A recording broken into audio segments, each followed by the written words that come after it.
Hey my watchers, welcome. Today we are gonna see. What if Naruto builds harem with Raven and Terra? A blinding pain burst through his body, but he did not yield to it. Gritting his teeth he fought back the scream that was burning in his lungs. Images flashed before Naruto Uzumaki's eyes. He remembered how he had got there. He had been walking in the woods when he had been attacked. He hadn't even sensed the attackers. They were on him far too fast for him to fight, and within moments they had him bound and dragged back here. They were of the Akatsuki, he knew that much. They were trying to extract Kyuubi, he knew that too. What he didn't know was, why. But then again, these things happened to him a lot, and it was rare there was any reason at all, or at least one that he had uncovered. A scream erupted within him, but it was not his own, it was Kyuubi's. It resounded through his mind and sent a shiver through his body. It was not a scream of pain, it was a scream of rage. A voice rose through him that was not his own, I will not be taken. Naruto felt the chakra rising within him. He knew Kyuubi was doing something, but he didn't have time to find out what. His body felt weak and he knew he was about to fall into unconsciousness. Darkness soon took him. Kyuubi felt the pain through Naruto's body. The extraction process was working. He could feel it, but he would not let it be completed. Kyuubi gathered up his chakra. It was difficult but he managed it nonetheless. Kyuubi's rage came out in a powerful scream. Naruto's body bended his will as he let himself glide and slot into every nerve and tendon in Naruto's body, effectively taking it over. Looking through Naruto's eyes, he saw a red glow before him like a veil surrounding his body. Kyuubi had never done something like this before, he hadn't even known he could, but he didn't complain, in fact, he embraced it. Kyuubi forced his chakra into the portal, he had no idea of its destination. But anywhere was better than here. What is happening? Shouted Pain above the deafening noise. Naruto crouched before him with a look of fury rather than pain on his face. His ines were showing and his hands had become like claws. A large red aura had surrounded him. Pain knew it was Kyuubi, the nine-tailed fox. He knew the extraction process was working, he could feel Kyuubi's life essence and chakra being pulled away, but somehow the demon was still able to gather his energy. He had never felt so much power being concentrated onto a singular spot. The ground rumbled beneath Naruto's feet as Kyuubi continued to gather power. He drew and he drew, but soon he could draw no more. His essence was beginning to feel fatigued, delicate. He knew he wouldn't last much longer. Kyuubi stretched out his tails. He needed more chakra, and he needed it now. So Kyuubi took it from the only source that was left, the Akatsuki. There were 9 Akatsuki surrounding him, excluding I'm their leader who was not taking part in the process, instead he stood back and watched. There were 9 Akatsuki around him, and he needed no less than 9 to take. Their bodies and faces were obscured by the darkness around them. But it didn't matter, he didn't need to see what they looked like. Kyuubi continued to gather what was left of his own chakra while focusing his mind on the 9 Akatsuki around him. The extraction process had formed a variety of link between him and them. The link that was there was obviously their means of drawing his essence. He decided he would do the same, use their link to draw on their essences.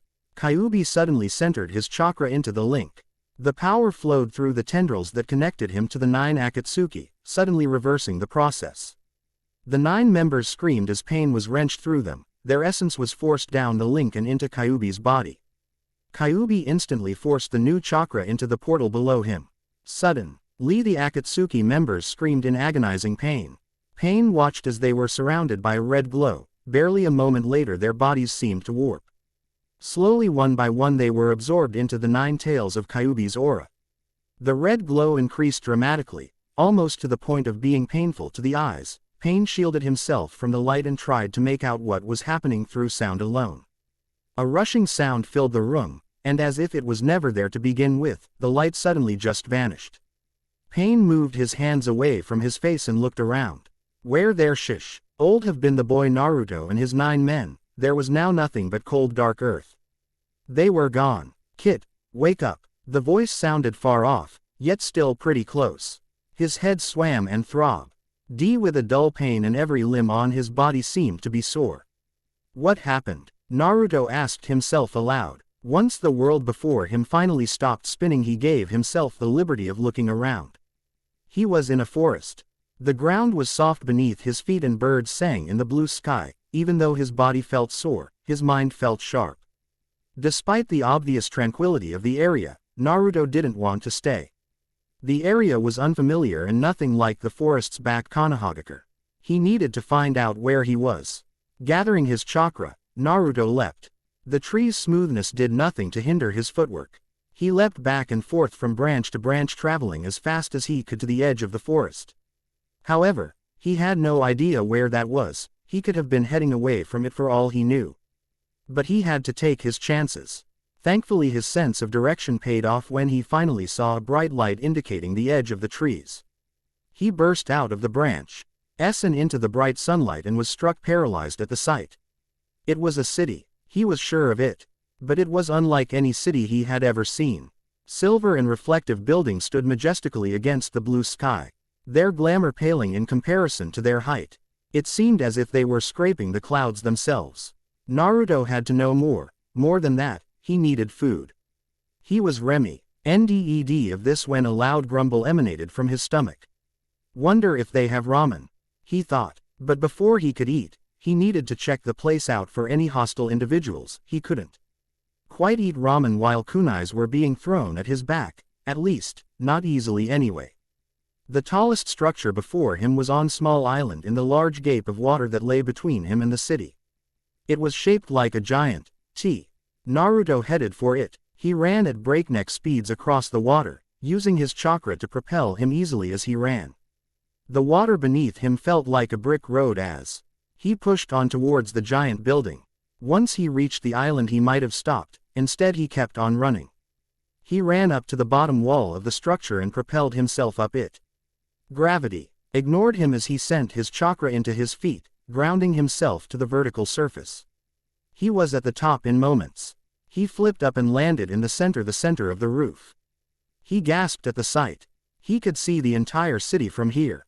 Lights and sounds that he didn't recognize reached his eyes and ears. He was so fascinated he almost didn't hear the strange sounds coming from somewhere nearby. They sounded strange and inhuman. Naruto turned round and watched as alarming silver and blue things unfolded themselves from out of the roof's metallic surface.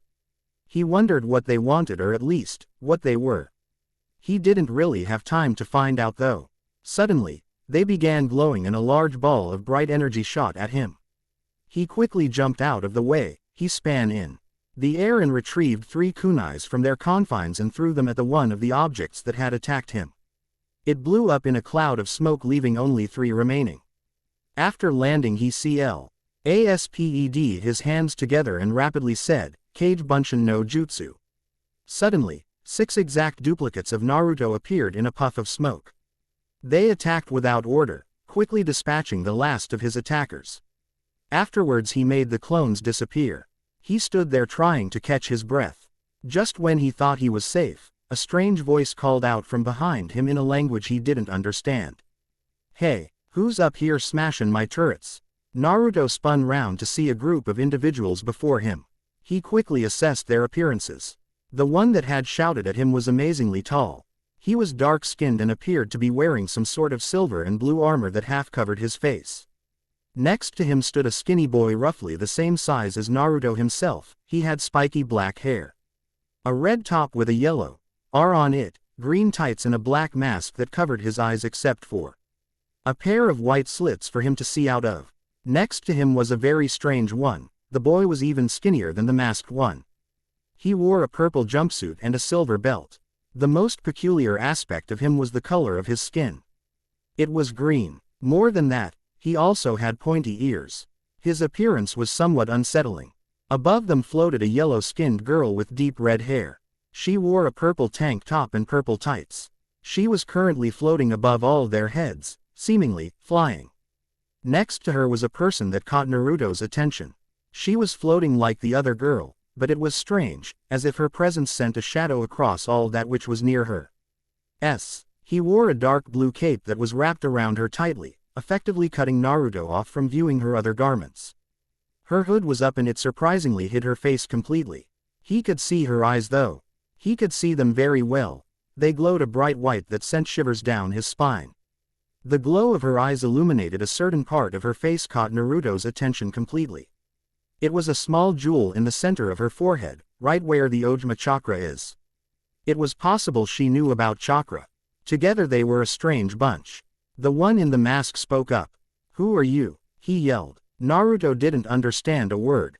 "I don't understand what you're saying," he explained. A momentary look of confusion crossed their faces before they changed to one of understanding. "All but one, that is." The green one looked at Naruto with a blank stare. "What did he say?" asked the green one. The others looked at him with a weird expression. "He's speaking Japanese," the masked one explained. "Oh, does anyone know Japanese?" he suddenly yelled. The rest of the group slowly provided an answer of yes, apparently everyone but the green one knew the language. The one in the mask looked back at Naruto. "Who are you and what are you doing here?" he asked in Japanese. "I'm Uzumaki Naruto, future Hokage of the Konohagakure village. What I'm doing here though is, I kinda don't know," he said, laughing slightly and scratching the back of his head. "How can you not know?" the tall metal-wearing one asked. "I just don't. One moment I was being tortured by the Akatsuki, the next I wake up in the forest. I just wanted to get a better view when I was attacked by these things." "Dude, what's he saying?" asked the green one. "I don't think he's a threat, I think he's lost," the masked one replied. "Lost? How did he get lost and wind up on our roof?" the green one yelled. "I'll ask him," the masked one answered. "How did you get up here?" he asked. "I ran." Naruto shrugged. "What do you mean? As in, up the wall?" asked the masked one. A wide-eyed and shocked expression was shared through the group in front of Naruto. "I think you better come inside," said the masked one. They all turned around and began walking. Naruto followed. Explanations. Chapter 2 Explanations. The area around him was strange. Even the thing he sat on was a little strange. He knew it was a couch, he had seen some before. But none had been made of the same red material as this one. It was very comfy. "How about you tell us where you came from? But first, I'm Robin." He reached out and shook Naruto's hand. "Naruto," the ninja replied, shaking the hand. "I'm Starfire," the yellow-skinned one greeted. "Cyborg, and this here is Beast Boy," said the large black, white, and blue meta. LLIC one motioning to the green pointy-eared one. "I'm Raven," said the croaky voice of the dark gray-skinned girl with the blue cloak. "So now that the introduction's over, tell me, where are you from?" "My home is called Konoha. But to tell you the truth, I'm not even sure it exists here," Naruto answered, scratching the back of his head. Robin looked perplexed at this.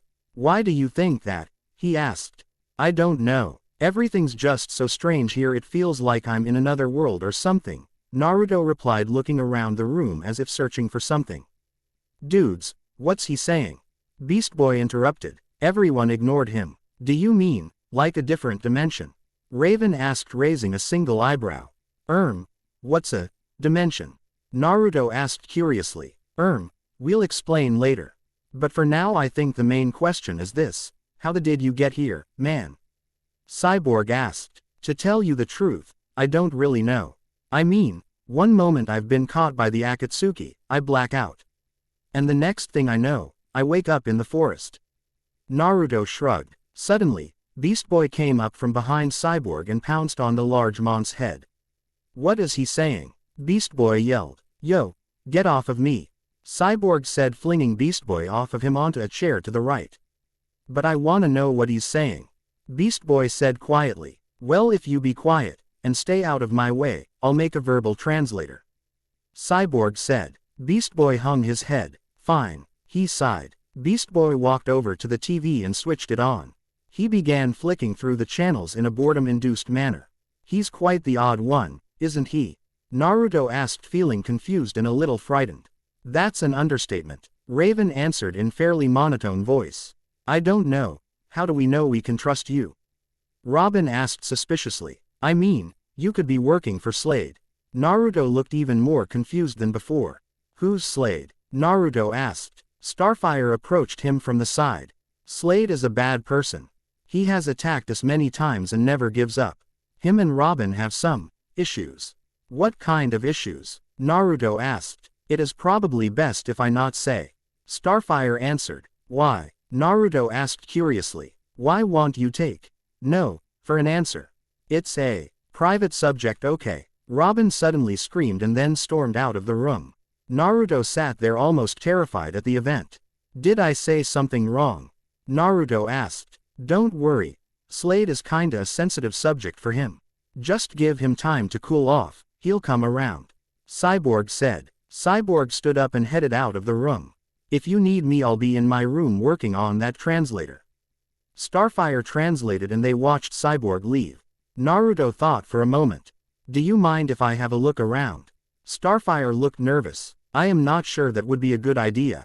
I trust you, but the others, I do not know. Maybe. She turned her back for a moment to think. Maybe if I escort you, she said, turning around. But Naruto was already gone. He's fast, Raven commented. Robin was taking his anger out on the punching bag when he heard a voice from somewhere behind him.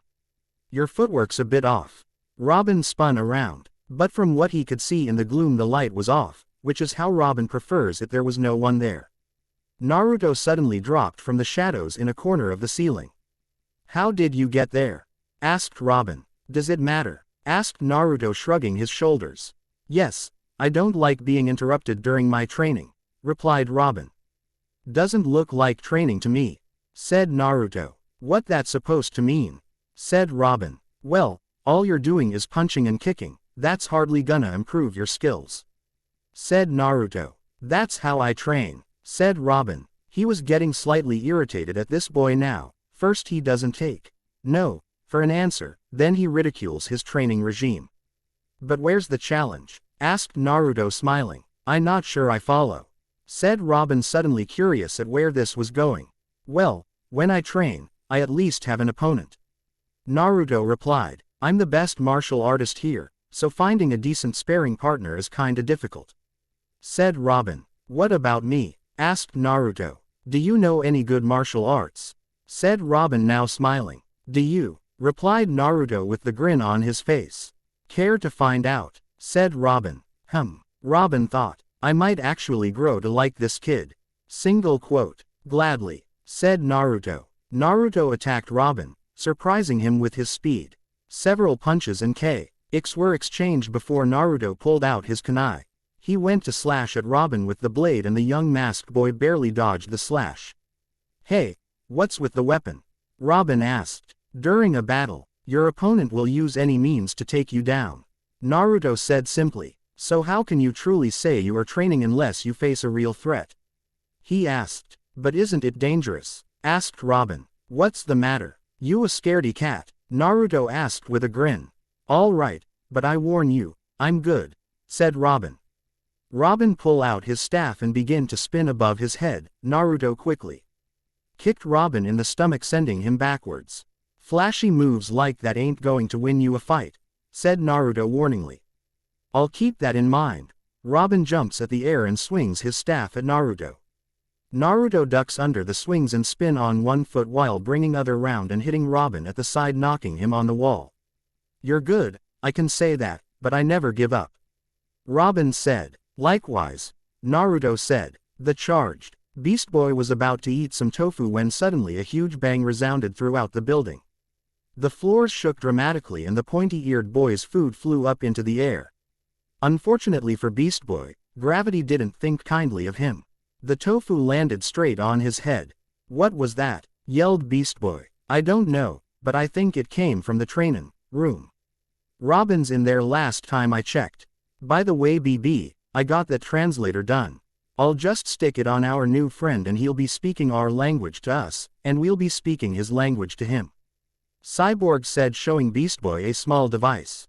That is very good, Cyborg, but I think we should check on what is happening in the training room, Starfire said. They ran out and barged the training room. What they saw stopped them in their tracks. Naruto and Robin are attacking each other relentlessly. Robin's bombs were being thrown everywhere while Naruto's kunais joined them continuously. It really did seem as though they wanted to hurt each other. There was only one indication to the contrary. They both wore smiles. The rest of the group back off slowly out of the room. Let's not talk about this, said Starfire. Probably a good idea, agreed Cyborg. Cinderblock and Slade. Chapter 3. Cinderblock and Slade. The Titans and Naruto were currently sat in the living room with a very displeased Cyborg. Dude, you trashed the training room, Cyborg exclaimed. Naruto looked sheepish. It was just training, he muttered. Cyborg blinked. The look on his face portrayed an expression of confusion. Just training, Cyborg repeated. If that was training, what do you call fighting? Naruto stared blankly at the metallic man. Fighting, he said with a shrug of his shoulders. Cyborg walked away shaking his head muttering to himself. Crazy. These kids are crazy. Just training they say. Training. And I'm Margaret Thatcher, he muttered to himself. He walked over to the couch and sat down. He began flicking through the channels eagerly. Those are some pretty impressive moves you got there, Raven stated to Naruto. Where did you learn them?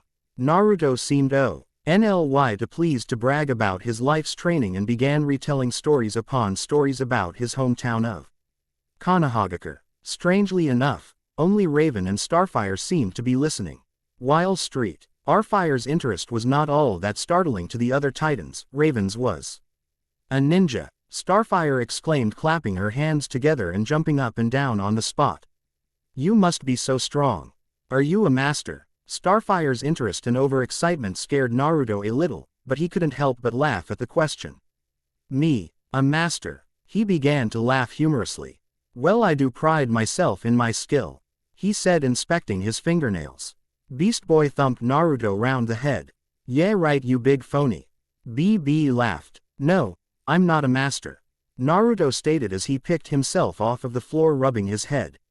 But I hope to be Hokage when I'm older. Beast Boy looked at him blankly. What are Hokage? There were a powerful ninjutsu leader that were famous for sealing away the Biju demons.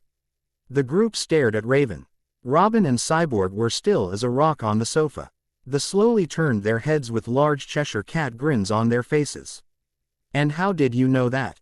They said in unison. They suddenly jumped up and backed Raven into a corner. Doing some background check on ya, boyfriend. Raven looked horrified. No. Raven threw them into a wall with her powers and walked away. Naruto was confused at the others and kind of shocked at their accusations against Raven. She didn't really like him, did she? I need some air, Naruto said. He walked out of the room. The breeze was chilling and welcoming to Naruto compared to the stifling heat that had been present throughout the day. The sky was getting dark and its clouds were outlined in beautiful colors from the setting sun. What are you doing, Kit? Said a voice within his head. Naruto didn't answer. It's okay, no need to answer. But don't you think we should be heading home? We destroyed all the Akatsuki except for Pain. I doubt we'd have any trouble from him for a while. And how do you expect us to get home? Tell me that, fur ball. How in this world or the next are we supposed to cross dimensions? Could you do it a second time? No, I didn't think so. For the time being we're stuck here. So if you don't have anything useful to say, don't say anything at all. Naruto thought, almost harshly. You want useful? How about a new set of clothes? You look like a tramp in this world. Get changed already. Where am I gonna get new clothes? Borrow from the others, Kyuubi stated simply. For a moment Naruto imagined himself in Robin's tights. Suddenly his stomach turned and he thought he'd be sick. No thank you. A voice came out from behind him suddenly. Are you okay? Naruto turned round and saw Raven standing there. Her presence didn't really faze him, but her clothes did. She was wearing white. Why are you wearing white? Naruto asked, quite shocked at her image. Raven looked embarrassed. I wanted to see what you thought, she said quietly and quite out of character. It looks nice, he commented. The wind whipped around them and Raven's hood was thrown off of her head. She made no move to replace it but merely stood there watching him. Naruto looked at her face. Before she had seemed gray, pale, and depressed. But strangely, in the light of the dawn she seemed more human and full of life than most people he knew. Her face reflected the light and the white cloak she wore only added to the feeling of her being beautiful. Because that's what he thought she was at that moment. Quite beautiful. Raven walked over and sat down beside him, hanging her feet over the edge of the building. She was obviously unafraid of heights, but then again, She could fly, why would he fear heights when they meant no danger to her? She lowered her head and seemed suddenly depressed. Raven brought her knees up and embraced them. What is it? Naruto asked. Raven looked at him, her lips curled up into a small smile. Isn't that what I just asked you? She asked. Well, yeah, Naruto replied sheepishly. And did you answer? No, he muttered. Then why should I answer you?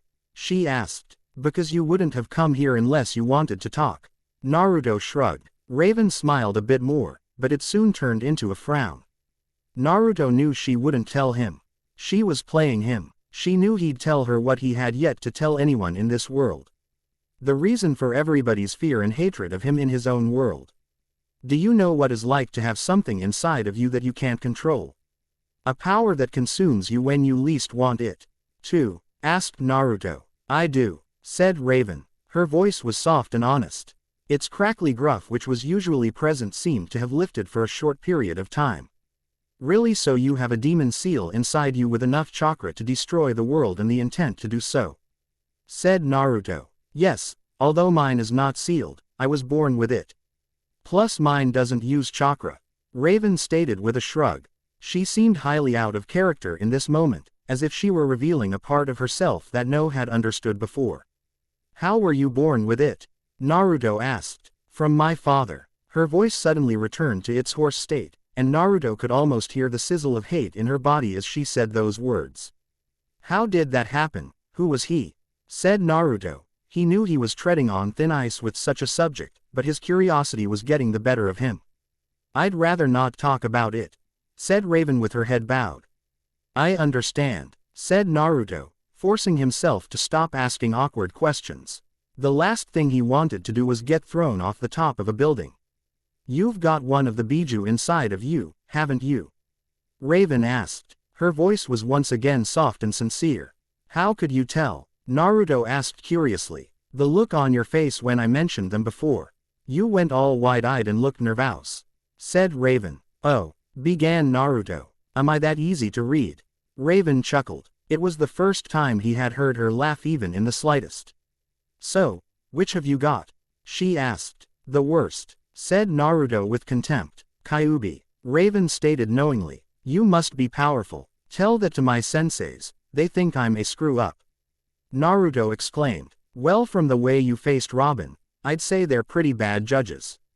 Said Raven. Thanks, Raven, said Naruto. Naruto had the sudden urge to reach out and hold her hand. But at that moment she stood up. I've got to go, she said, looking reluctant to leave. Reluctant, or eager, Naruto couldn't tell. Raven appeared in her room from a portal in the roof. She tore off her white garments and replaced them with her standard blue ones. Satisfied with the way she looked, she walked over to her bookcase. She didn't bother to look for the book she wanted, she merely held out her hand and the book floated into it.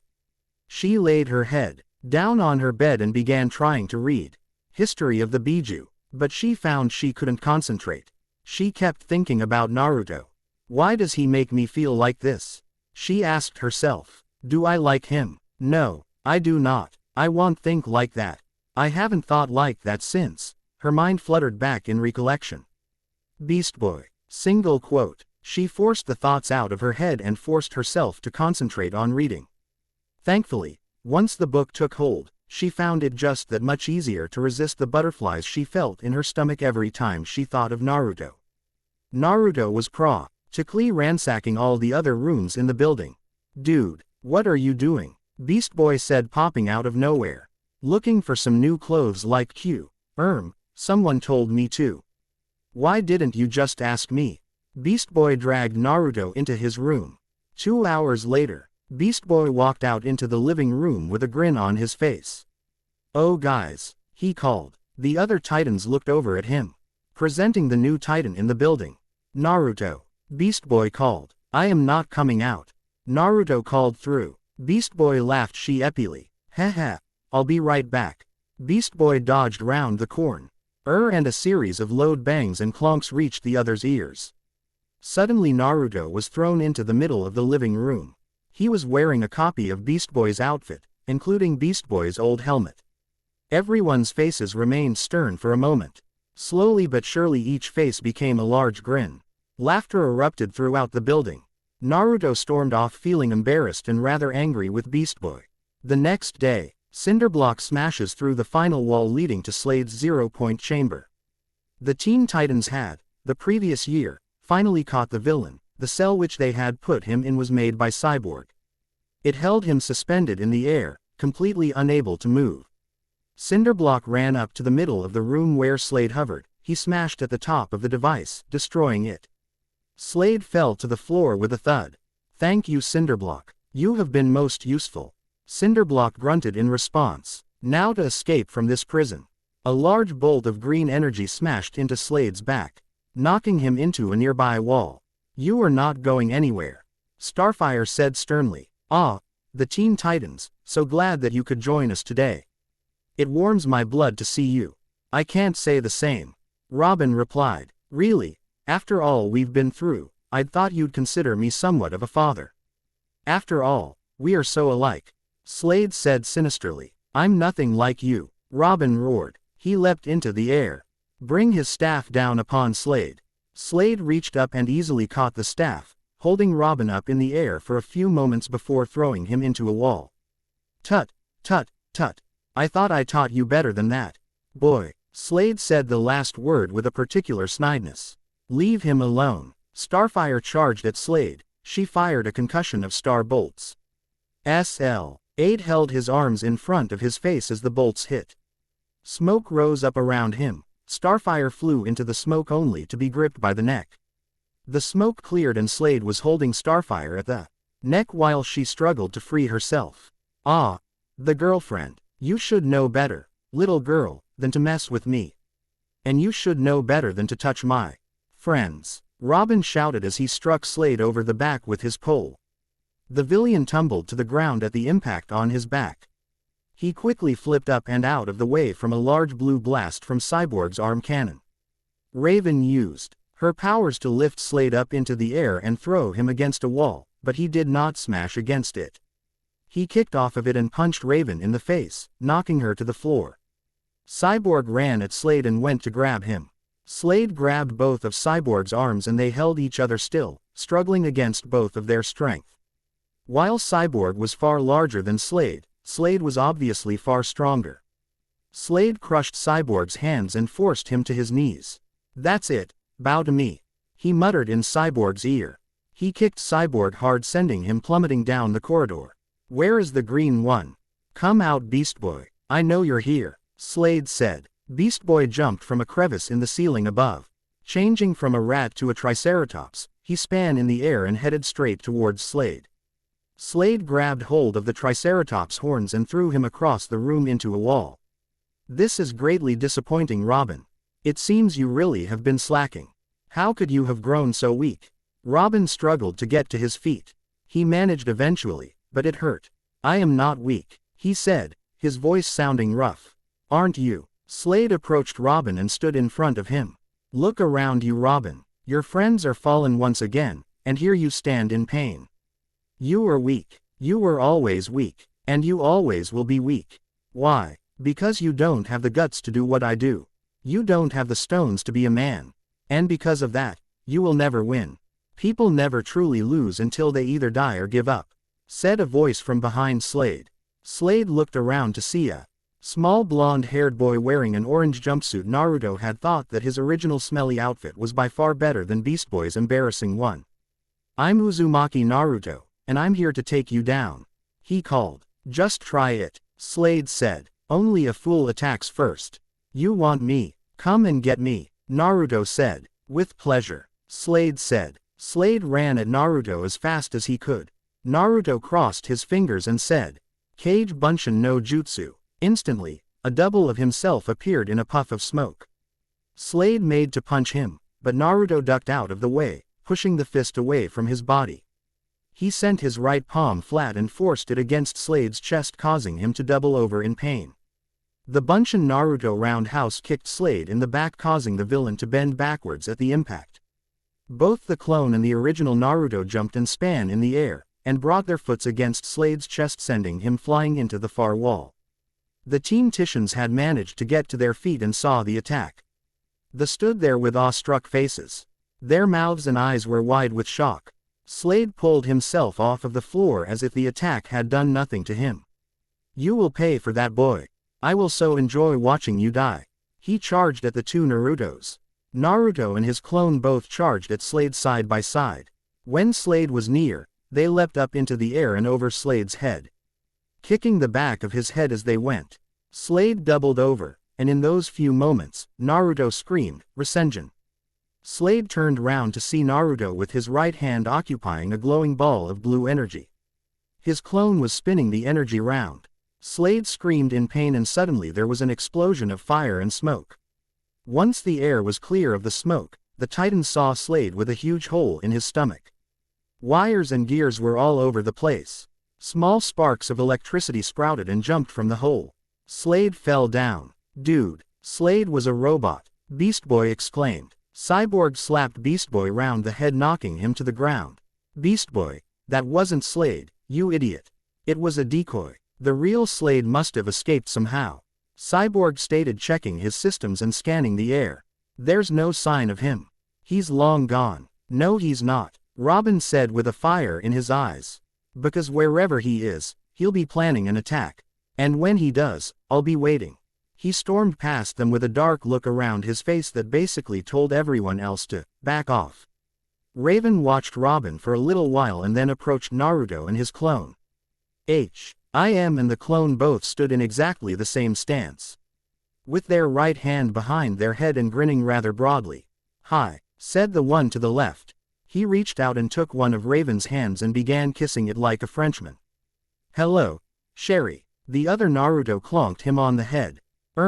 Sorry about that," he said, laughing slightly. "How did you do this?" she said, looking between the two Narutos. Suddenly the Naruto to the left vanished in a puff of white smoke. She was rather surprised by this and stepped back a pace as it happened. "It's just a simple Bunshin technique. Basically a shadow clone. And are they exact duplicates? No changes in personality or anything." "No changes," Naruto stated proudly. "So the kissing of the hand thing?" She looked at him with a raised eyebrow. Naruto suddenly seemed squeamish. Look, the rock guy's still here," he said rapidly, obviously trying to change the subject. "So what are you waiting for?" Beast Boy exclaimed. "An invitation. You just took out Slade. Go. Go. Go. Kick Cinderblocks." "But, I can't," Naruto stated. Beast Boy's excitement seemed to drop like a brick. And so did his jaw. "How did you work that one out?" Beast Boy asked skeptically. "I use wind jutsu. Imagine this, giant boulder versus gust of wind. Wind doesn't really do much. I'll need help." "RAAARRRGG," Cinderblock shouted as he ran at Naruto. Giant boulder of a man collided with Naruto, sending him crashing into a nearby wall. Winded and exhausted, Naruto collapsed to the ground. "Titans, go," Robin called. Robin threw a freezing disc at Cinderblock, freezing him to the spot. Raven lifted him up into the air and slammed the rocky villain against the roof. As he fell down, Starfire fired a blast from her eyes, sending him tumbling across the hallway. Cinderblock struggled to get up. Once he managed, he was knocked off of his feet again by Beast Boy as a Triceratops. The villain got to his feet again and charged. He thumped Cyborg around the face, sending the boy hurtling through a wall. Suddenly a mass amount of Bunshin clones jumped on top of Cinderblock. The villain easily threw them off, turning them into smoke as they hit the walls around him. Star bolts pelted his body, but they didn't affect him. Cinderblock grabbed Starfire's legs and swung her around and then threw her across the hall. Just before she crashed into the ground, Naruto swept underneath her and caught her. "Oh, thank you, friend Naruto," she said, her cheeks slightly red. No problem," he said, feeling a little heated around the face. Cyborg blast. Cinderblock with his sonic cannon, but once again, it didn't affect him. "Robin, sonic boom," Cyborg shouted, dodging out of Cinderblock's way. "Gotcha," Robin shouted back. Starfire kicked Cinderblow CK across the hall to make space for Robin and Cyborg.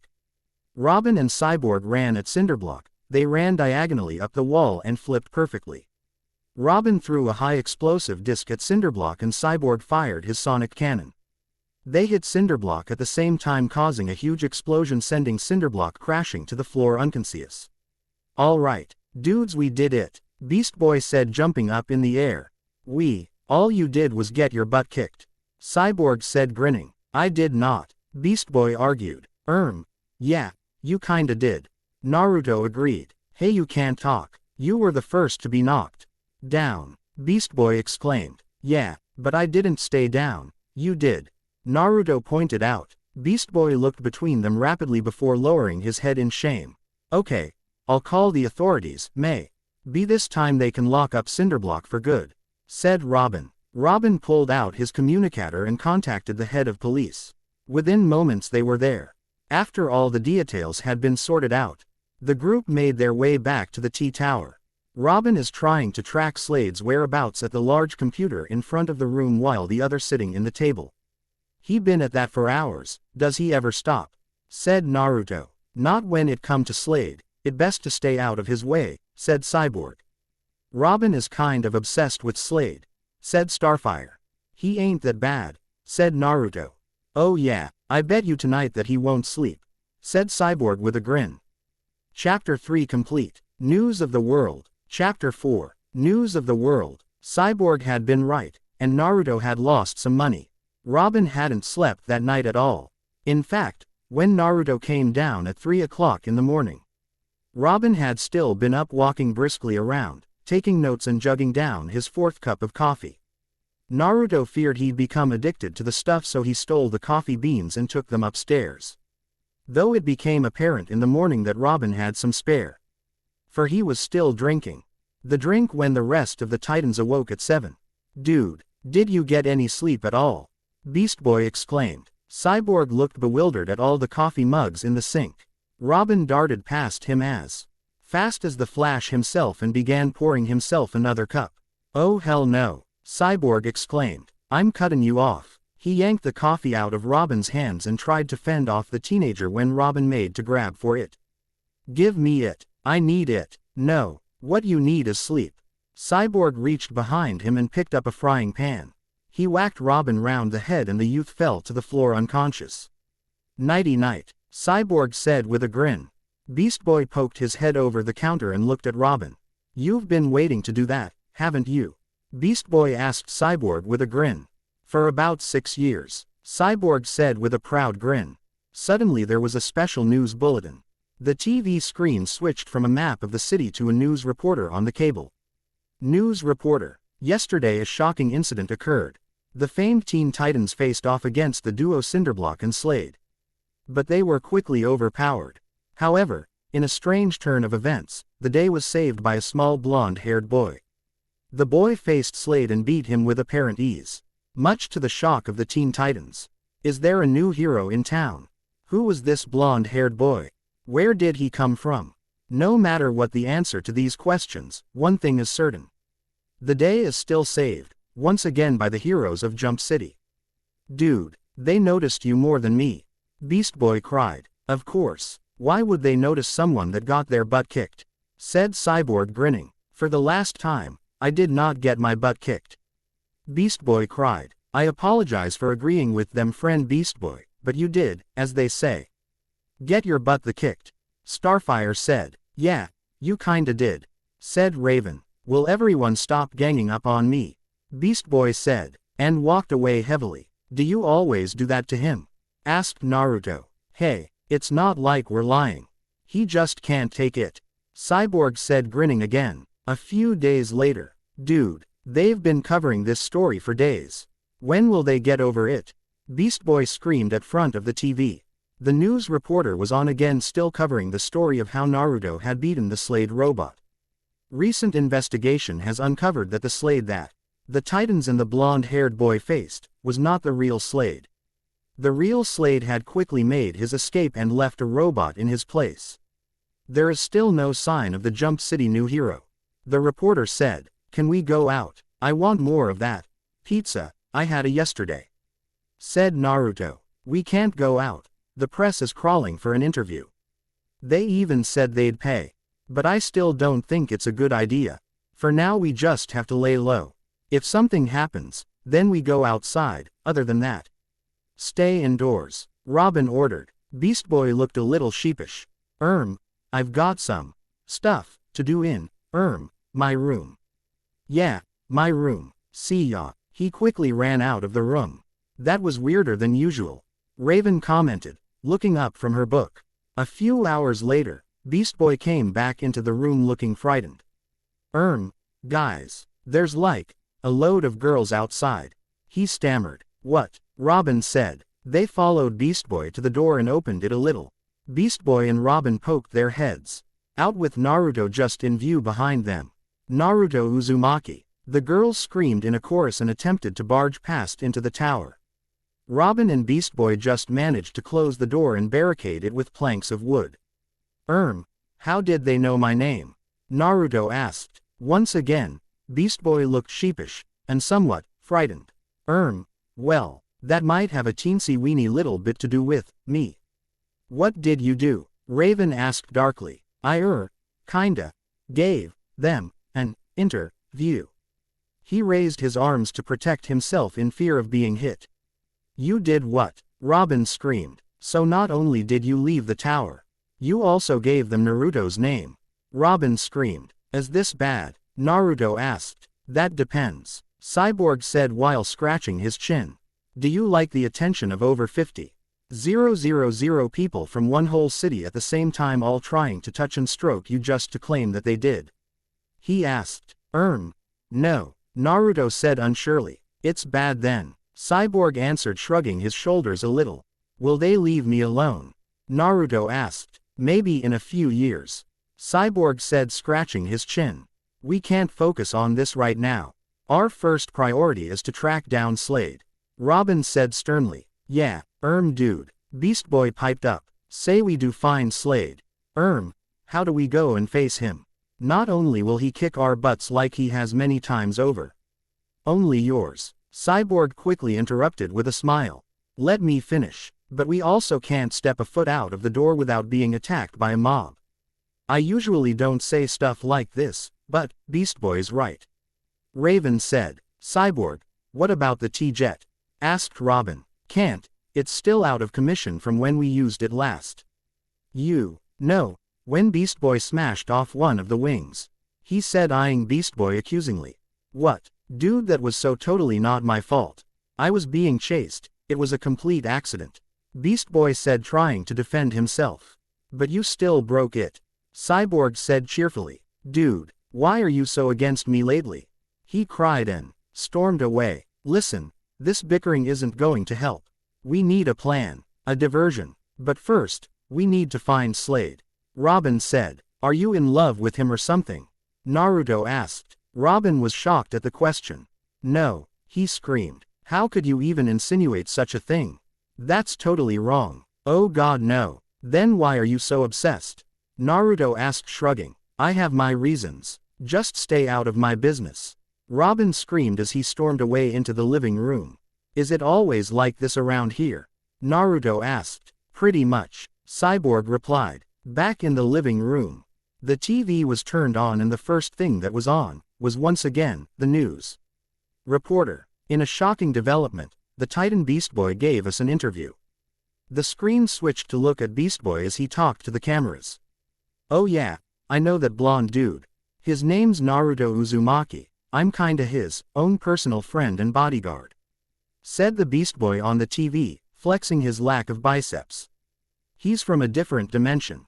We're trying to send him back, but no luck so far.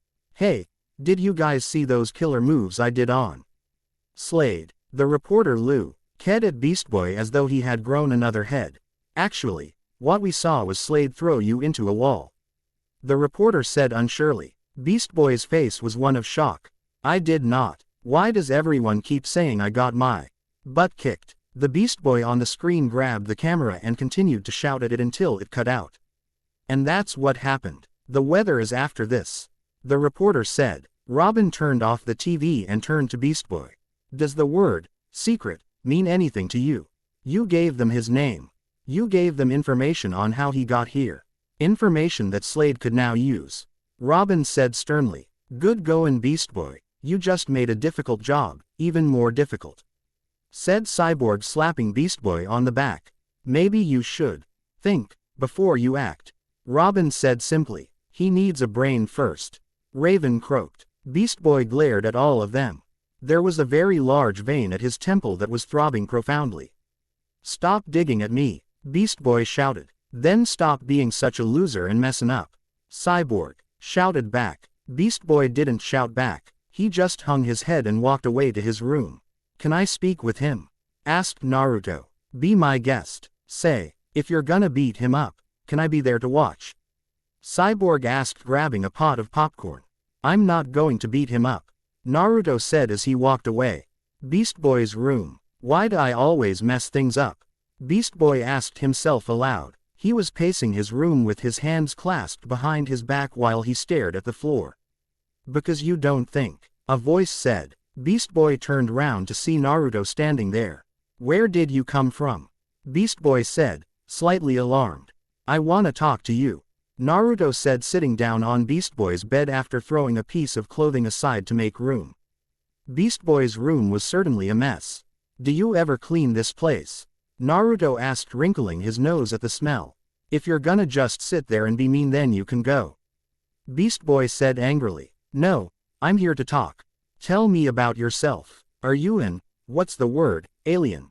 No, Beast Boy said, suddenly looking sad. I was an accident. Naruto felt sympathy for Beast Boy. What happened? When I was young, I was in an accident. I was covered in this green gooey stuff, and a few weeks later I was green-skinned and pointy-eared. Apparently my cells, or whatever they are unstable.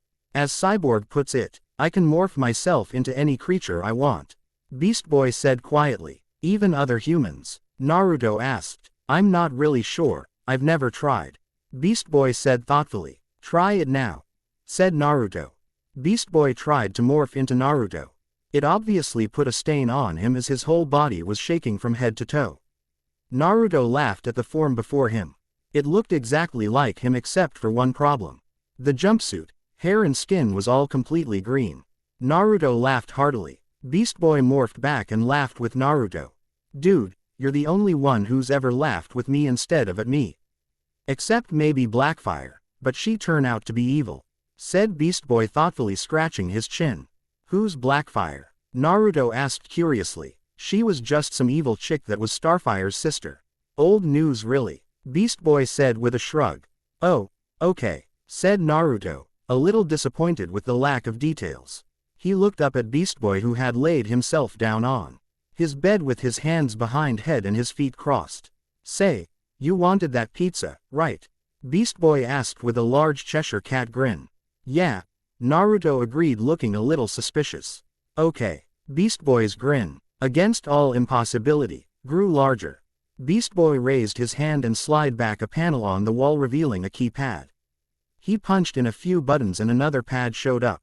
He pressed his hand to it and a small device popped out next to his mouth. Beast Boy said clearly. Suddenly the wall opened up like a door to reveal an entire room full of ready-cooked pizza. Welcome to my sanctuary, said Beast Boy, grinning. Naruto almost fainted in shock. What are they doing? They've been inside for an hours, said Cyborg while moving left and right. Starfire put her ear to Beast Boy's room door and heard loud music. Banging, laughing and chomping noises. I do not wish to know, she said, looking worried. Chapter 4 finished. A night at the prom. Chapter 5. A night at the prom. During Cinderblock's rampage, Killer Moth, a gigantic humanoid moth-like creature, came out of his cell as Cinderblock smashed through its walls on his way to Slade's 0-point imprisonment. The first thing he set out to do was reunite with his wonderful kitten. His daughter, kitten, he called out as he embraced his daughter in a big hug. He entered the home through the window and looked at his dog, Uter, who seemed very pleased to see him. Have you been doing your homework? What's been going on? Are you still out with Fang? He said all this very fast and Kitten found it a little difficult to keep up. She leapt for joy and hugged him tighter. Oh daddy, Fang is so old news. I have Anthony now, she said, grinning broadly. She produced a photograph from her pocket. It was of a boy. He seemed normal enough, that is, if it wasn't for the giant ant that looked as though it were eating his head. In reality, it was his head. Killer Moth looked at the picture with displeasure. Couldn't you have any normal boyfriends? He asked her. Kitten's face grew angry. There is nothing wrong with my boyfriends. She screamed. She straightened her back and walked stiffly out of the room. She smacked tabled on the way, sending porridge everywhere and on Killer Moth's face. Just how I remember her. Killer Moth muttered to himself. Kitten went upstairs and began chatting like any teenager on the pho. Nay, whilst lying on her bed with her legs crossed. Killer Moth went to the living room to turn on his TV. The news was already on and he was about to change the channel, but the reporter suddenly mentioned the Teen Titans. Killer Moth blood began to boil. Memories of his defeat still plagued him. He had received help inside the prison, but it seemed the very mention of the Teen Titans had erased all that the doctors had done. He wanted revenge. Suddenly the house began to shake with Kitten's stomps of anger. Daddy, she called. She ran into the room and confronted her. Father, Anthony won't go to the prom with me, so I want Robbie Poo again. But sweetheart, Killer Moth began whilst feeling frightened. Last time he ruined your 400 dress. With punch. Do you know how hard punch stains are to get out of clothes? I don't care, she screamed. I want Robbie Poo, now. She went suddenly calm. And actually it was that other girl that ruined the dress. She pointed out. But how are we supposed to get Robin to take you again? Killer Moth asked. Suddenly the reporter's voice seemed to reach both of their ears. Reporter, there is a new Teen Titan in the area. People are calling him the Golden Boy. His real name, however, is Naruto Uzumaki. Apparently from another dimension and seeking a way home. Killer Moth and Kitten didn't listen to any more. They smiled at each other as a trap revealed itself in their minds.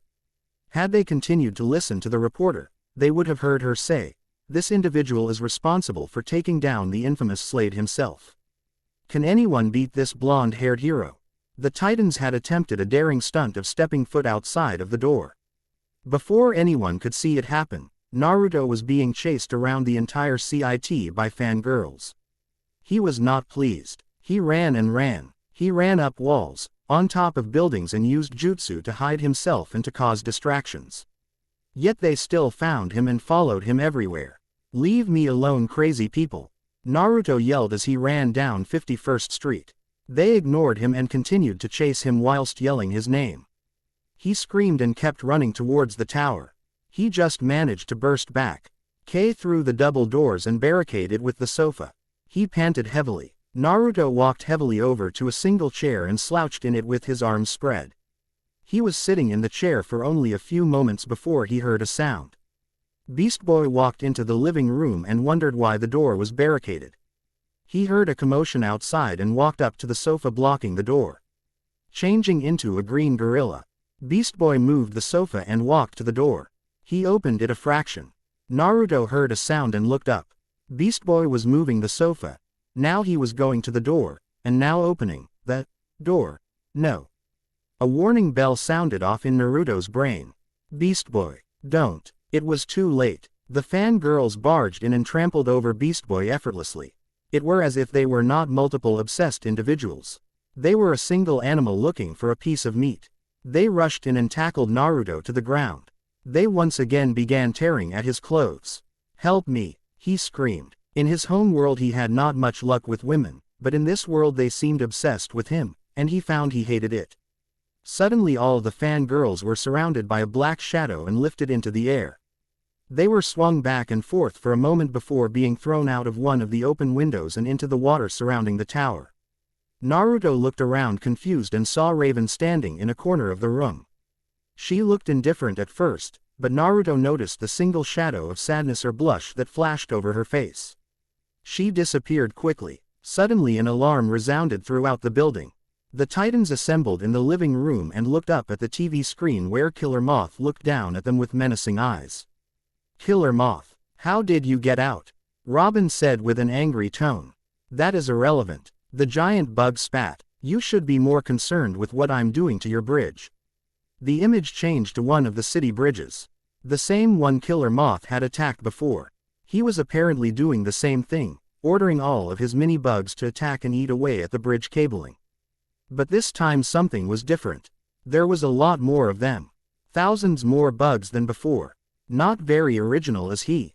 Beast Boy muttered with a single raised eyebrow. Killer Moth. Why are you doing this again? Robin shouted at the screen. The giant bug's face appeared on the screen again. Because, he stuttered. Because you must take my daughter to the prom again, he said rapidly. All the blood drained out of Robin's face. He seemed to freeze to the very spot with shock. His eyes were impossibly wide and his mouth was ajar. You okay? What's the prom? Naruto asked. Cyborg turned to him to offer an answer. It's kind of like a dance. Oh, Naruto said calmly. Suddenly he burst out laughing. You're afraid of a dance? He shouted, pointing at Robin and cackling. Robin's color suddenly returned with a vengeance and he turned angrily towards Naruto. I am not afraid. He screamed with steam coming out of his ears. Dude, yes you are. Beast Boy said with a raised eyebrow. But with good reason, that girl was crazy. I am not afraid.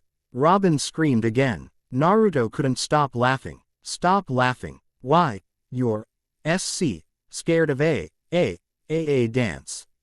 Naruto could barely catch his breath, he was laughing so hard. If you're so brave, why don't you take her? Robin shouted. Naruto stopped laughing and looked angry.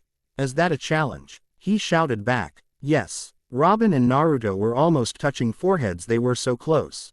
Sparks of lightning, and electrical fury flashed before the eyes of the others. A limo had been sent. Naruto couldn't believe what he'd gotten himself into. He hated dancing. It was sissy. It was pointless. He was just doing it to win a bet. But then again, why else did he do anything in his life? He had learned the Rasengan simply to win a bet. That and many of his other jutsus. He stood in front of a mirror in his room within the tower. He currently wore some black trousers, a white shirt and a black blazer. He had been told to wear a tie, but he didn't for two reasons. He couldn't figure out for love nor money how to get the blasted thing on. He didn't like it. He walked out and down the corridor into the living room. The Titans were waiting for him, Robin with a big grin. Beast Boy seemed to be attempting to stifle a chuckle from his looks. Cyborg gave him a thumbs up. Raven glanced at him and quickly turned away to hide her face. Starfire's was the most memorable reaction. She looked at him and leapt with glee. You look so handsome, friend Naruto. She flew over to him and gave him a rather painful hug. Naruto caught a glance at Robin during the hug and he was sure, for some reason, that he saw anger and jealousy in his eyes. The limo that had been sent was completely white. It was long and came with its very own chauffeur. Of course Naruto knew none of this and had to be told by Starfire, who in turn had to be corrected by Beast Boy, who in turn again had to be corrected by Cyborg, who kept clonking the green one's head whenever he got something wrong. Naruto was still confused when he was halfway to the destination. Their destination was a boat. It was a cruise boat that was hosting the prom. It was very large and due to the high possibility of rain, it had a canopy room set up on the deck for people to dance and stay dry. Naruto made it to the part and was there a whole of 5 minutes before the others turned up. They had opted to come along to make sure nothing went wrong, although Naruto had a slight incline, it was because there was a buffet table. Naruto wasn't interested in this as they had neither pizza nor ramen. And without pizza or ramen, he would not eat. They stood around for a while. The people around were of general and varied ages between teen and old. It was a little while before Naruto caught sight of what Robin had been so fearful of.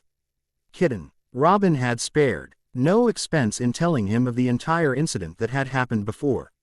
Obviously to try and make Naruto back out. But Naruto never backed down. She caught sight of Robin and rushed over to him. Oh, Roby Pu, why aren't you dressed up? We must look our best for the dance, she cried, grabbing Robin's arm and trying to yank him to the dance floor. Robin pulled away. I'm not going to dance with you, he said sternly. What? She screamed with fire in her eyes. He is, Robin said, pointing past her to Naruto. She turned around and her eyes lit up. She dived at Naruto and gripped him in a hug. That made him think she was stronger than Starfire, though he knew that was probably impossible. Starfire was incredibly strong. Onarutypoo. She squealed. I've heard so much about you. Naruto was officially terrified. She grabbed him, dragged him to the dance floor and began swinging him around in time with the music from the large concert stereo. Naruto was deathly glad when the music stopped and he could catch his breath.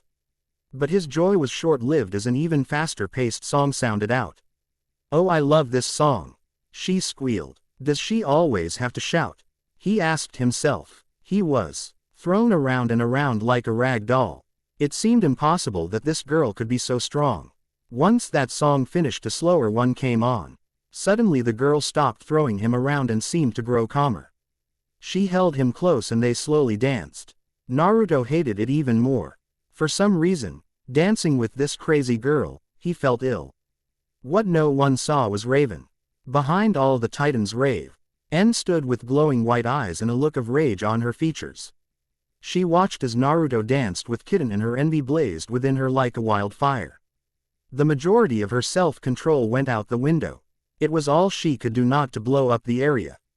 Random things around her exploded. A punch bowl, someone's baguette, a shoe, a hat. Slowly and surely her control wavered. Naruto felt as though he were drowning. Kitten looked up at him fiercely. "Kiss me," she ordered. Naruto froze. What?" he stuttered. The very thought of kissing this girl made his stomach churn. She pulled out a remote control.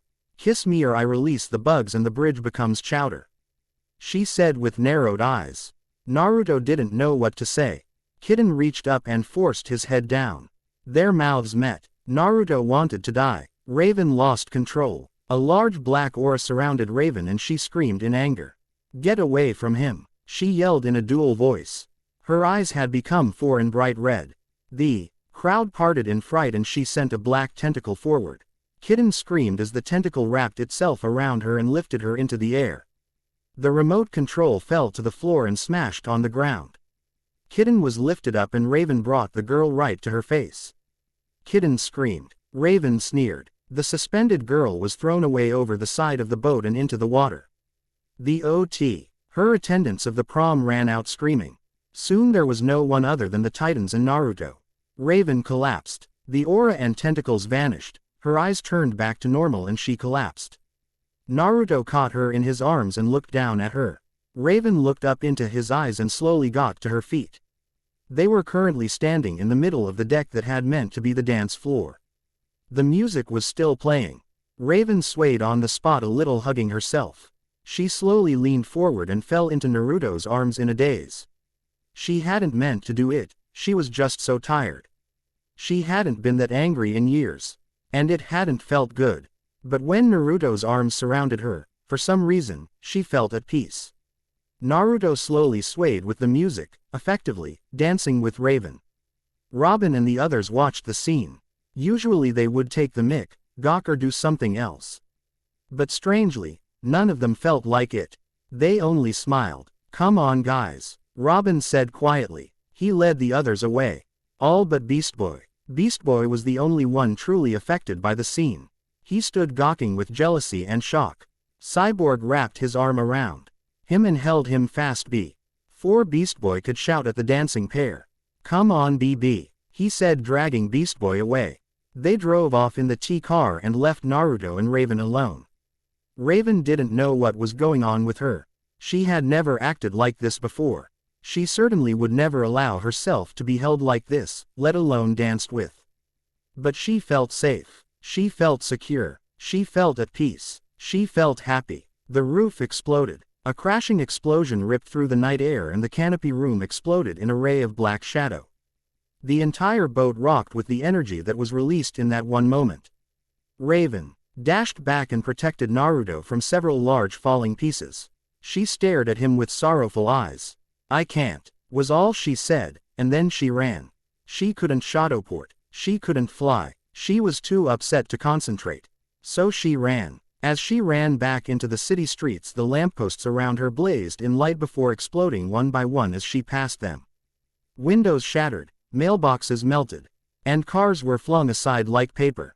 She had to get her emotions in check. She looked up and found herself in a huge field.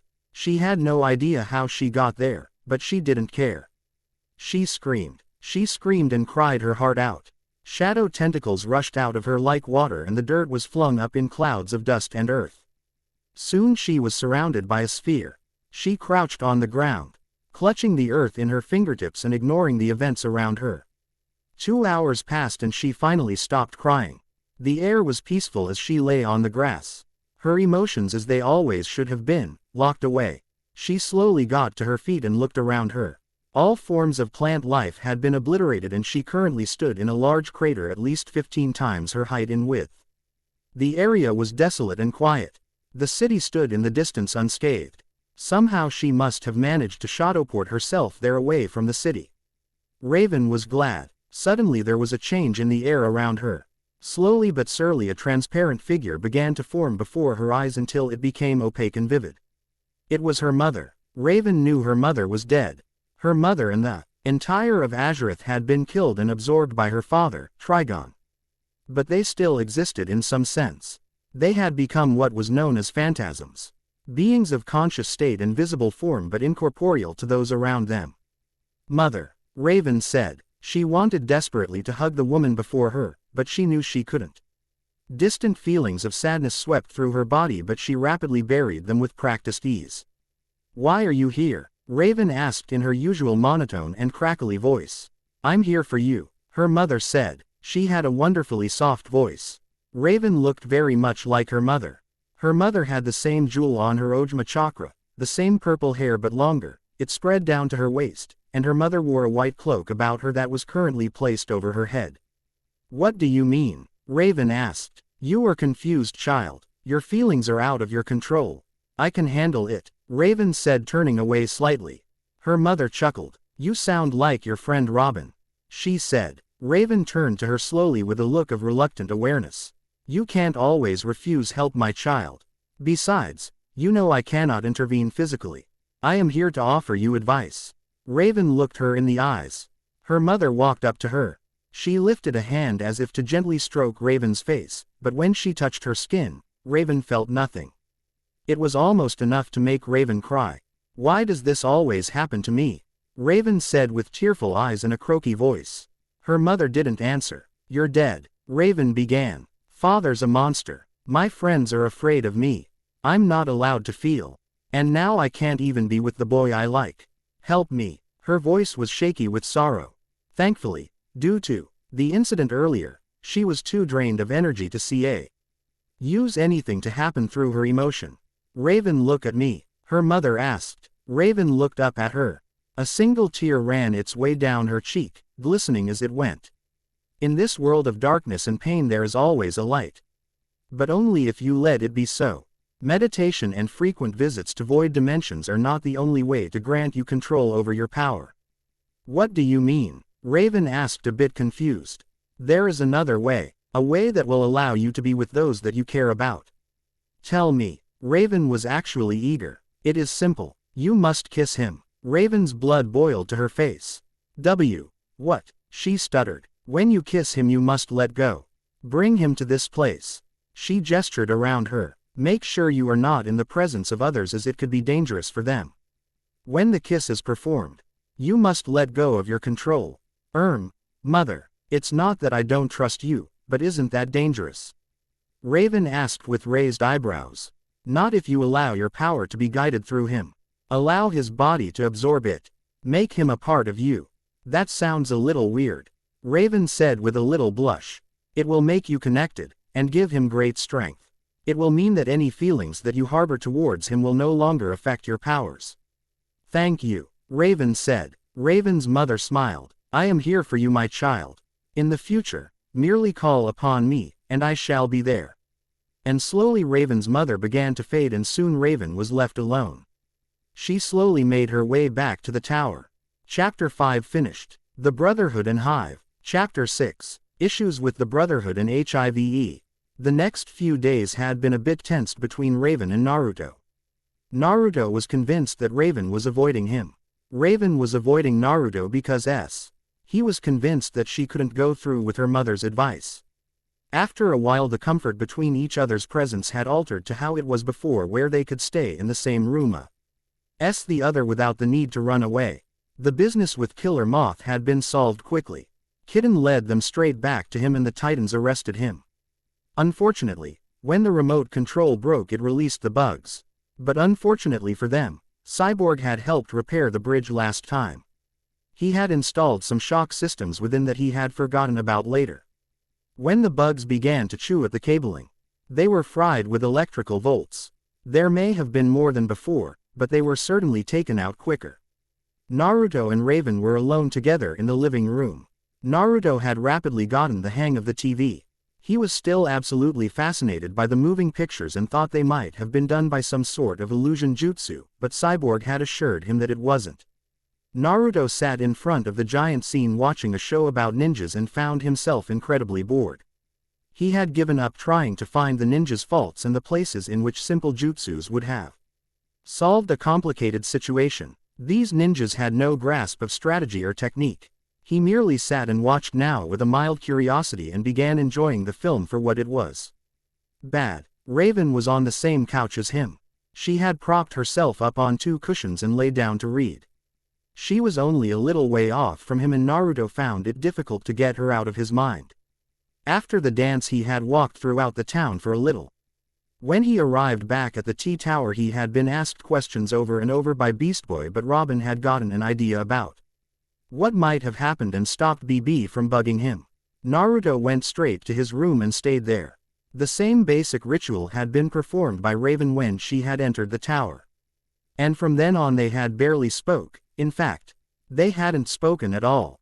The book Raven was reading looked particularly old. It was brown and hardback. Naruto took a glance at one of the pages and his keen eye. Yes, saw the title of the book placed as a generic header of the left page. Legend of the Biju. He smiled slightly. Raven suddenly let the book rest against her chest and she looked calm and unmoving. Naruto realized she was asleep. He knew she hadn't been sleeping. He didn't know how he knew, but he did.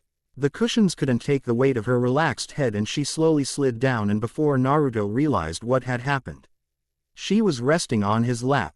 He looked down at her. Her hood was down and her face looked, for once, peaceful instead of strained. Like there was some emotion behind there after all. Naruto had noticed how she barely laughed or even smiled. Her eyes were always dull and it seemed she had no life most of the time. But he knew she had to be this way. He didn't know really why. But he had a feeling it had something to do with what happened on the boat. Naruto was suddenly stricken with the urge to kiss her forehead. I wonder what it'd be like. He slowly began to lower his head. Hey dudes, Beast Boy said as he burst through the door. Raven woke with a start and sat up quickly, picking her book up off of her chest. Naruto stood up and tried to look innocent, failing miserably. Hi, what's going on? Beast Boy said warily. Nothing. Raven just, fell asleep and, Naruto stuttered. Naruto thought that Beast Boy was going to laugh at him and joke about what he had walked in on, but instead he just stood there, with a straight look upon his face, and an unidentifiable emotion behind his eyes. Oh, I'll just leave you alone then, Beast Boy said. His voice was monotone and unreadable. It was not his joking self.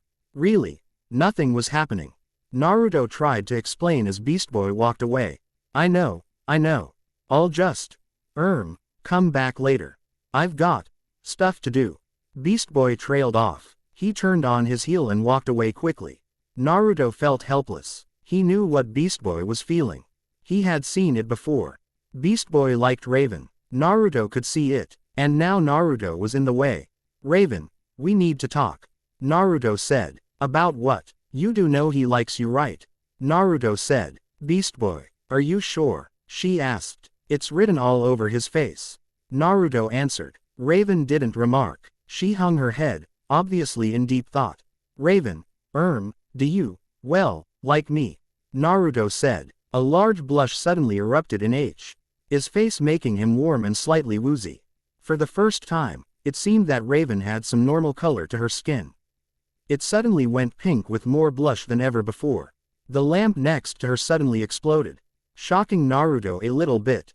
Raven suddenly grew depressed. A sad look came on her face. What does it matter? It's not like I can be with anyone. I'm too dangerous, she said, holding onto her left arm tightly. That's not true. You one of the most gentle people I know.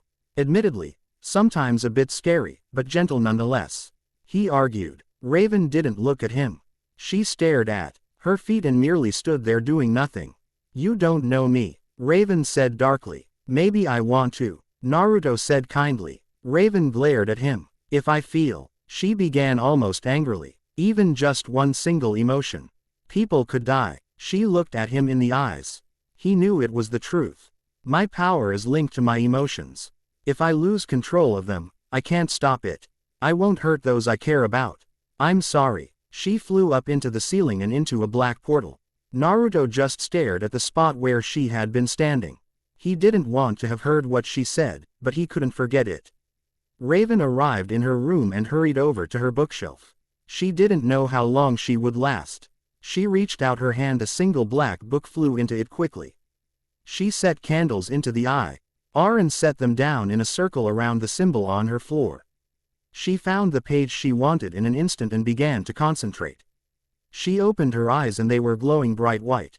Raven held her arms out and spoke the words. Azureth Aldor Metrian Ingare Talman Zint Hose.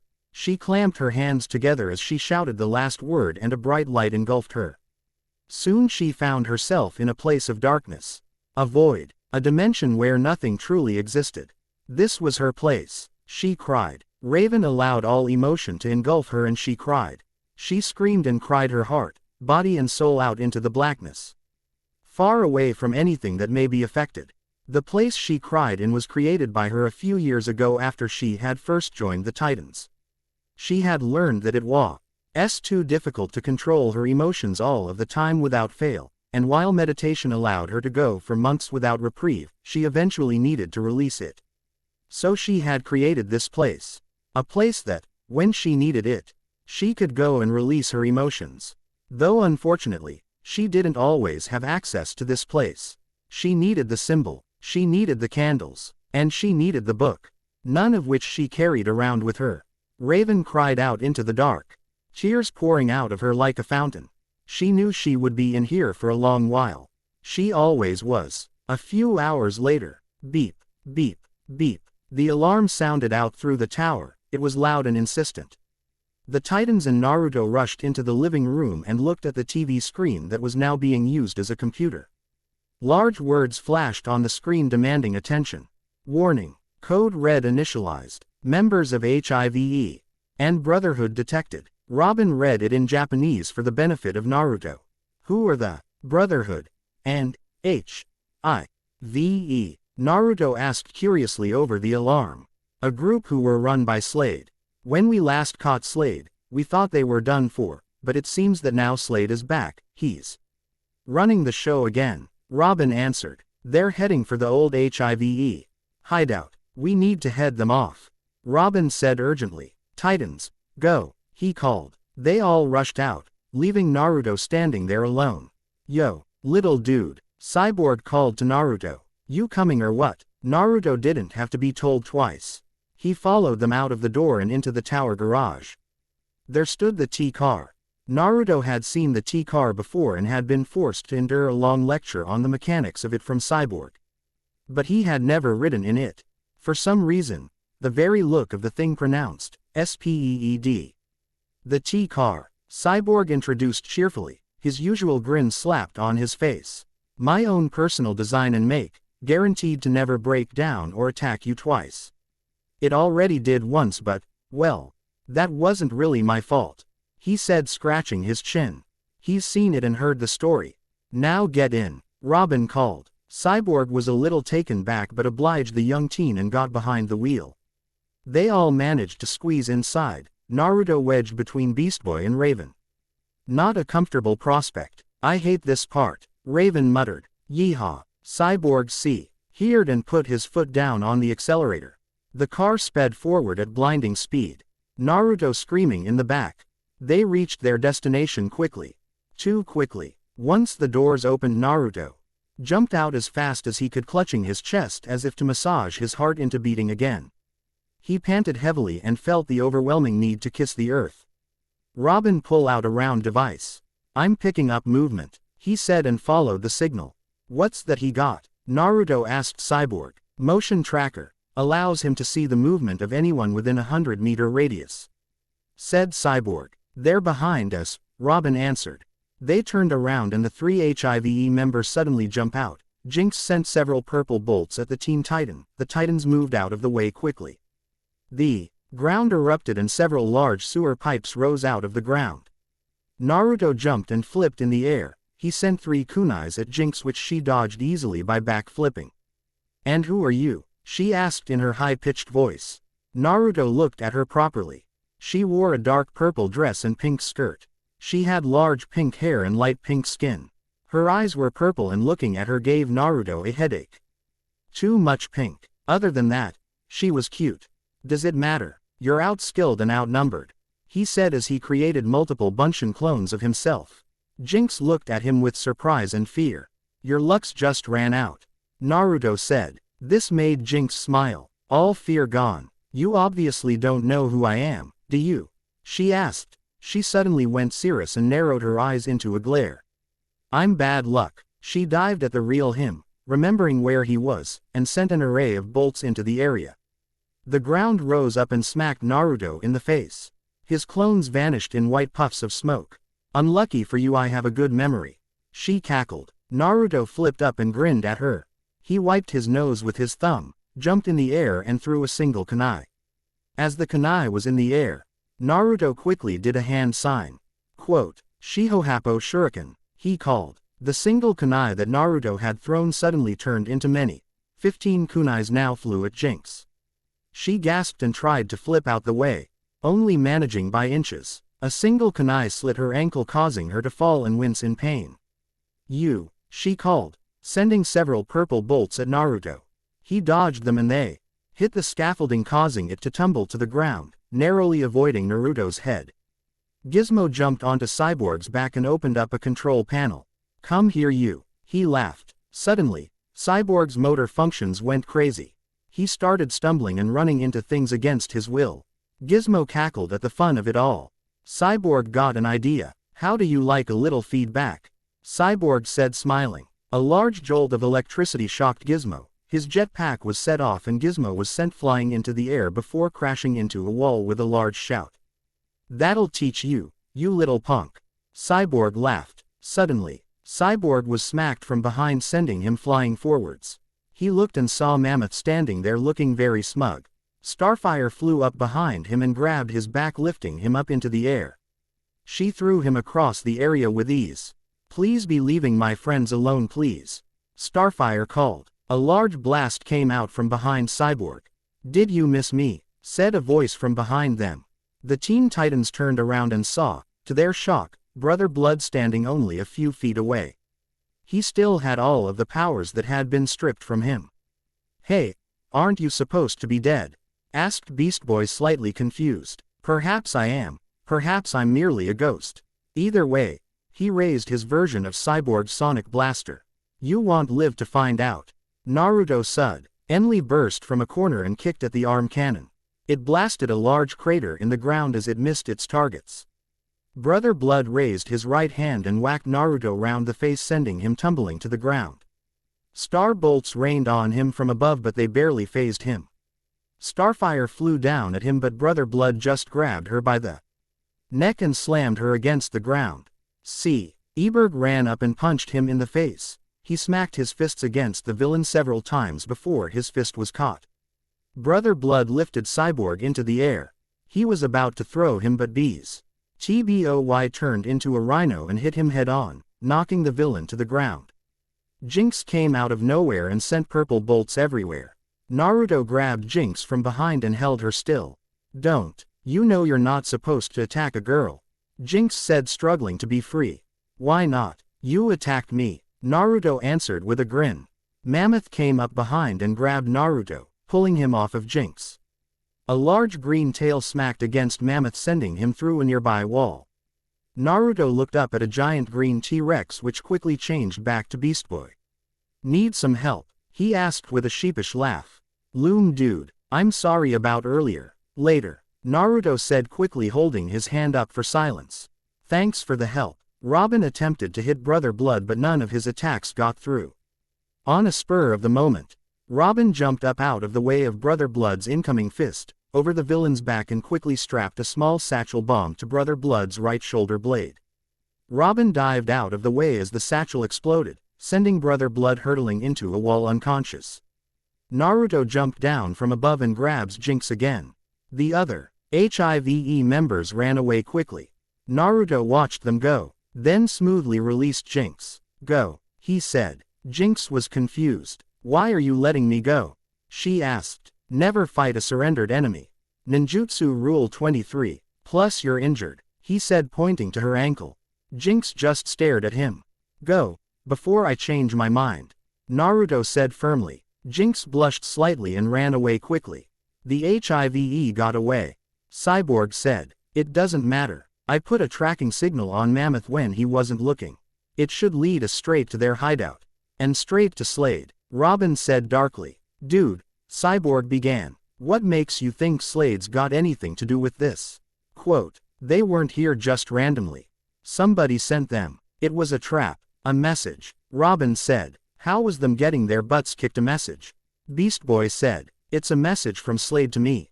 He's back in the game. He wants us to follow the HIVE, he wants us to find him." Robin said surely. His confidence was almost unnerving. Robin walked away quietly. "He really is obsessed, isn't he?" Naruto asked Cyborg. "You have no idea," Cyborg said solemnly. Chapter 6 Finish. Proposition. Chapter 7. Proposition. Cyborg and Beast Boy sat in the living room playing their favorite racing game. They did this continually for hours at a time almost every day. They were currently going along a very windy track. Beast Boy kept managing to overtake Cyborg and was growing more confident. But then he was suddenly knocked off of the track entirely by Cyborg's vehicle. "Dude, you can't do that," Beast Boy exclaimed. "I just did," Cyborg said with an evil grin. "What's with the noise?" Naruto asked from behind them. He had been watching the race. He found it incredibly fascinating at the idea that Beast Boy and Cyborg could somehow control the vehicles on the screen. "It's the alarm. The HIVE just reached their hideout," said Robin, who walked past the sofa and up to the screen. "We gonna attack?" Cyborg asked. "Not yet. I want to take them by surprise. We'll head off in a few days. Let them get comfortable. Besides, I have a plan," Robin said to them. "Until then everyone relax, you'll need your strength." Robin turned to Naruto specifically. "Naruto, I want to talk to you in private," Robin stated. It was not a request to see him, but more of an order. And Naruto didn't like orders. Still, he hid his annoyance. Naruto and Robin exited the room into the corridor. Robin waited until the door had closed before he turned to the ninja. "What is it?" Naruto asked. "Me and Raven have been doing some research. And we think we might have found a way to get you home," Robin said. "Really? That's cool," Naruto said excitedly. "But I want to ask you a favor before you go," Robin said. "Sure. What is it?" Naruto asked. "We need your help. I would like you to infiltrate the HIVE hideout. We've found out they're recruiting members and I think you should go in undercover.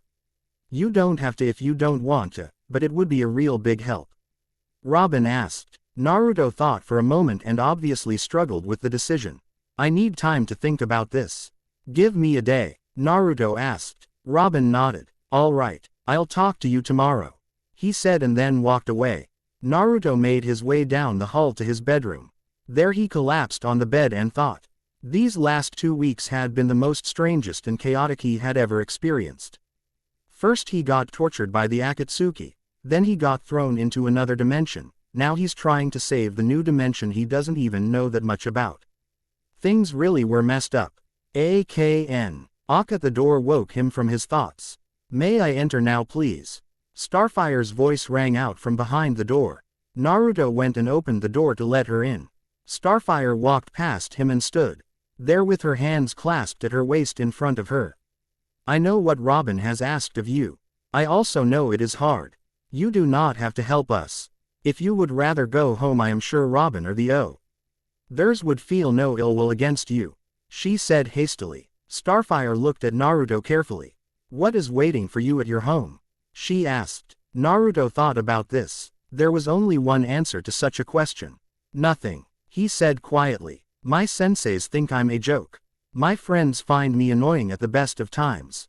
And the only girl I like barely knows who I am." I remember what was happening to me before I came here. I was being tortured by the Akatsuki. Naruto said softly. Tortured, she exclaimed. Oh, how awful. She screamed and grabbed him. She pulled him into a tight hugga. He thought his back would break at her strength. Please, just tell me what you need of me and I shall give it gladly. She said. He tried to say something but it came out incoherent. What, air, he rasped out. Oh, she said quickly, letting him go.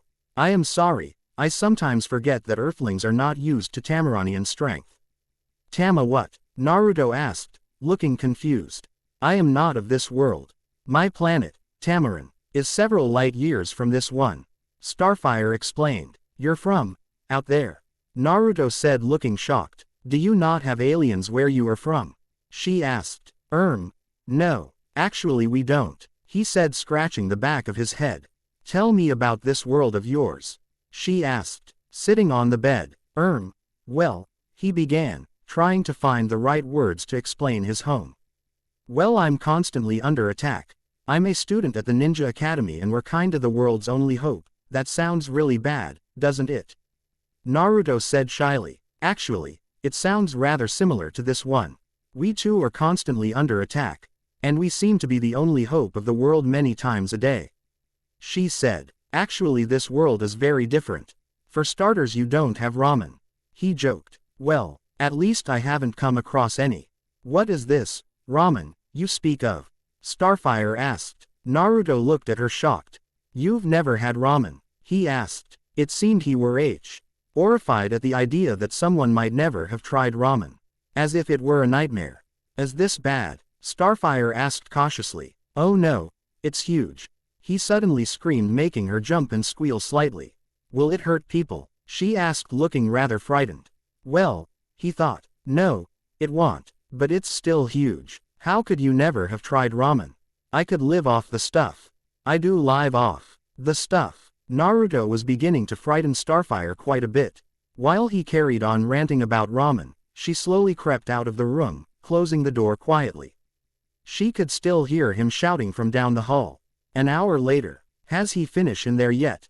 Beast Boy asked. The others shook their head and Beast Boy sagged, his arms waving at his sides.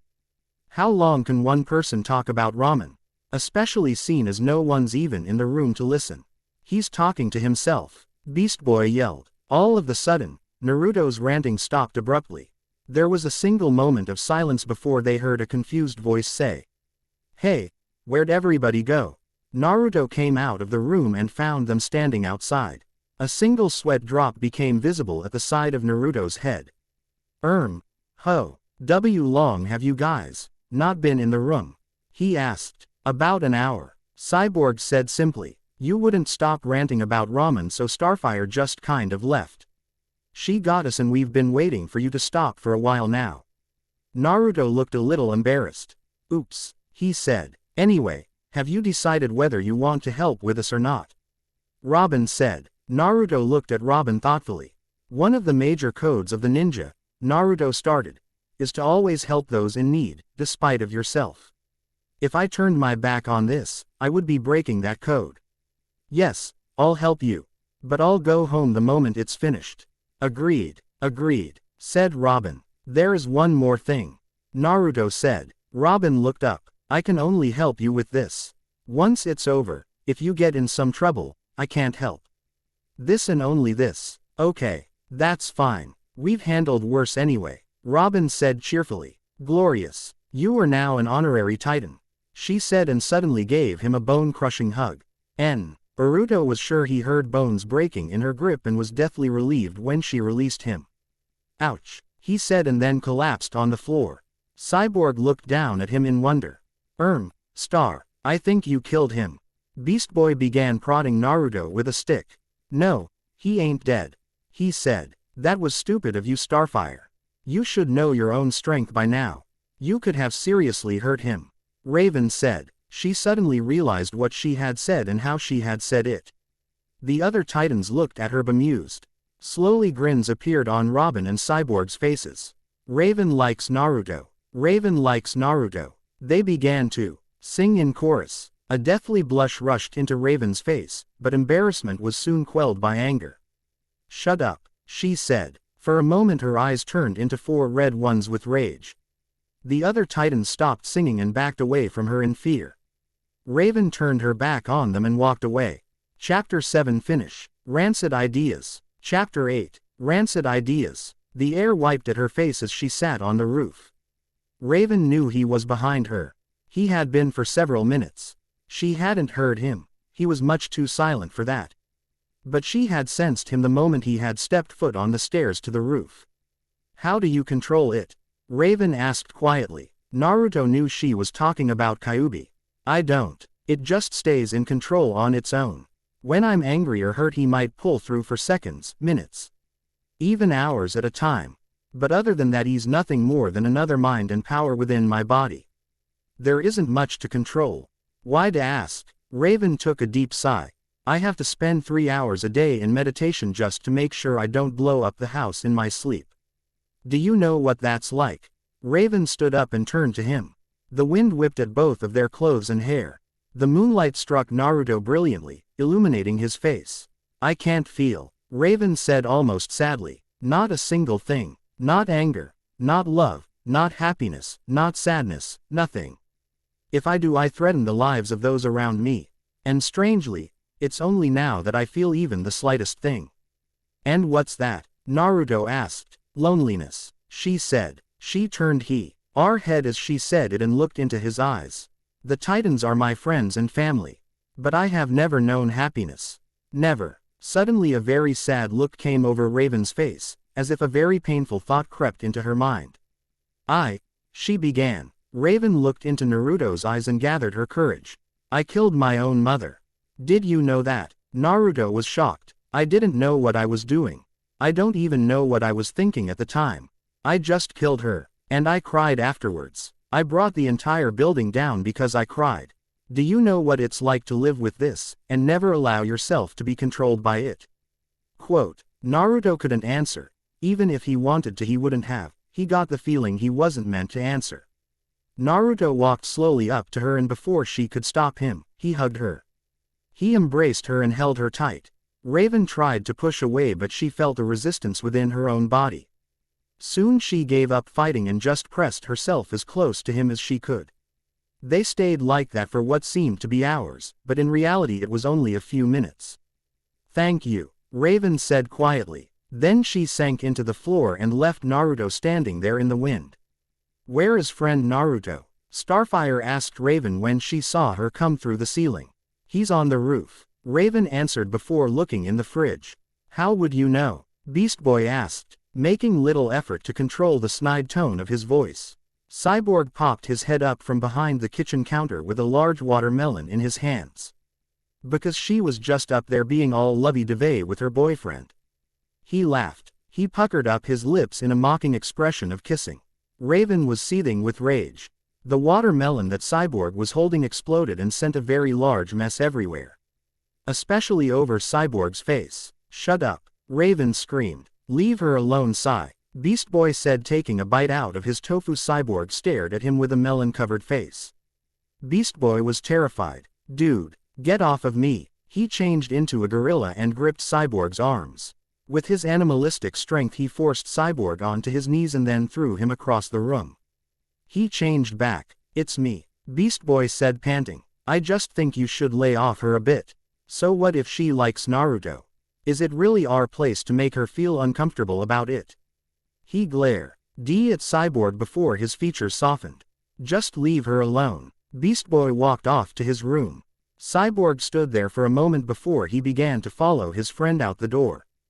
Beast Boy sat on his bed thinking about everything that had been going on. A knock at the door interrupted his thoughts and forced him to open the door. Hey dude, Cyborg said kindly. You wanna talk? Beast Boy turned his back and walked back over to his bed. He sat on it. No, he said. Well, how about you just listen? Cyborg recommended. What's wrong with you, man? You've been totally different over the past week. You barely eat. You're always angry. And don't even get me started on how easy I beat ya butt on the game. Cyborg said grinning. Hey, I almost beat you on that third track we did.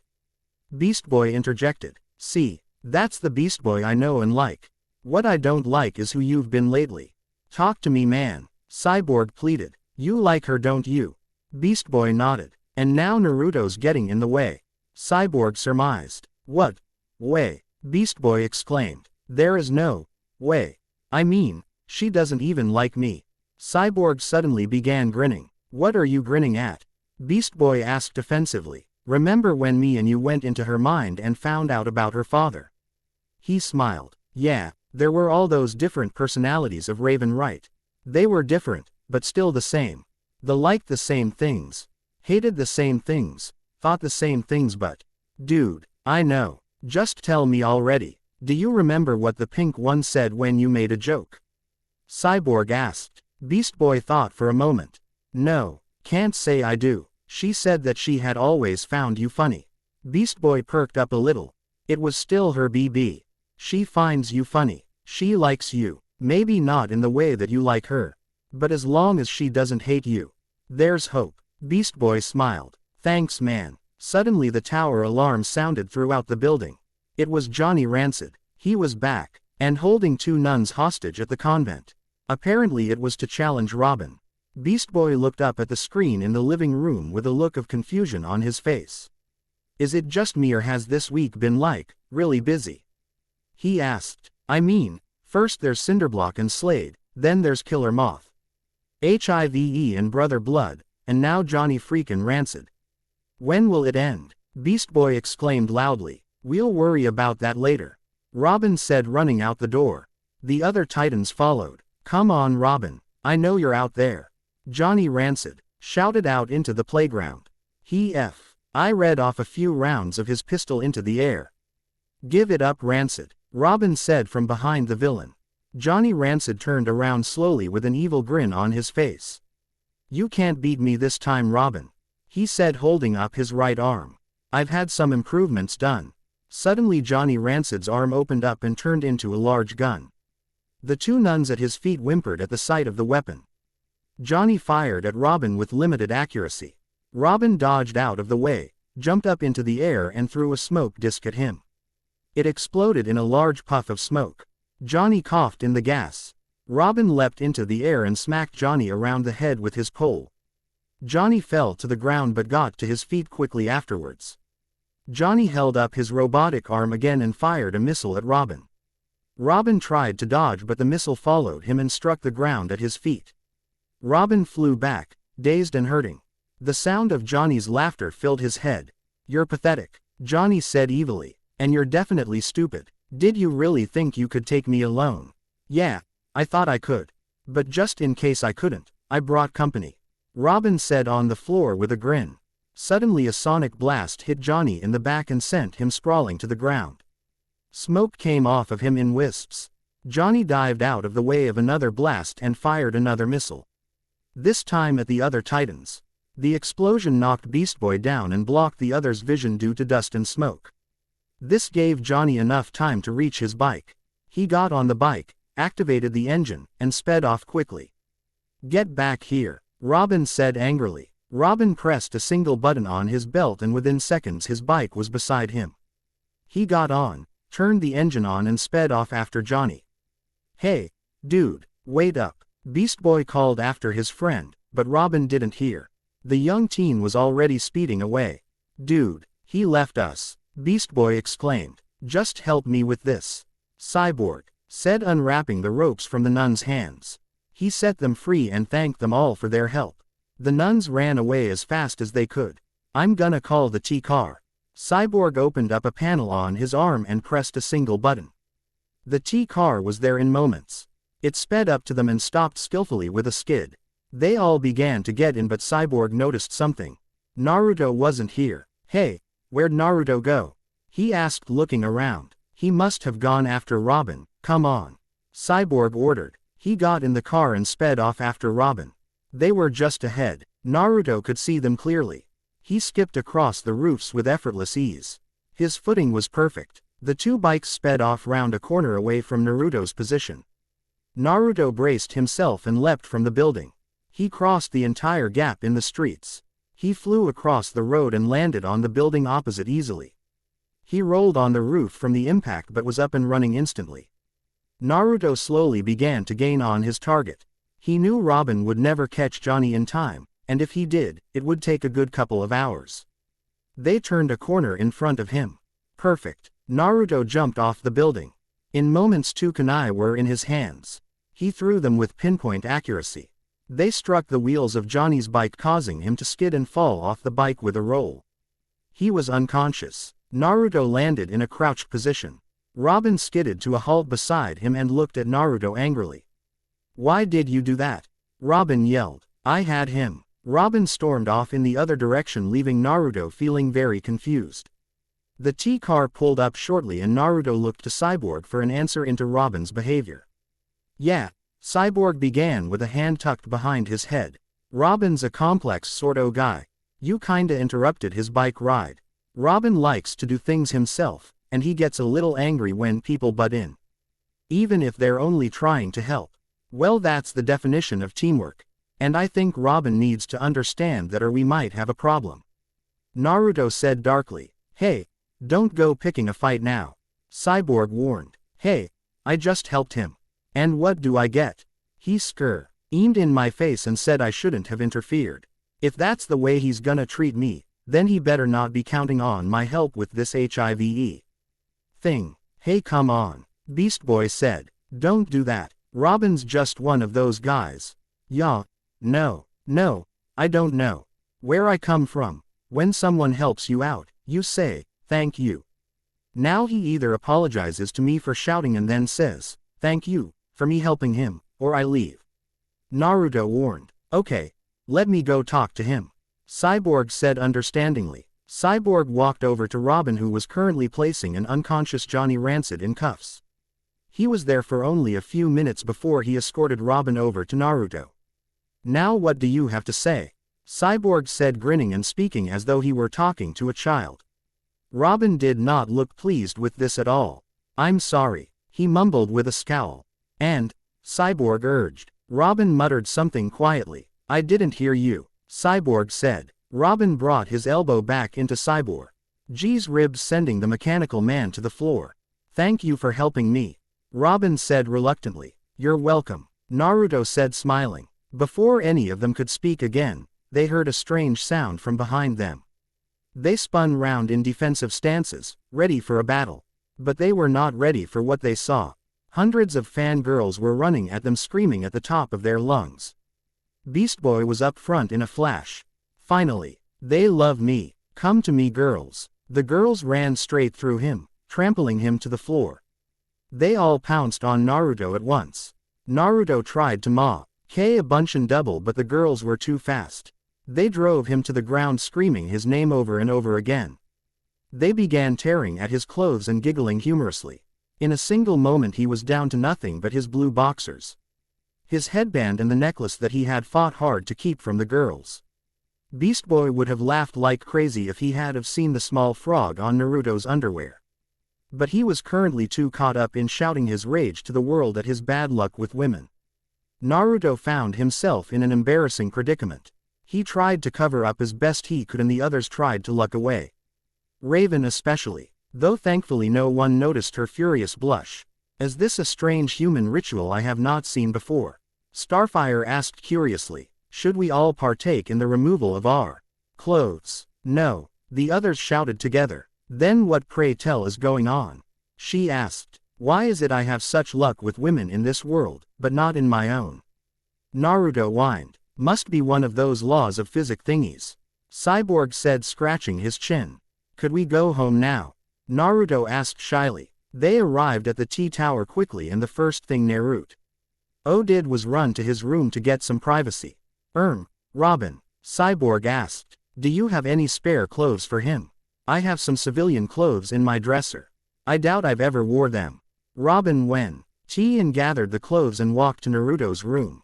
He knocked 3 times. "Yeah," Naruto said shyly. "Here, you can borrow some of my clothes. It's not a duplicate of your costume, is it?" "Becca, I'd rather walk through town naked than wear that." Robin was stunned. "What's wrong with my costume?" Robin screamed. He began beating on the door in rage, screaming and shouting at Naruto inside. "Will those two ever get on?" Cyborg said, shaking his head. Chapter 8 finished. Infiltration. Chapter 9. Infiltration. Robin contacted the rest of the Titans and requested an audience within the living room. Naruto was currently dressed in a pair of light jeans that were very uncomfortable for him, seeing as he wasn't used to them, and a black top. Robin looked at the others and said plainly, "We need some equipment for Naruto." "What kind of equipment?" Cyborg asked. Raven walked into the room briskly and joined the others. "He'll need a suit of armor that will be strong, light and flexible for his movements. A blade of some kind will work, and you'll need to dye his hair and change his kunai to shurikens to avoid being recognized," she said. The others stared. "Okay," Cyborg said slowly. Starfire perked up. "I do not know of armor or the killing of the hair, but I may be of some help with a blade. A sword, actually." The group, including Raven, looked at her wide-eyed. "You have a sword?" Robin asked skeptically. "It is a ceremonial one." "But yes, I have a sword." Starfire led them to her room. She began to throw things about her room in an attempt to get to a large wooden trunk at the back of her closet. She easily took it out with one hand and handed to Beast Boy, saying, "Hold this please." The trunk rushed to the floor with Beast Boy's hands underneath it. He yelled in pain as his fingers were squashed into the floor due to the trunk's weight. "I am terribly sorry, friend Beast Boy," she said, as she quickly grabbed the trunk and placed it on the bed. She placed her head back in the cupboard and retrieved a key. She opened the trunk and began rummaging around, throwing things left, right, and center until the room was a thorough mess. She brought out a large case and undid it. Inside was the most beautiful and strange-looking blade any of them had ever seen. The blade was made of a gray metal that none of the other Titans had ever seen before. The handle was long and gray like the rest of the blade. The blade itself was very peculiar. It was, well, the only way to describe it is to say, imagine a flame with a hollow center. Within the center there is a spike, and the outside of the blade itself comes to a very sharp point. It was large, but light. Swift but elegant. Peculiar, but strangely menacing. It was perfect. She handed to Naruto. Naruto swung the blade experimentally and found it surprisingly light, and, as he cut through a part of Starfire's bed by accident, very sharp. "Perfect," Naruto said. Cyborg was inside his room and working on Naruto's armor. He was installing cybernetics to allow for increased speed and strength. He also inputted some spy equipment and listening devices. Soon the armor was done and they moved on to the next task. Then why said Naruto, dyeing his hair into pure white and replaced his kunai with shurikens. Naruto stood in the living room before the others. The overall effect was amazing. There, in the middle of the room, Naruto was no longer Naruto. He was a boy with pure white hair, half his face covered with a fabric mask. Black and gray Hayabusa armor with spikes over the left shoulder blade and right elbow. His headband looked exactly the same, but it bore a different symbol, and beneath its metal plating there was circuitry and electronics. These were inbuilt cameras and audio devices for Naruto to use. Hurricanes were tucked in his belt and his boots were firm and powerful. The giant blade that Starfire had given him, the ceremonial Tishmar, as Starfire called it, was currently strapped to his back. Overall, he was no longer Naruto, he was Shadow. Raven looked him over. "I preferred you before," she said quietly. Cyborg looked horrified. "We dress him up in dark colors and make him look like seriously scary, and you don't like it?" he said, raising both eyebrows. "Leave me alone," she grumbled. "Glorious. I can hardly recognize you, friend Naruto," Starfire said, clapping and jumping up and down on the spot. "There's no time to waste." Robin began. "Naruto, are you ready?" Naruto nodded. "Good. Now here's the plan," Robin said with a grin. Naruto was walking toward the HIVE training facility. He knew he was being watched. The attack happened quickly, but not quickly enough. Jinx dived off of a nearby roof and sent purple bolts at the stranger below her. Before she could react, the boy had leapt at a nearby fence. Effectively dodging her bolts, from there he kicked off, grabbed her around the neck, span in the air with her, and landed them both on their feet on the ground with him holding her tightly with a blade held against her throat. She was shocked. Jinx managed to crane her neck and get a look at her assailant. She felt she recognized him from somewhere. "Have I seen you before?" she said darkly. consciously aware of the blade against her throat. Naruto looked at her with a fierce gaze. If you had, he began in a hoarse voice. You'd be dead. He let her go with a spin, kicking her in the stomach, sending her flying back onto the ground. He approached her heavily. I have heard much about you, Jinx. And that of the HIVE as well. I wish to join, said Naruto Maki, in a conscious effort to conceal his voice. Jinx looked at him with suspicion. Follow me, she said simply. She got to her feet and made him follow her. So what's your name? Jinx asked as they walked. Do not ask questions you don't need the answer to, nor expect me to give, he said darkly. Naruto knew he would never have said anything like that before, but he had allowed Kyuubi to transfer some of his energy into his body. This made him a little more impulsive and more convincing. After all, if he kept his normal personality, he would surely be found out in an instant. Geez, it was only a question. What's your deal? Jinx asked, walking backwards to face him. My deal is this. I don't like nosy little girls that ask confidential questions. I'm here to join the HIVE, not make friends. Jinx stopped suddenly and glared at him. Well, I am an original member of the HIVE and I guarantee you, you won't be joining unless you give us a name. She said sternly. As you wish, but know that it is not my true name. I am known simply as Shadow. You may call me as so and by no other name. Were you to call me by a different name, you will be scraping around on the floor looking for your own heart. You really are morbid, aren't you? Jinx protested. Just lead me, Naruto said impatiently. Fine, she exclaimed. They both walked for another hour or so. Pretty soon they arrived at a small alleyway. Jinx took out one of the bricks and pressed her hand on a scanner. The wall opened up to reveal a staircase going down. Naruto would have been shocked to see such a thing, but he had been here long enough to cease being amazed by the technology. He followed her down the stairs. The steps themselves were gray stone and the walls were made of golden hexagonal shapes, probably to give the theme of a beehive. Naruto stayed silent the whole way. He did not move his head much to look around. He was trying to stay as much in character as possible.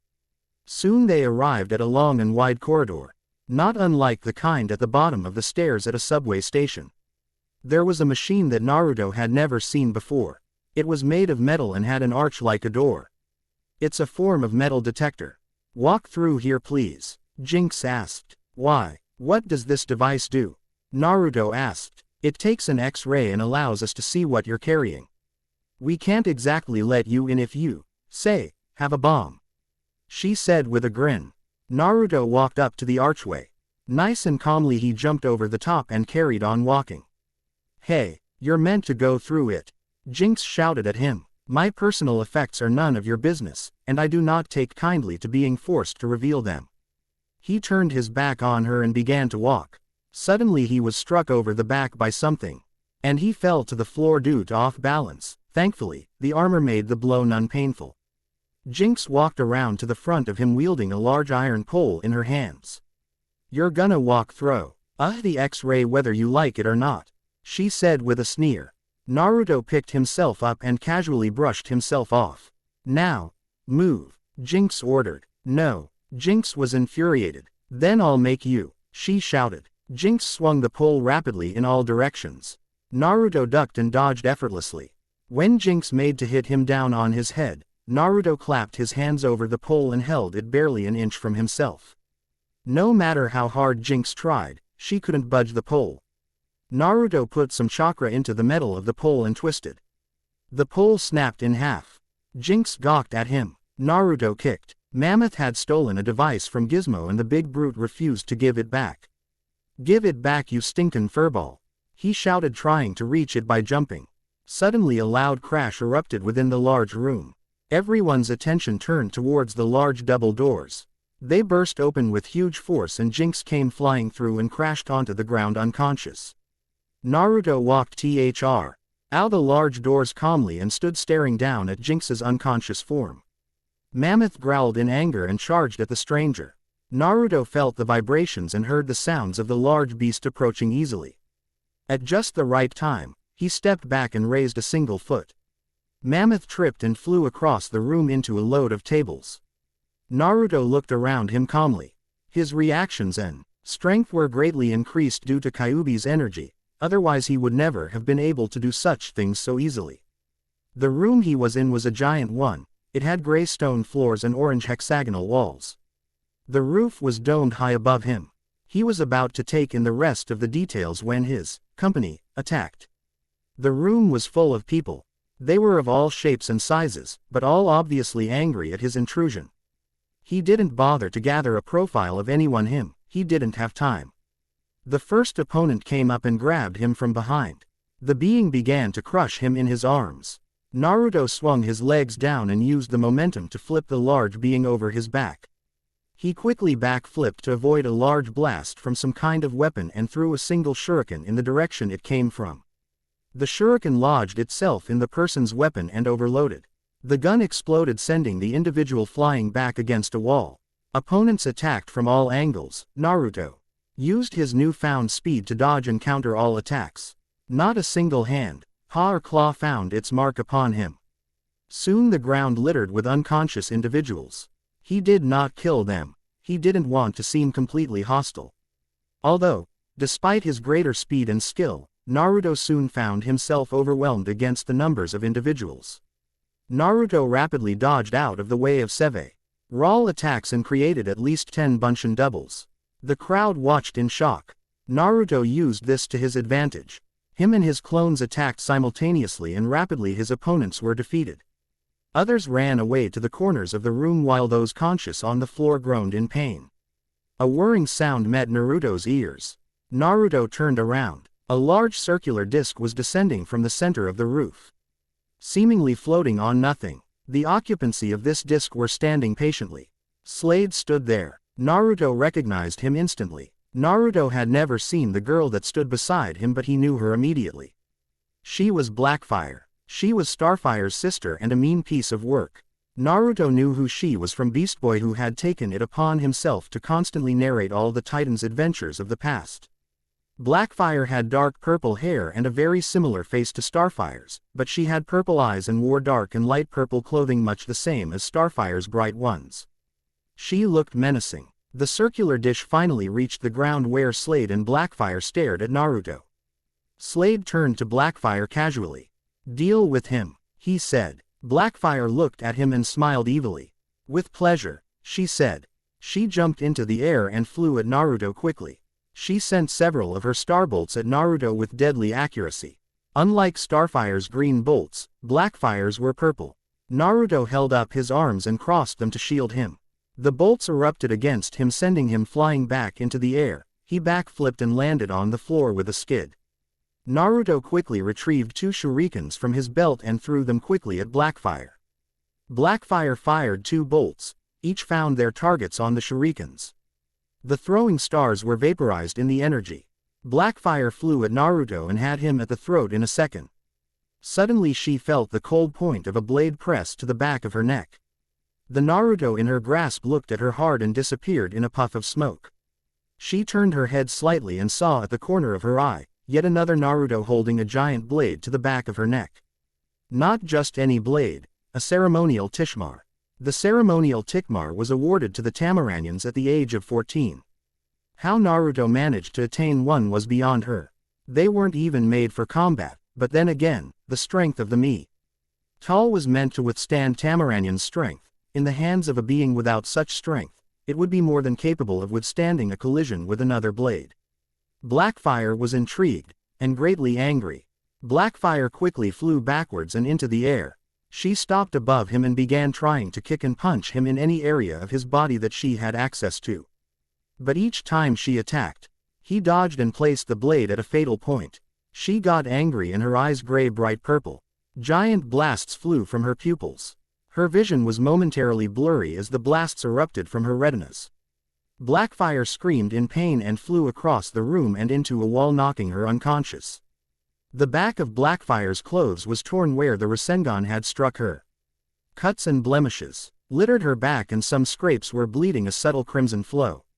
Naruto exited his defensive stance and stood proud as Slade walked up to him himself. Slade stopped right next to Naruto and leaned in. Their faces almost touched. Slade looked deep into Naruto's hard eyes. The young ninja began gathering his chakra, preparing for man to attack. But instead of attacking, he began chuckling. Slade was actually chuckling. Soon his chuckles turned to laughter. But Naruto noticed a strange thing. Slade was not laughing at him, he was laughing with him. Slade's laughter died down rapidly. He stared at Naruto sternly before saying, "I like you." Slade walked past Naruto and patted the boy on the shoulders. Naruto was in the HIVE. Chapter 9 finished. The Eagle's Eye. Chapter 10. The Eagle's Eye. The HIVE base was far bigger than Naruto could have fathomed. The area was split into 5 sections. The center section, the hall, was the largest. The surrounding 4 sections were the housing for dormitories or training grounds. The entire complex was apparently a giant dome. The days there were spent in solitude, Naruto chose it that way. He would enter the hall, sit in the very center, and meditate. Well, he would pretend to meditate. What he was really doing was allowing the Teen Titans to gather intel. The hall served many purposes. Usually it would be the general social room where the other members of HIVE would go to generally hang out. Other times it was a gathering place for large discussions and speeches. It also served as the largest of the training areas. When in training mode it had many defenses to defeat and could be quite the challenge. Currently it was being used to socialize. Naruto didn't know much about the people there, he generally kept to himself. He didn't want to make friends, after all. These people were criminals. Often however they would try and talk to him. They would taunt him, try to get a rise. But he would merely continue his meditation and ignore them. His suit and headband were full of circuitry and all sorts of other things. As long as the systems were active, the Titans had complete visual, auditory, and apparently thermal information. What any of those meant, Naruto had no clue. But he figured they were important. Naruto had been there the space of 3 days already. And nothing had really happened. He was constantly watched by Jinx. Though Naruto got the feeling this was for other reasons than to merely keep an eye on him. He came to this conclusion when he caught Jinx's eye when she had been staring at him. She would look away and blush.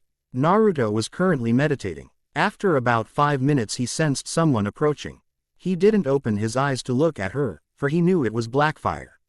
"What do you want?" Naruto asked. Blackfire looked at him sheepishly.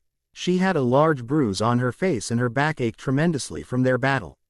"Well," she began. "Spit it out." Naruto growled, taking a sharp and angry look at her. Blackfire took a light step backwards. "I want to know you," she said quickly. Naruto's face softened for a moment before turning back to its original glare. "What do you mean?" Naruto asked in a hoarse growl. Blackfire sat down next to him and hugged her knees to her chest. "Don't you know?" she asked him quizzically. Naruto huffed. "So you like me," he said with a scorn. "Apparently so does everyone I beat." Blackfire looked curious. "What?" she began. "Jinx. She can't stop staring at me and I don't like it. I beat you and now you like me. When will you get it through head that I hold no interest in either of you. I would have thought that that would have been obvious when I showed no hesitation to hurt you." "Hey, we all hurt each other," she said with a shrug and a smirk. "But it doesn't mean we can't be friends, or more. Come on, we're having a little get-together a little bit later on, and I bet you just love to party." Naruto got up and turned his back. "Not interested," he said solemnly. Suddenly Gizmo popped up next to Blackfire and looked up at her. "Could I come?" he asked. She grabbed him by the head and angrily threw him into a wall with a loud thud. "No, leave me alone you little freak." Ever since Naruto had arrived he had witnessed many of the same incident. Gizmo, it seemed, had a big thing for Blackfire. And no matter how many times she threw him away, hurt him, or did any other such thing to put him off, he still came back. Naruto thought it was pathetic. But then again, if he asked himself whether he would be the same if he was had much into another person, he had to admit that he probably would be. A voice sounded out over everyone's. "Of course not." It was Slade's voice. "Of course Shadow cannot make the party, he has an errand to run for me." Naruto stopped and turned around. He stood sideways and looked at the masked man with glaring eyes. "I suggest that you get ready, young Shadow. You and a few other newcomers are going to undertake a little test. It's time we saw what you are made of. His voice was sinister, but truthful. Naruto heard no deceit in there, only snide arrogance. Naruto was stood in the middle of the hall with some other newbies. He knew little about who they were personally, but he did know their names and powers. There was Ivy. Ivy was a white-skinned teenage girl that had short dark purple hair that was spiked. She wore a dark purple dress that spread to her thighs and her eyes were pink. Her power was the ability to send purple vine-like tendrils out of her wrists and bind them around people and objects at her will. Another was Kanon. He was an android. He was mainly human with cybernetic implants. He had a giant cannon attached to his back that weighed him down so that he was permanently bowed. The final other one was a little girl named Rose. She was so small and sweet it was hard to remember that she was actually incredibly smart and strong in power. She was about 3 feet tall, wore a small pink dress and always held a teddy bear. Her power was being psychic. She had the most power out of all of them. With a snap of her finger she could send any of them hurtling into a wall with all their bones breaking. And of course, there was Naruto himself, currently going by the name of Shadow. Slade stood before them. He was pacing backwards and forwards in front of them. There is something I need, Slade said to them. And, fortunately, you need a test. As so I will be combining the two. Your test is to retrieve what I need. The one to bring me it will stay. The ones that don't. Well, Slade narrowed his eye at them. I shall leave their fate to your imagination. Naruto could feel a little lump rise in throat. He fought desperately not to gulp and show his fear. The object I need is a ruby. It is the largest one in the world and is currently being held at the East Side Bank. Your task is to achieve it, by any means necessary. He emphasized these words, while leaning dangerously close to Naruto's face. Naruto forced himself to not back off and merely to hold the stare. Go, Slade said, turning his back. They all ran out. Once topside, Naruto was worried. He had absolutely no idea where to. Heck, he barely knew what a bank was. Thankfully, the Titans seemed to read his mind somehow, or at least knew the extent of his knowledge of this world. Bako. Say their voices soon echoed in his ears from somewhere he didn't know. Don't worry, we'll guide you. It was Robin. You need to go in the opposite direction you're facing. Naruto didn't speak. He wanted to thank them for their help. But if he spoke, then the other newbies would notice. He jumped up onto the roof of the building next to him. He then began to run in the direction of the bank. Ivy appeared at his side. Kanon on the other. Rose next to him, floating in the air. Ivy attacked him. Naruto was shocked at first, but then he remembered Slade's words. Any means necessary. Plus he said that the ones that didn't bring him the ruby, well, he hadn't actually stated what would happen to them. But Naruto felt it wasn't going to be good. Ivy's purple vines rushed past him and he dodged over them. She attacked and attacked as they ran, and soon Naruto was dodging attacks from Kanon too. The brute tried to ram into him several times. When he tried it again, Naruto jumped up and Kanon collided with Ivy. Suddenly they all stopped moving. They were lifted up into the air by an unseen force and thrown across the long parking building lot they had landed on. Rose, it seemed, didn't want them to get the ruby. Naruto struggled to his feet and looked up at the little girl floating above him. She was chuckling. And torture she did. Naruto suddenly felt like he was being torn apart. He collapsed to the ground again as agony was wrenched throughout his entire body. He would have screamed, if he was able to. The pain was so great that Naruto couldn't find the voice to even moan. Kanon and Ivy began to run in the direction of the bank. Rose noticed them and tried to stop them. She let her hold on Naruto go and turned to throw the others into a set of cars. Rose turned back to deal with Naruto, but he wasn't there. She tried to sense for him, but for some reason she couldn't find him. Suddenly she felt a spike of power behind her. Rose turned around quickly and was met with a blinding light. It hit her chest and tore agony through her body. She screamed and fell to the ground. Naruto landed with a scorching hand. It worked, he thought. Naruto's mind went back a few paces. He had managed to dodge into the shadows once she had stopped her hold on him. He was forced to ignore the pain in his body and focus on lowering his chakra. He didn't want her sensing him. He had climbed a lamppost and was waiting patiently until the time was right. Back at home, Naruto had begun some training with Kakashi. And Naruto, being the person he was, witnessed the lightning blade. And as predicted, Naruto was astonished at the attack's power. He had asked Kakashi to teach him the lightning blade, but Kakashi had first refused, saying that Naruto would be unable to wield it. The BL-owned haired youth had protested and soon managed to convince his sensei to teach him.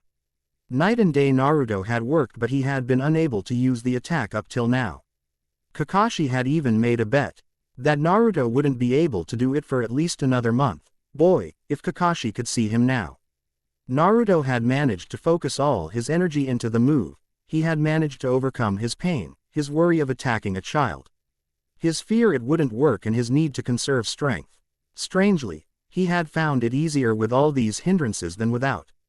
Thankfully, he hadn't killed the little girl. She was more than strong enough to be durable against the attack, and Naruto's power over the move had not been absolute. It had been far weaker than Kakashi's. Naruto's body felt like it had been just struck by a lightning bolt. His hair was full of static, as was his clothes. What Naruto didn't know was that the attack had shorted out the suit. The Titans were now blind. Naruto looked up and saw the bank across the way. He charged. Naruto! Robin screamed at the screen.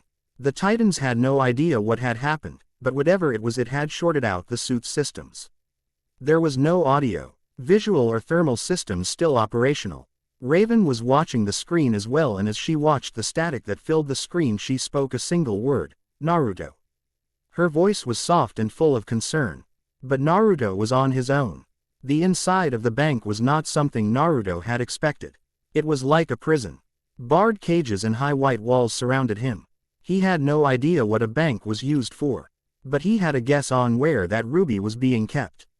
After all, wasn't it usually behind the giant sealed door right in front of you?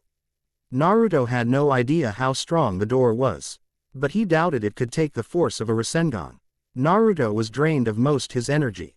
He was still in pain from what Rose had done to him, and he didn't know whether he would be able to form such a powerful Rasengan. But he had to try. Naruto concentrated and began to gather his chakra into his palm. Quickly he compacted the energy and began to gather it into a ball of power. He braced his body and felt its energy drain as he created the Rasengan sphere.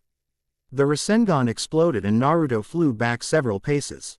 He looked up at the door with a groan and saw a huge dent, lots of scorch marks and a single break in the armor not big enough to poke a finger through. Suddenly Naruto was hit on the back and was sent flying forwards into the large door. Kanon stood behind him with a large grin on his face. Naruto stood up and watched as Kanon began to charge up his weapon on his back. Naruto thought he could use this. Kanon fired. Naruto jumped. The blast hit the door and exploded with incredible force. Smoke enshrouded Naruto and he used this for cover whilst in the air. Naruto sent 3 shurikens forward. They all struck the weapon on Kanon's back, causing it to explode. Kanon was sent flying into the wall unconscious. Naruto looked at the door. It had a giant hole in it. That could have hurt, Naruto thought. Naruto looked inside and saw a pedestal at the back of the room. Inside was the largest ruby Naruto had ever seen, although it was technically the first ruby Naruto had ever seen. Below it, on the pedestal, there was an inscription. The Eagle's Eye, a time Hanu, red gem that holds incredible properties of amplifying energy. Single quote. Naruto hadn't the faintest idea what it meant. But he didn't really care at this moment. He cut through the glass with a sharp shuriken and retrieved the giant red jewel. Suddenly it was yanked out of his hands by a purple vine. He went to grab it but was instantly whipped in the face, causing him to tumble to the ground. "You don't stay down, do you?" she said. Her voice was high-pitched and laced with malice. Naruto made to get up, but the vines suddenly wrapped around his body, holding him down.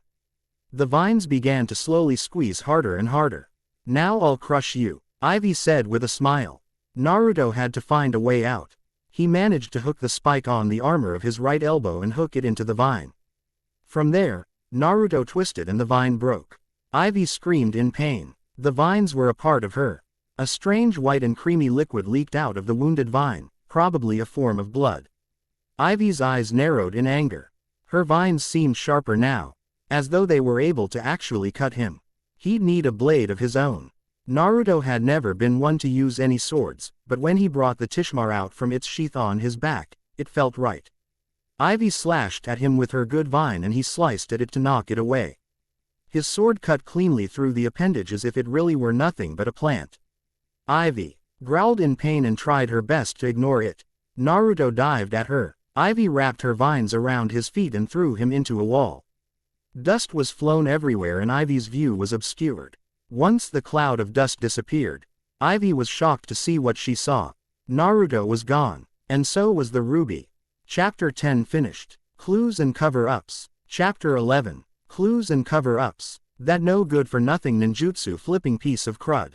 Gizmo shouted. He was inside his HIVE dormitory and he was currently wearing a hole in the floor due to his frequent pacing. Gizmo's latest disturbance was due to a certain new ninja on the block known as Shadow. Ever since the small genius had laid eyes on Blackfire, he had found her majestic, graceful, and beautiful. But now that Shadow was here, things had suddenly gone wrong. Blackfire barely acknowledged his presence these days, and when she did, it was usually to give him a kick through the nearest wall.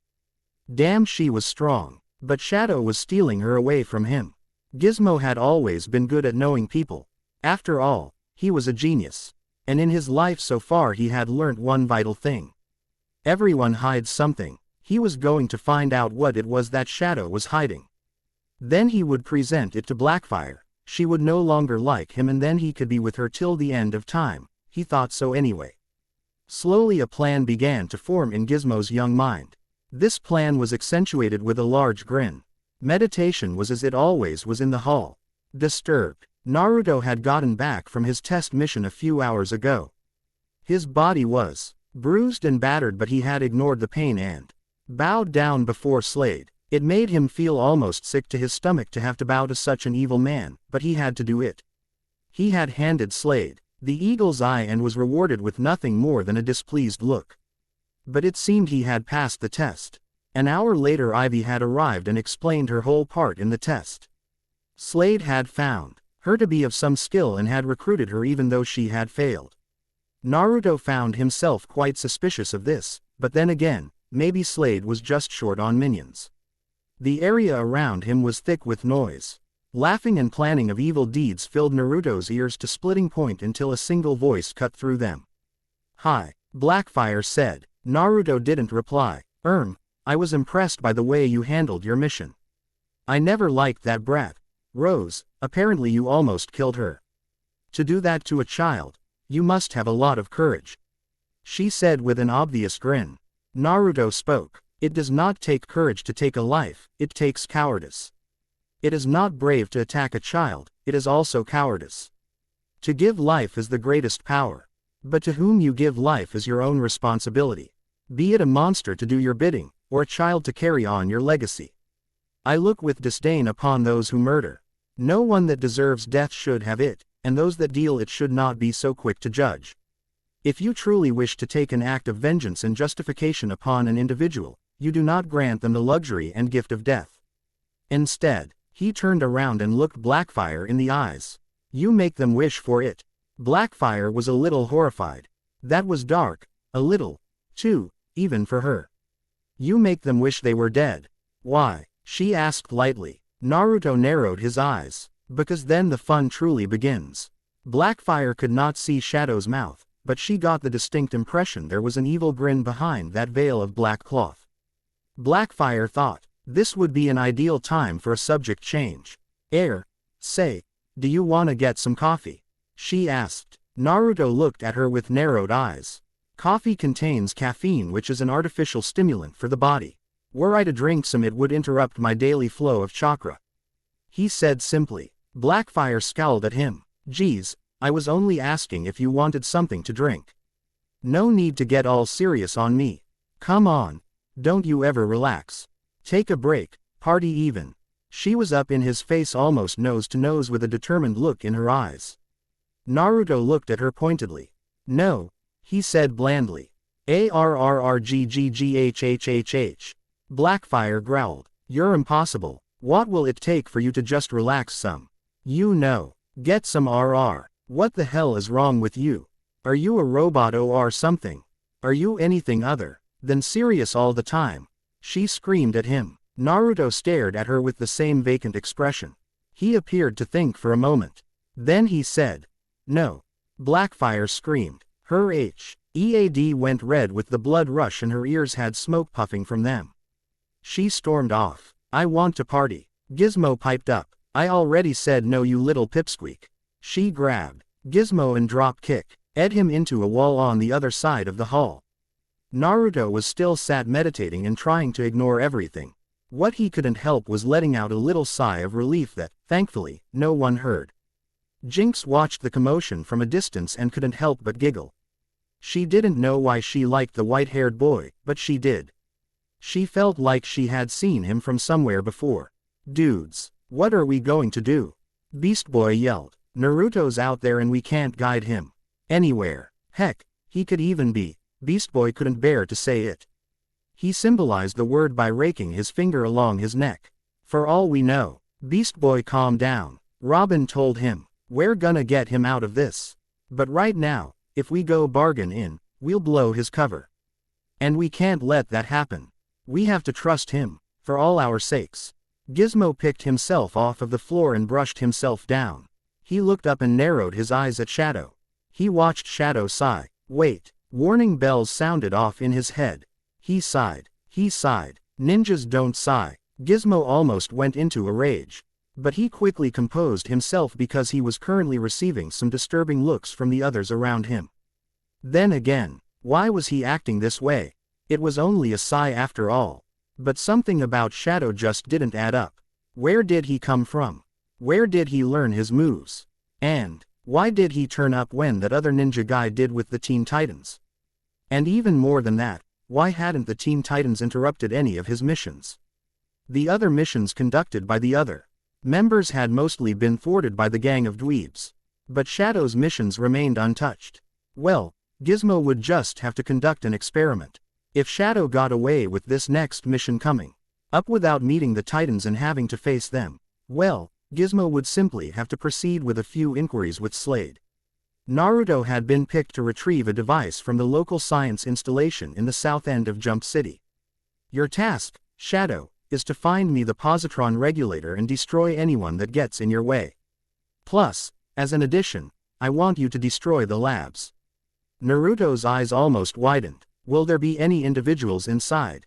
Naruto asked him. "Hundreds. Won't that be fun for you?" Naruto only just managed to conceal his gulp. How was he going to do this? "You start immediately and I want you back within the hour. Now, go." Naruto leapt to his feet and ran silently down the hall and out into the corridor. He exited the HIVE headquarters and began his way to the science installations.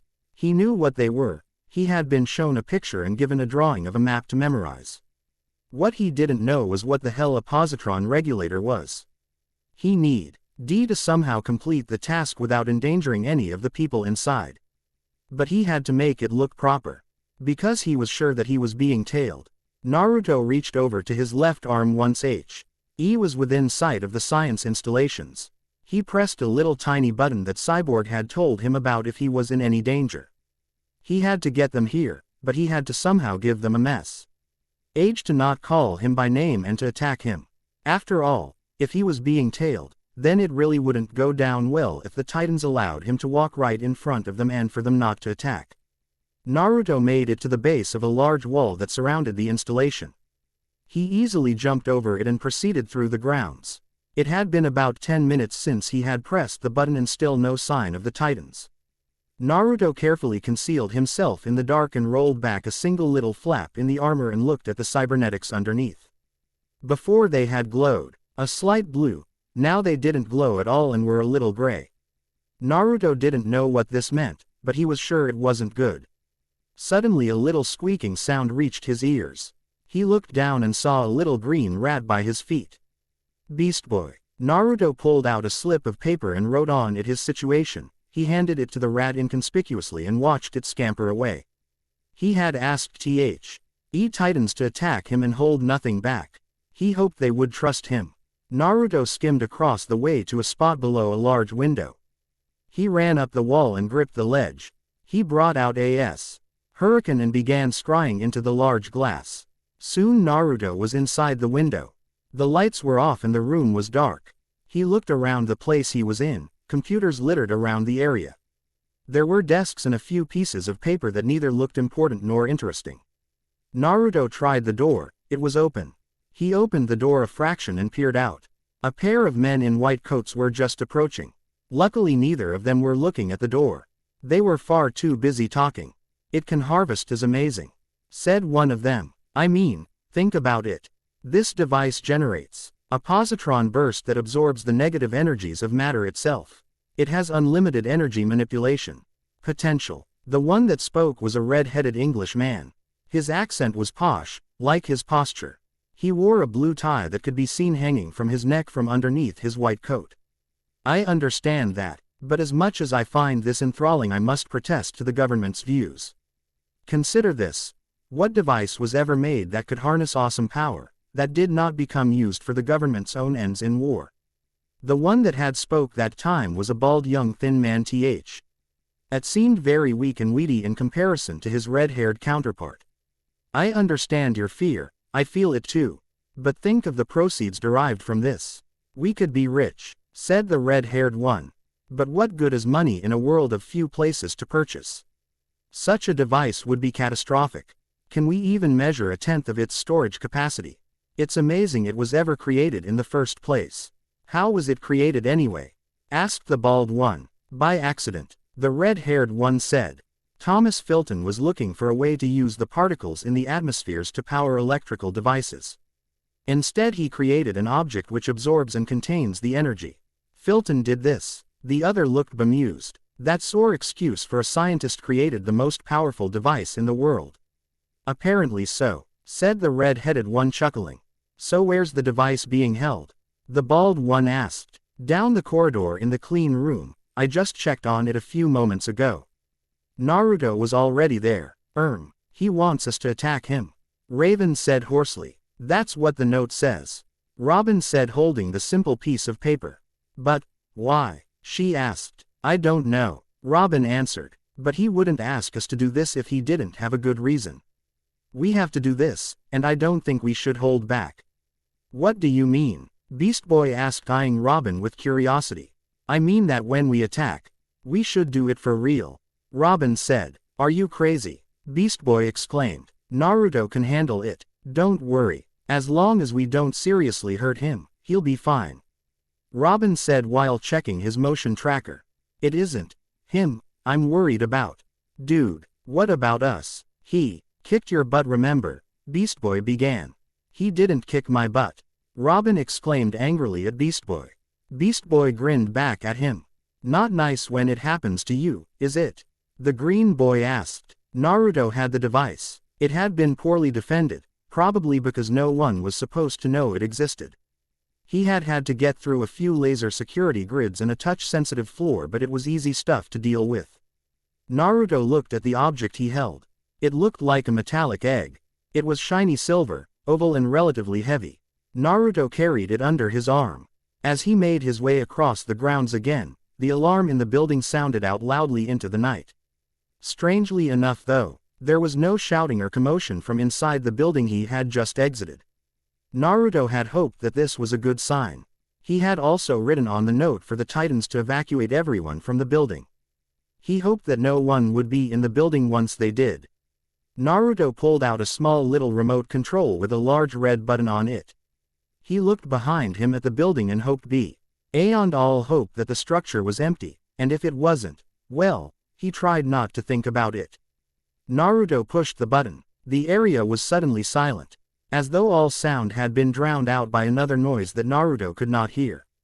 Then the noise came back, and Naruto's ears were filled with the roar of flames, his eyes with the amber glow of the scorching embers, his face lit with the luminance of the blaze. Heat swept over his face, but it was only enough to warm his flesh. Something was wrong. Naruto sensed something behind him. The teenage ninja dodged out of the way as the ground where he had been standing was hit with a green blast. Naruto tumbled to the floor but was back on his feet in an instant. The Teen Titans stood before him, defiant and golden in the blaze that set aglow upon their bodies. "Ah, Naruto began in a dark voice. The Teen Titans. I have heard of you, but somehow I expected more. And you are? Robin asked. Naruto looked at the Titans with a deathly glare. His features were obscured in darkness due to the fire behind him, but it only heightened his image of menace. Shadow. Naruto said, crossing his fingers as he gathered his chakra. Remember the name, for you shall be begging me to finish you before the end. You're outnumbered, Beast Boy said with narrowed eyes. Suddenly, multiple clones of Naruto flew from either side of Naruto's body and surrounded the Titans in a circle. All of the copies looked exactly alike. There were at least 20 of them. You were saying, they all said. Beast Boy gulped. We'll just be going now. STBOY said, backing off until his back rested against Cyborg's cold metal. While all the clones looked alike, there was a single difference that allowed the Titans to identify the original. Only the original was holding the device stolen from the burning building that blazed in the background. That Naruto placed the device into a bag and strapped it to his back. Titans Go! Robin shouted. They all jumped in. Beast Boy turned into a Tyrannosaurus Rex and roared loudly into the night. Starfire flew in and began pummeling the Narutos with starbolts. Robin threw some explosive discs and Furious Lee struck out at the Narutos with his staff. Cyborg punched out at the Narutos and blasted them with his sonic blaster. Raven was more hesitant though, and so were the Narutos that attacked her. Ire kicks and punches were ill-placed and held barely any strength or force. Raven herself merely attacked them with tentacles of blackness or solid objects that she threw at them. Robin swung his STAFF and watched as the Naruto he hit disappeared in a puff of smoke. He swung around and barely managed to avoid a kick to his back. He countered by sweeping the Naruto's legs and slamming down on the clone with the staff, causing it to vanish. Suddenly a sharp pain ripped its way over Robin's back and something sharp cut into his flesh from a slash. He swung around, whacked the Naruto around the head, only to be kicked in the back by another one. There seemed to be more Narutos than he thought. That or the original was creating more by the moment. Was there any limit? Swarms of white-haired youths flew at Cyborg from every angle. He blasted and blasted but soon found himself overwhelmed. Starfire flew at a Naruto clone and kicked it across the face, causing it to disappear in a small white puff. Another clone kicked her in the back while another appeared in front of her and gave her a powerful uppercut to the face. Naruto swarmed over Beast Boy and slowly managed to bring his giant beast form down. It took about 15 Narutos to keep him held down until the green boy turned back to normal from exhaustion. Raven was grappled by some clones and brought to her knees. She could have beat them off if she wanted. But she found she hadn't the will. The original Naruto watched the scene without moving an inch. With 5 minutes, the Titans had been overpowered and forced to the grow. Where they currently struggled against the Bunchen clones. Naruto shook his head, seemingly at their pitiful efforts. This is what the HIVE is afraid of? Naruto asked. Disappointing. He sighed. Well, Naruto began again. At least I can use you as test subjects for a new jutsu I've been working on. The original said with the hint of a smile. Though what his features expressed, no one could know due to the darkness. Naruto made a few hand signs. He kept his eyes closed at first, but then he opened his eyes suddenly and called out into the night, Kage Kaden Bunchen no Jutsu. Literally. Shadow Fire Clone Technique. The clones exploded. The area was engulfed in a powerful blaze as the clones exploded whilst they gripped tight of the Titans. The flame lasted for barely a moment. And it took maybe a scale of 30 seconds for the dust to settle. In the clearing the Titans looked unharmed. But they were certainly unconscious. Naruto surveyed the scene for a moment before he slowly walked away. As Naruto walked along the streets he grew to be aware of something. He slowly turned around and looked directly into a dark alleyway across the road. Jinx lurked in the shadows. He had been watching the young ninja ever since he had set out after the device. She had watched the fight between Shadow and the Teen Titans and she couldn't help but feel suspicious. It had seemed too easy. It had seemed as though the Titans had actually tried to hurt Shadow, but it also seemed that they had held back. She lurked in an alleyway and watched the white-haired youth walk calmly down the deserted streets. Suddenly he stopped. Jinx leaned forward to get a better look. Shadow turned around and looked into the alleyway that Jinx skulked in. Jinx darted back into the shadows around a corner and waited for her heart to stop its incessant fast-paced beating. She slowly regained her breath and hoped that she had not been seen. She looked around the corner. Shadow was gone. Softly, there was a cold blade's edge placed against her throat. She took an instinctive breath inwards and backed away from the knife's edge. Her back rested quickly against another's chest and the blade was rest a little more forcefully against her throat. "Why are you following me?" Shadow asked. "Where you asked to?" "No," she answered quickly. "Then why?" he asked her. His voice was threatening and deep. "Because I wanted to see you in action. You were amazing. Please, don't kill me, I surrender." Naruto let her go. "What kind of bad guy are you meant to be?" Jinx asked him while she brushed herself down. "What do you mean?" Shadow asked. "Well, you never really do anything bad unless you're told to. You give yourself a rule and code or something along those lines to follow, and now you just let me go because I asked you to." "Why did you let me go?" "I might have attacked you," she asked. "Are you trustworthy? Do you lie often?" Shadow asked her darkly. "Of course not. The truth is always so much more fun," she said. "Then why should I not believe you when you say you surrender?" She was stumped. Ninjutsu Rule 23. Never attack a surrendered opponent. Jinx blinked in shock and recognition at what he said. Naruto jumped into the air and seemed to vanish into the blackness of the night. Chapter 11 finished. Girls, girls, girls. Chapter 12. Girls, girls, girls. When Naruto had returned from his mission, he hadn't really been expecting any form of praise. He didn't want any, and he didn't receive any. When he had delivered the device, Slade had looked upon him with little more than a glare. It was strange to Naruto how the man could convey emotion through a single visible eye, and it got Naruto thinking about what had happened to the other one. When Slade looked at him, it was always with contempt. He looked at everyone the same way, as if he harbored some great detestation of them regardless of who they were. But strangely, Naruto had noticed something. There was a person that changed the emotion in Slade's eye. Robin. Whenever Robin's name was spoken, the rage within Slade's eye would falter for a mere moment. Much too fast for the average person to notice, but Naruto wasn't the average person. Naruto was thinking of this as he lay in his dormitory bed within the HIVE. Suddenly his train of thought was rudely interrupted by rapping at his door. "Come in," he said in a gruff tone. The door gently slid back and Blackfire entered the room. He didn't look at her. He didn't need to. She always wore the same overpowering perfume that almost threatened to clog up his nose with each intake of breath.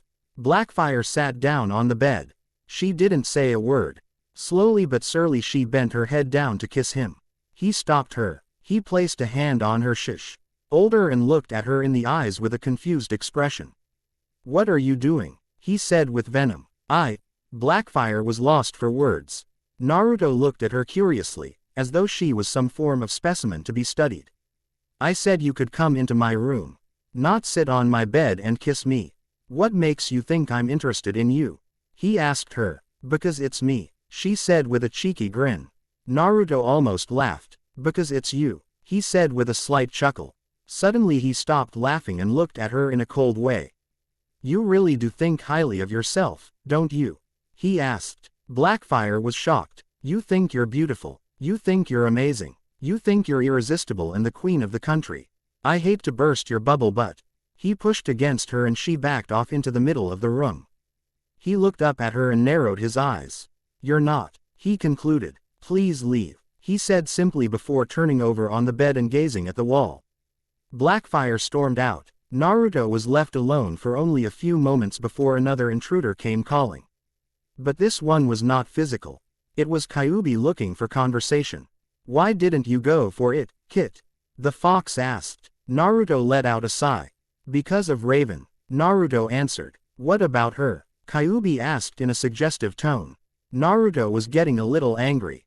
"I don't cheat on those I care about," he growled aloud. "Cheating? What makes you think it's cheating?"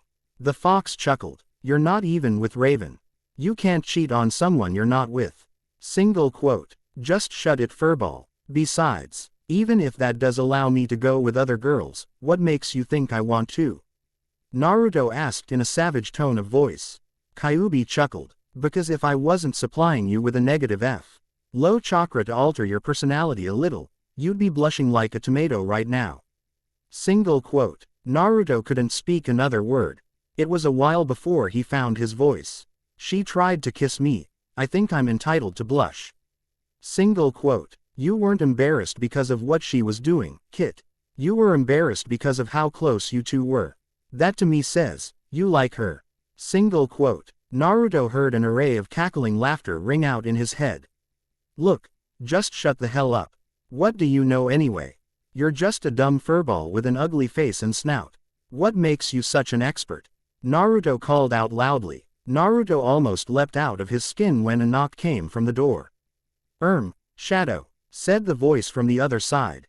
Can I come in? Oh, sure. The door opened to reveal the pink and gray features of Jinx. She looked embarrassed about something. Who are you talking to? She asked, looking around the room. Oh, no one.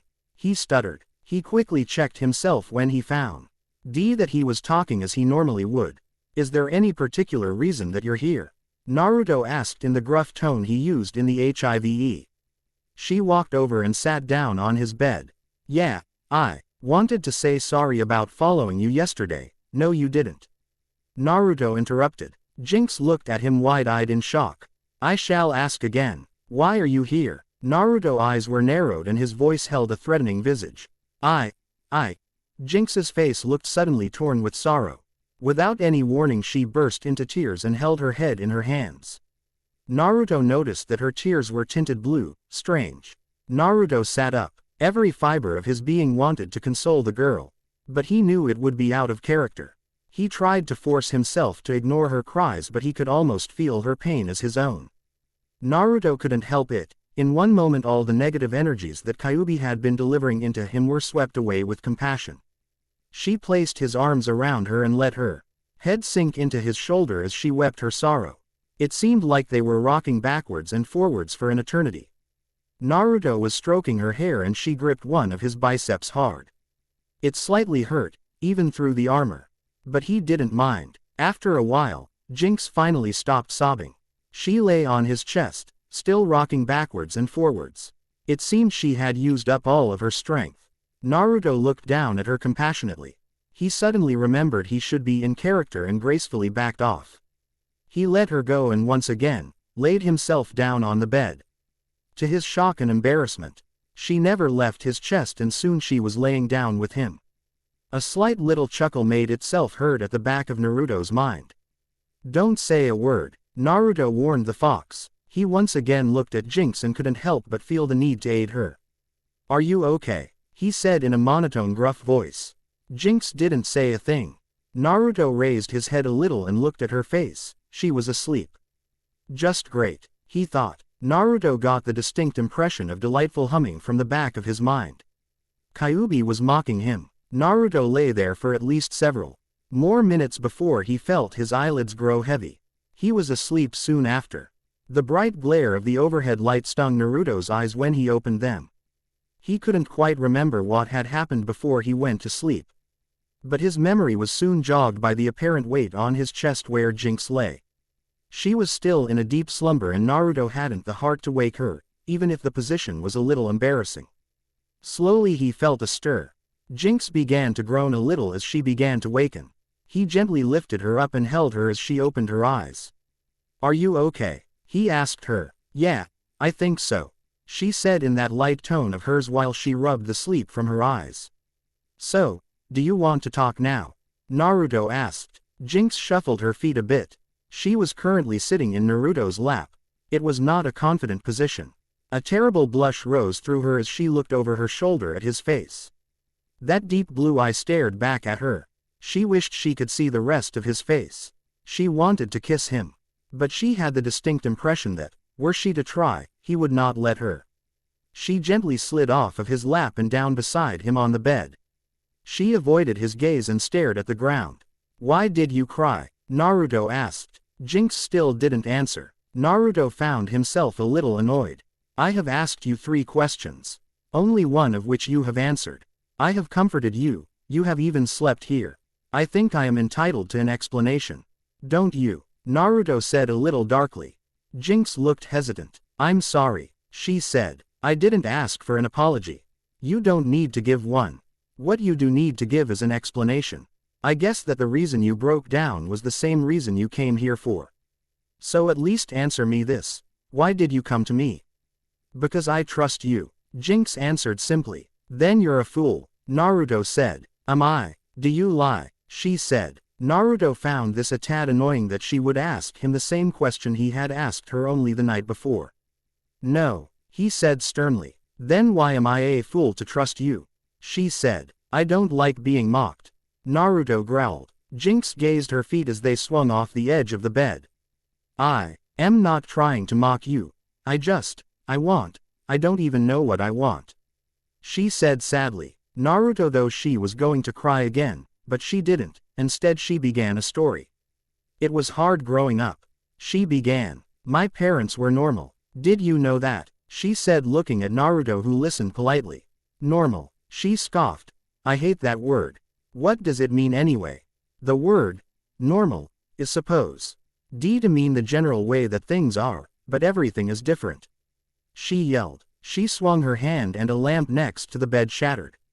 Everyone is different, so to be different must be normal, yet they call me a freak. She swung her hand again and the bedside table that had hosted the lamp was sliced in half.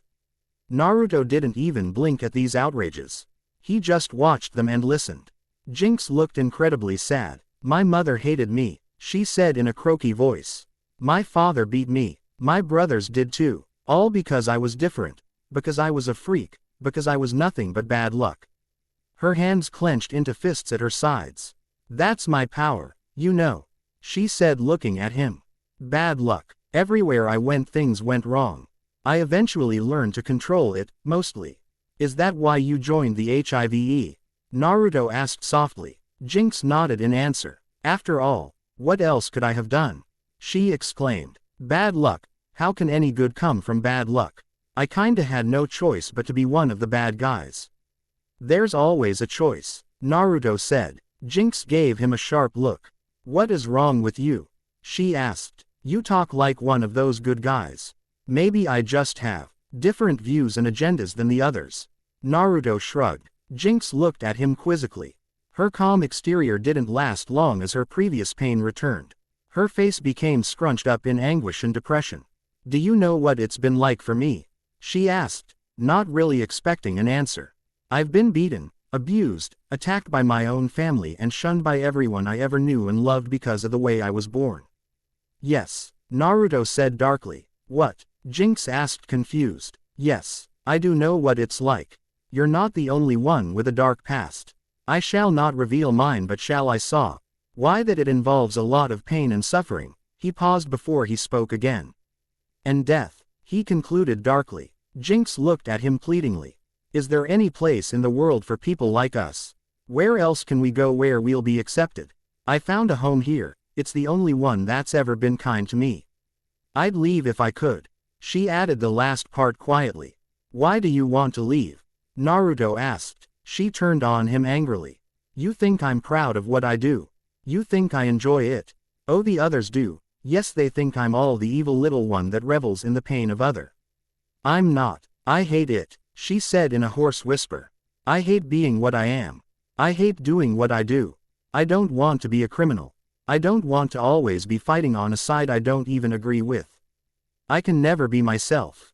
I don't want the others to think things of me, so I put on a face every morning. I pretend to like it all and even give suggestions on what to do next, but every day I feel like throwing up.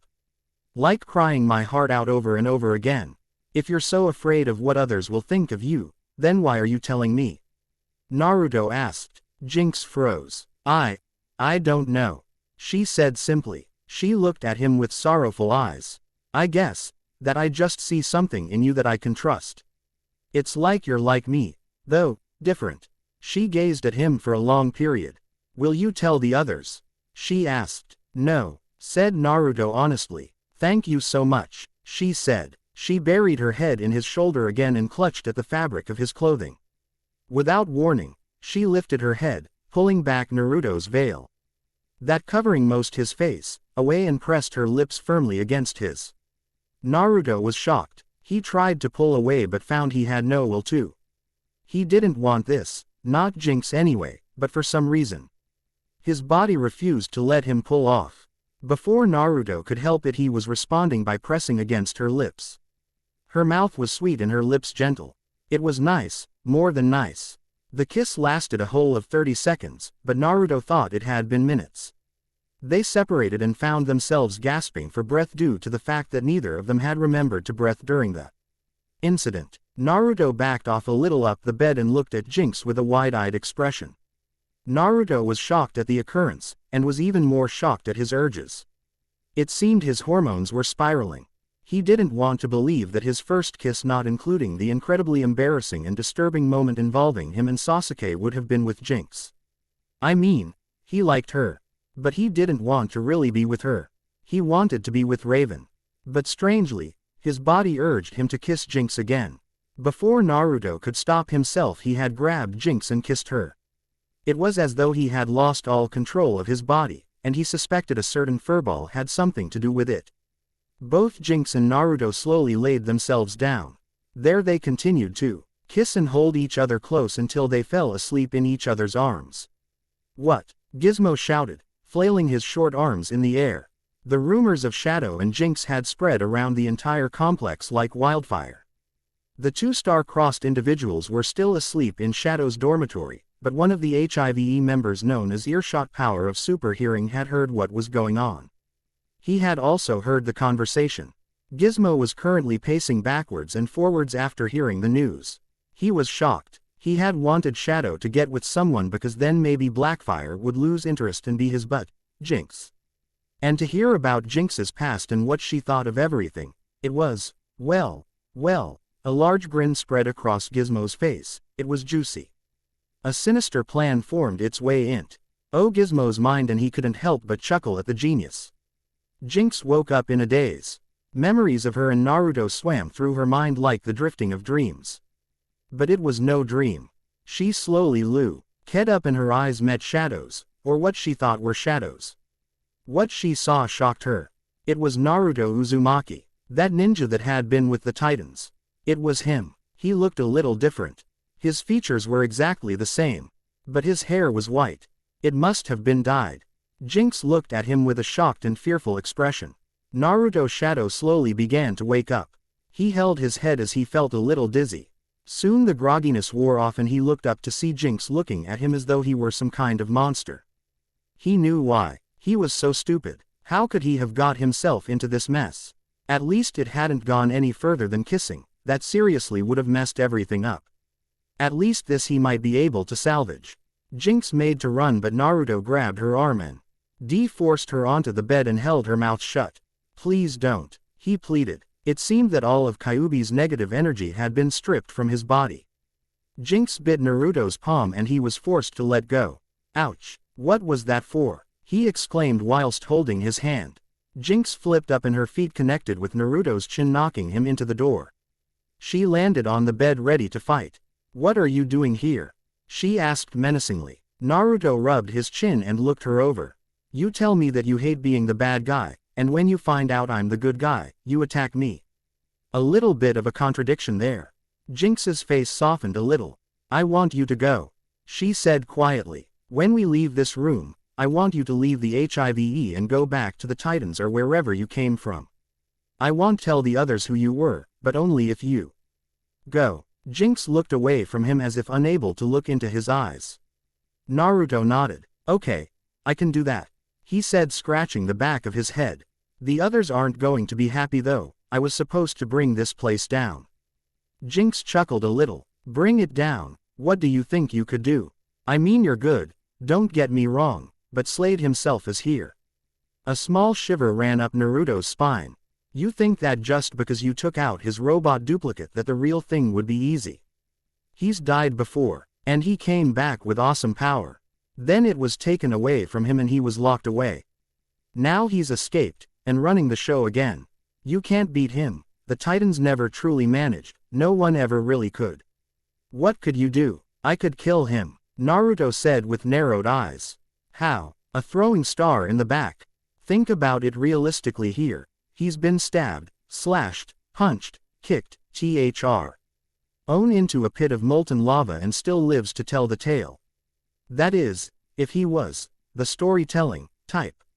But still, how are you going to kill him? As I said, I want you gone. She made towards Naruto, but he knew she was heading for the door. You might wanna put your mask up. She asked him. Oh, yeah. Naruto fumbled with the cloth and repositioned it over most of his face. Together they slowly walked out of the room. Suddenly Jinx was grabbed from overhead, the individuals jumped down and other members of HIVE grabbed her arms and legs. Mammoth appeared out of nowhere and butted Naruto.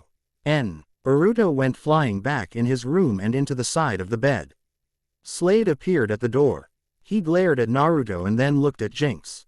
He lifted Jinx's chin so that she was looking into his eye. You should have been more careful, girl. I hate disloyalty, he said darkly. But I haven't been disloyal, she exclaimed, still struggling to free herself. Ah, but you will be.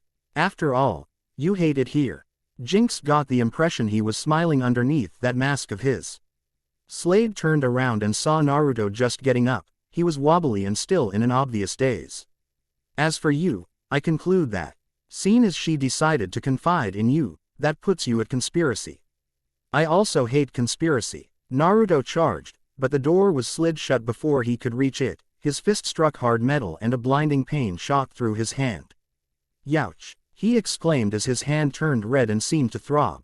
Slade looked hard at Jinx but said nothing. He turned around and gestured for another individual to come closer. This girl was dressed in a flowing multicolored robe.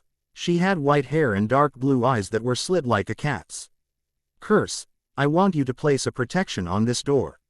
I do not want him getting out, Slade ordered. The girl identified as Curse walked up and stood in front of Shadow's dormitory.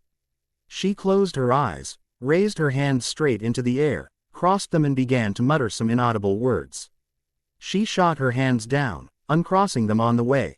There was a flash of light from the door and everyone knew it was impenetrable. How long will it last? Slade asked. She looked at her handiwork thoughtfully. It'll be indestructible for about half an hour. Is that enough time? She asked. Plenty, Slade said darkly. Naruto brought out the ceremonial Tishmar. He looked the door up and down and thought he'd make easy work of it.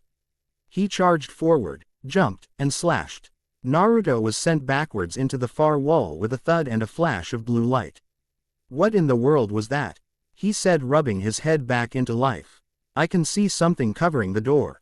It's like some kind of field. I've never seen anything like it, Kit. Kyuubi commented in his head.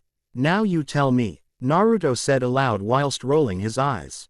Well, a field, Let's see how strong it is. Naruto put the Tishmar back into its sheath on his back. He rapidly gathered his chakra. He opened his right hand and quickly a spiraling ball of energy began to form. There was a bright flash of light and Naruto found himself slamming back into the wall behind him. That's gonna be sore, he groaned. A thought came to Naruto's mind. I have an idea, Naruto said, more to himself than Kyuubi. Naruto crossed his fingers and created 4 other clones. They all gathered their chakra into equally powerful Rasengans. In unison, they shouted, Rasengan. Pain shot through all of their arms. The first clone's arm began to bleed and he quickly disappeared in a puff of white fluffy smoke. The second soon followed him. One by one the clones became injured by the force of the giant Rasengan. With each one that disappeared, the Rasengan became more difficult to hold. Soon only Naruto himself was holding it in place. He gritted his teeth at the pain. It felt like his arm was being torn apart, and indeed, he soon saw blood. Naruto felt like his arm was on fire. His back had showing pains running throughout it and his shoulder had seen better days. There was blood running from Naruto's palm where the skin had all but been stripped off. His wrist was covered in scratches and bruises. His body felt weathered and tired. He had never used so much chakra before, and he certainly had never tried to control something of that power in his life. But then again, at least now he knew what happens if 2 Rasengans meet. They make a bigger one. Random thoughts of new moves popped themselves into Naruto's head. Sasuke will be surprised when I next face him. This thought made him smile a little. You might as well not bother, said a voice at the now open door. Naruto picked himself up and looked at Ivy. She was standing there with her hands on her hips looking at him evilly. What have you done to the door? Naruto asked darkly. Me, I've done nothing. This is Curse's work. She's Slade's new pet, you might say. She said this with a little contempt. Naruto ran as fast as he could for the door. Ivy didn't flinch as he struck the barrier. He flew back into the room. What the hell? He exclaimed. The spell was put on the doorway, not the actual door itself. You can't go out. Not without one of our assistants anyway. She smiled evilly. Naruto felt a churning in his stomach. What kind of assistance would it take for you to get me out of here? He asked, feeling sickly. Naruto's jaw dropped to the ground with a thud. Chapter 12 finished. A series of unfortunate events. Chapter 13. A series of unfortunate events. You want me to what? Naruto exclaimed. He couldn't believe what he was hearing. She wanted him to kiss her. What was he going to do? A plan formed in his mind. If you do, I'll let you go, she said, examining her nails. Fine, I'll do it. I've always liked you anyway. Naruto lied. He stood up and walked over to the doorway slowly. Ivy grinned. But, Naruto began, I'll only kiss you once I'm out, he stated. Ivy's features hardened. She walked forward and seemed to pass through the barrier with a crackle of sparks. She grabbed his hand and slowly began to pull him through the barrier. She made sure she kept her other hand on the other side of barrier as she pulled him. Naruto felt like every hair on his body was standing on end. A large and powerful tingling sensation ran through his body as he passed through the barrier. I guess you can pass through this side, but not the other, Naruto asked once he was through. Ivy nodded her head. Good. In one swift motion he flipped them both round and threw her through the barrier into his room. She howled with rage and ran at him. She hit the barrier and flew backwards into the wall. Ouch, that does look like it hurts, Naruto commented. He closed the door and ran down the corridor. In a flash he was already out of the complex. He leapt from rooftop to rooftop on his way to the T-Tower. Once he was at the base of the large building he tried the door. Unfortunately, it was locked. He knocked on the door loudly and erratically, trying to gain an answer from within. When none came he began looking for alternative ways of gaining entry. He looked up and saw a single high open window. He leapt for it. Robin, Beast Boy, Starfire, and Cyborg all heard the door. Raven appeared out of her room and they all headed for the front entrance. Robin unlocked the door and they all peered out into the empty night air. Wind slapped at their faces as they looked the area over. Robin closed the door and looked at the others. He shrugged. Beast Boy turned around and was about to walk CK to the sofa, but Naruto suddenly jumped down from above and landed right in front of him. Naruto's silhouette looked menacing and unwelcoming. It was also frightening. Beast Boy was shocked and soon fainted from the fright. Naruto looked down at him and just decided to ignore the green boy. He approached the others and came into the light. The others relaxed as they had been ready for a battle with the intruder. Naruto, what are you doing here? Robin said. He walked forward and heard a slight dripping sound. He looked down at Naruto's arm and saw it harboring several deep gashes and a lot of blood. The crimson flow was currently dripping to the floor in a slow trickle. Beast Boy popped his head up and rubbed some feeling back into it. He was level with Naruto's arm and looked at it intently. Dude, what happened to your arm? He asked. I was about to ask the same thing. Robin said. Naruto. Robin requested, looking Naruto in the eyes. Oh, it's nothing, he said, looking his arm over. It'll heal in a couple of days. Starfire inspected the wound before wrapping Naruto in a bone-cracking hug. I am so sorry for your wound, friend Naruto, Starfire said over the groans of pain from Naruto. She released him and Naruto found himself able to catch his breath faster than usual. Maybe he was actually getting used to Starfire's hug. The pain in his back said otherwise though. So what happened to you? The systems in your armor shorted out a few weeks ago. We thought we should have come and got you, but it would have compromised your cover. Cyborg said. Did you go near any high electrical fields or something? That would have shorted out the armor. I'm not sure. I'm kinda clueless about this stuff, remember? Naruto said, scratching the back of his head. I did use a lightning-based jutsu on someone. Would that be the same thing? Maybe. Cyborg said, scratching his chin. How powerful? Robin interrupted. I'm sure this is all helpful, but right now I need to know something. Why are you here now and not at the HIVE? I had to escape, and now we have to go back. Jinx has been captured and we've gotta save her. Naruto exclaimed. Wait, Beast Boy said. You needed to escape, though you were undercover as a bad guy and you had to escape the bad guys, and even though that Jinx is a bad guy, or should I say a bad girl, we have to save her from the other bad guys even though she's a bad guy or girl herself. He said with a single raised eyebrow. The others looked at Beast Boy with a shocked and bewailed expression. What? They all asked in unison. Never mind, Beast Boy said and stormed off. Naruto, we need you to tell us everything. Naruto did just that. They stayed up until late and heard the entire story from Naruto's mouth, from start to finish. By the time he was finished narrating his time at the HIVE, Robin had already come up with a plan. Naruto was to stay with the Titans for a while and then go back with something that Slade wanted. He was to reintegrate himself into the HIVE, and then, with the Titans' aid, he was to bring it down. But until then, he was to relax and heal at the T-Tower. After they had finished talking, they separated and went to their rooms. It was the day after. Naruto was standing in his room's personal bathroom showering. He stood beneath the gushing water, letting it soak his body. The dye in his hair slowly began to fade out. It would stay a lighter color for a while and he thought he'd probably have to re-dye it before he went back to the HIVE. He stepped out of the shower and wrapped a towel around himself.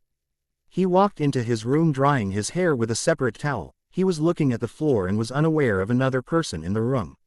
He was about to drop his towel when he noticed Raven stood before him with a shocked expression on her face. A furious blush and panic spread through Naruto's body so fast it felt like his nerves were on fire. Raven's face had turned from its usual gray to a normal peach color. Both were speechless. I should go, Raven said quickly. She shrank through the floor, leaving Naruto alone and feeling very embarrassed. Naruto shook of his embarrassment and finished getting dressed. He shoved on the same clothes that Robin had given him before. He was once again dressed in the black top and jeans. And once again he was very uncomfortable in them. He walked into the living room before running out again. He had forgotten his headband. He went back to his room and went to pick it off of his bedside table. It was gone. He searched the drawers. Not there. He searched under his bed. Not there. He searched his closet. Not there. He ransacked his entire room. He threw clothes and objects everywhere and he couldn't find it. Naruto clutched his hair and screamed. He ran throughout the tower and back into the living room. What he saw horrified him. The other Titans moved into the room to see if he was okay. All but Beast Boy, who was nowhere to be found, at least, not in the tower. Beast Boy was in fact on the TV screen, auctioning off Naruto's headband. Isn't that your headband, Naruto? Robin asked. But when he looked at where Robin was standing, he saw only empty space. Naruto was gone. On the TV, Beast Boy had reached 600 on the headband already. Do I hear 650? 650. Come on people, this is the original headband. Not a copy. 650. Ah, yes, 650 from the nice woman in front. Beast Boy was obviously having a good time. Suddenly, in a trail of smoke, Naruto rushed onto the screen, grabbed Beast Boy by the back of his costume, swung him around with a single hand and threw him into the air. He landed, face first, on the camera. Beast Boy's mug took up the whole screen. Not something I want to see in the morning, Raven said drearily. Beast Boy was dragged away from the camera by Naruto and off of the screen. Within moments, the front door of the T-Tower was burst open by Beast Boy, headfirst. He crashed to the ground, and Naruto walked past him into his room. He said nothing as he went. The Titans mostly left him alone, that is, until someone knocked on his door. Come in, he said dryly. Are you okay? Raven said as she entered the room. She shuffled her feet as though she were feeling awkward. I'm fine, he said while lying on his bed with his hands behind his head, and staring up at the ceiling. Raven picked Naruto's headband up from the bedside counter. Did you have to be so harsh on Beast Boy? She asked. You don't understand, he said without looking at her. He rolled over and faced the opposite direction. Raven sat down on his bed and faced the opposite direction as well. Then tell me, she said. You really hurt him. If you had've. What? He snapped. His head swiveled round and he glared at her. Why is this so important to you? Beast Boy's an idiot, I know. But it's just a headband. It's not just a headband, Naruto exclaimed as he snatched the headband from her hands. Raven stood up and took a step back from him. Then what is it? She persisted. Naruto seemed to relax a little. He began to stroke the headband with his index finger and traced the leaf symbol in the center of the metal. It's a symbol. At least it is for me, he said. Back home, in Konoha, I'm a nobody. I'm a demon. I'm a person that everyone avoids. This headband, it's a symbol of recognition for me. That I'm part of something important. He looked up and into her eyes. His pupils were glistening with tears. This headband is the symbol of being a ninja. Without it, I'm nothing. He said this with a croaky voice. Raven, despite all her control over her emotions, felt sorry for him. She had the urge to comfort him, to hold him, to maybe even kiss him. This last urge frightened her, so she quickly exited the room and left Naruto to his feelings. Night came and the Titans once again went to sleep. All but Beast Boy. Beast Boy wanted that headband. He was sitting on a gold mine. He slowly drilled a hole from the floor above Naruto's room into the room itself. He turned into a rat, attached a length of rope to a pulley that he had set up in the room above and began to lower himself. He noticed that Naruto was now wearing his headband. Beast Boy slowly and carefully managed to remove the headband. Naruto stirred only once during the course of this task, but once was enough to frighten Beast Boy out of his skin. He unclipped the rope from his waist and dropped to the floor with the headband. Feeling victorious, he looked behind him at the sleeping form before moving forward. He bumped into someone's body and fell to the floor. He stared up into Naruto's eyes. Naruto's arms were crossed and he was tapping his fingers in an impatient rhythm on his left bicep. He was mad. Raven was sound asleep until she heard the crash. There was a loud bang and a yelp of pain that sounded like Beast Boy. The other Titans must have heard it because they all rushed to Beast Boy's room, only to find him missing. They ran to Naruto's and just found Beast Boy outside. His arm was bandaged, his face plastered, and he had several large bruises and lumps on top of his head. Naruto's door was locked. You went for the headband, didn't ya? Cyborg said, grinning. Shut up. Beast Boy groaned. The next day was like any other to the Titans, all except Raven. Raven paced backwards and forwards trying to control her anxiety and other emotions. She knew she was losing control as her lamp melted. She quickly picked up her handheld mirror and was sucked into it. She was now in her own mind. It was packed with Naruto's. She instantly transported herself out of her own mind and back into her room. She was quite shocked at what she had saw. She knew that Naruto was on her mind a lot, but that much. The fangirls were back. The entire T-Tower was surrounded by Naruto Uzumaki fans. Most wore T-shirts that harbored pictures of the blonde-haired hero. Naruto's little fiasco with Beast Boy had alerted everyone to his return, something that wasn't greatly appreciated by the other Titans. Naruto's hand had been bandaged but it wouldn't stop bleeding. These past few days really had been a series of unfortunate events. Chapter 13 finished. Changes. Chapter 14. Changes. Dearest, you must do it, said Raven's mother. This turmoil is destroying you. Everything will be better once it is done. I know. But it's doing it, that's the problem. Raven pleaded. Her mother smiled at her. You are still young, and so you have the embarrassments of a youth. Her mother said with a large knowing smile. A large blush rushed through Raven's face.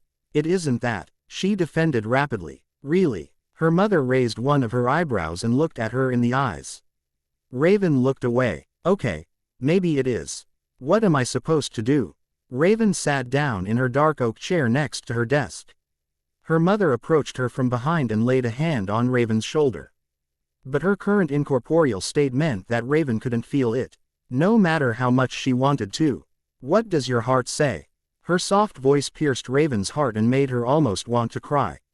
A few pencils and other items on her desk began to rattle and shake. Raven consciously forced her emotions to quiet themselves. You know what to do, my dearest. I leave it to you how and when. But I suggest soon. There was a slight flash of light and Raven's mother was gone. Raven stood up, turned around, and gathered her candles in a circle. She focused her power and said, Azurth Aldor Metrian Ingdare Talman Zinthos. She was then engulfed in the darkness of her personal dimension in space and time. Raven did what she usually did, she let down all her control and tried to cry her sorrows out. Nothing happened. Raven could feel the tears swelling up in her eyes, but for some reason none of them would fall. Her chest ached and she felt a great depression swim through her body, but she was unable to let any of it out. She couldn't cry, she couldn't scream, she was trapped in her own body. She transported herself back and went to her bed. She laid herself down and drifted off to sleep. Naruto sat on the couch feeling bored. He found this world increasingly strange. He even felt different in it. Back in Konoha he had rarely felt bored. He would either be training, or being attacked. But here, he was bored. Very bored. He no longer felt fascinated by the large amount of technologies and devices that he'd never seen before. He just couldn't be bothered to feel excited these days. Beast Boy walked around the couch and sat in it. He leaned forward and rested his elbows on his knees. Naruto, he said. Naruto murmured in response, I'm sorry. Naruto looked at him and felt a swell of respect for the green boy swell within him. Thank you, he said. Come on, I want to show you something. Beast Boy got up and walked off. Naruto turned off the TV and climbed off of the couch. Naruto didn't know where Beast Boy was taking him. They had been walking for at least an hour with no end in sight. Naruto noticed that they were heading for some kind of mountain outside of the city. Are we gonna walk all the way to that mountain? Naruto asked curiously. Sure are, Beast Boy said without looking back at him. Naruto was used to traveling long distances, but he got the feeling that Beast Boy was the lazy kind of person.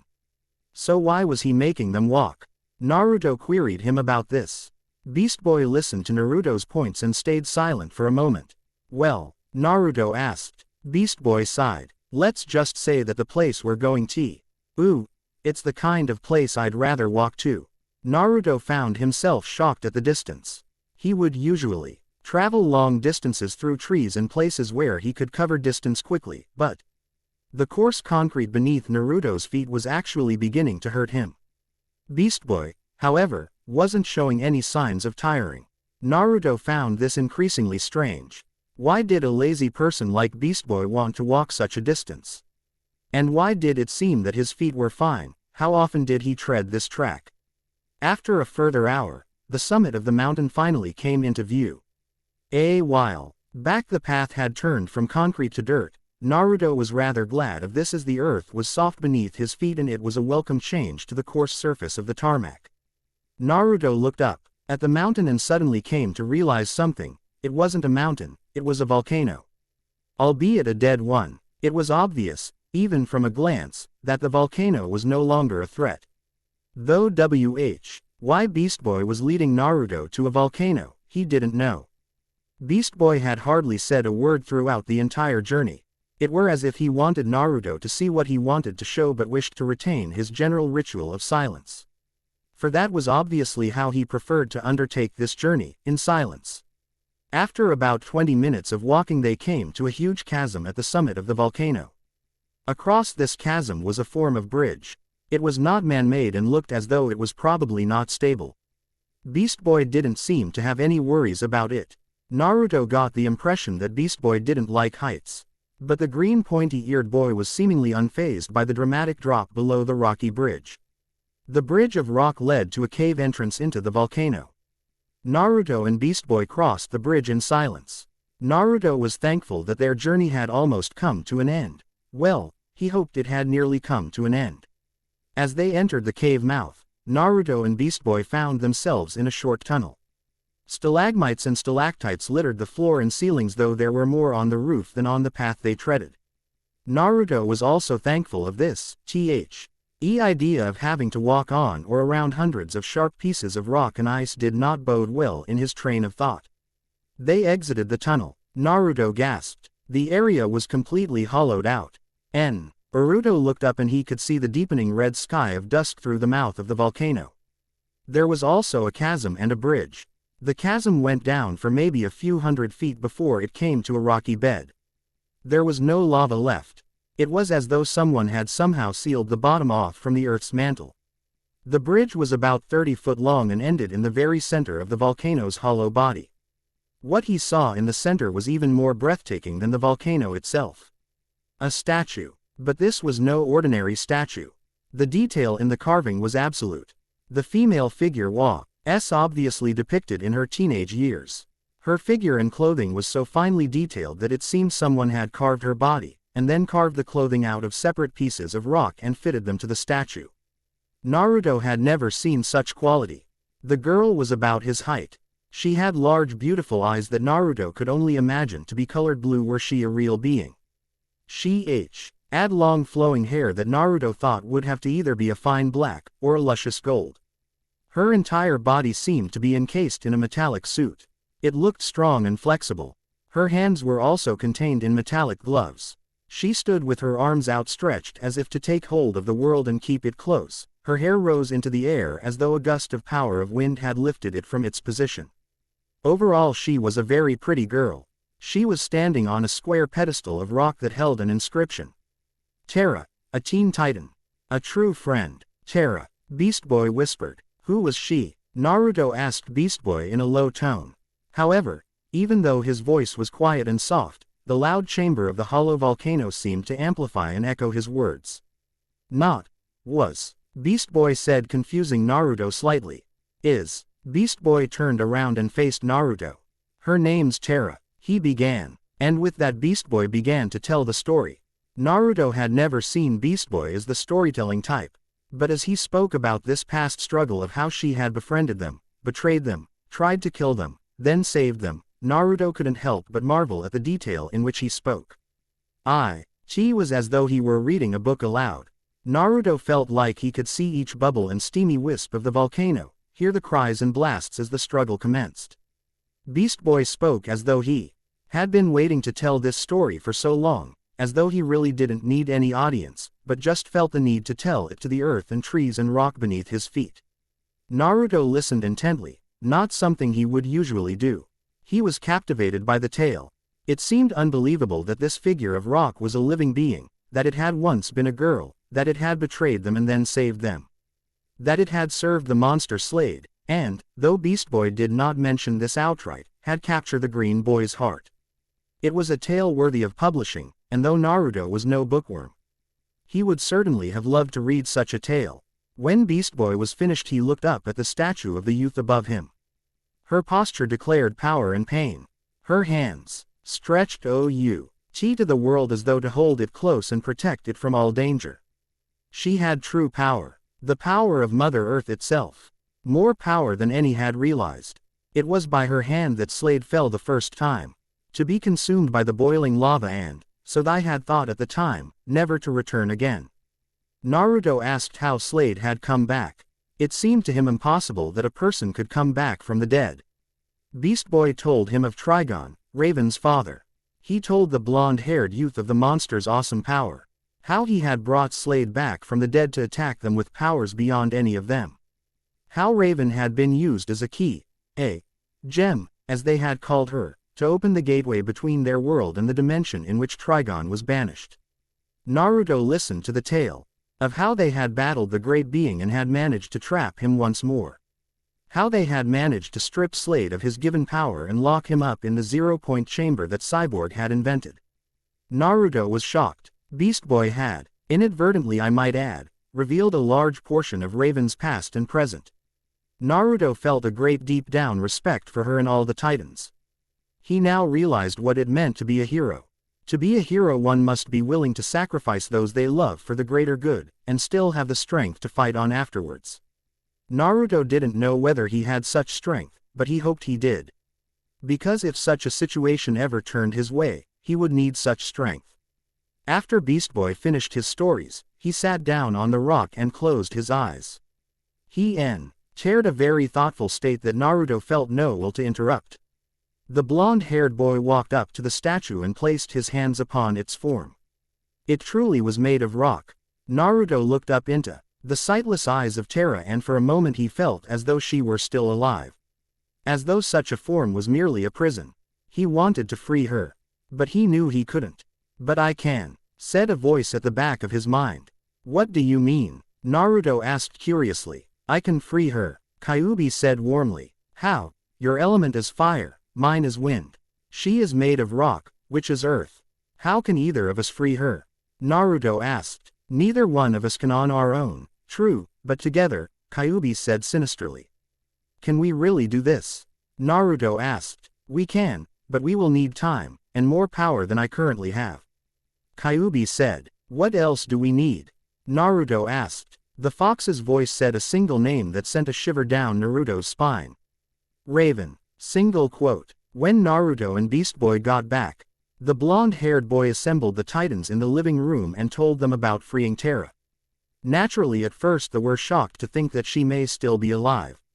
During the first months in which she had been turned to stone, they had tried every means possible short of smashing the statue to free her. This they dared not do for fear that if it didn't work they might have truly killed her. Sadly, it seemed they had lost almost all hope of saving her and actually thought her to be dead anyway. So in their eyes, the statue was but a memorial. Naruto told him that they might actually be able to free her by combining his own power with Raven's. "Are you sure Raven wouldn't want to combine anything else?" "Like lips," Cyborg said with a grin. Raven's eyes became enshrouded in a white aura and her face was flush with anger. Cyborg quickly backed away. "Come on Raven, we all know you like him," Robin said with a grin. Naruto's ears began to burn at their talk and he could feel himself going red in the face. "Shut up," Raven shouted at them. "It says so in your diary," Cyborg said. Suddenly he slapped his hands over his mouth and began to shake his head frantically as Huff he couldn't believe what he had said. Suddenly it seemed as though Raven had gone completely calm. Slowly and menacingly a black aura enshrouded her body. The air around her went cold as though all heat had been replaced by a darkness. "You read my diary," she said calmly. "You read my diary," she screamed. Every window in the tower suddenly shattered. Lamps and lights of all kinds exploded and the tower trembled with her rage. Raven forced herself to calm down. The shaking stopped and the Titans felt a slight wave of relief wash over them that she hadn't ripped them all to pieces. Raven suddenly grabbed Naruto by the wrist and ran off whilst dragging him with her. They bounded into her room and she locked the door and stood in the center. Naruto didn't know why she had pulled him into her room. But he took this chance to investigate. He had wanted to see her room for a while and what he saw now was nothing like he had imagined it. Everywhere, either black or dark blue things lingered. The floor was a deep blue and the roof and walls were a jet black.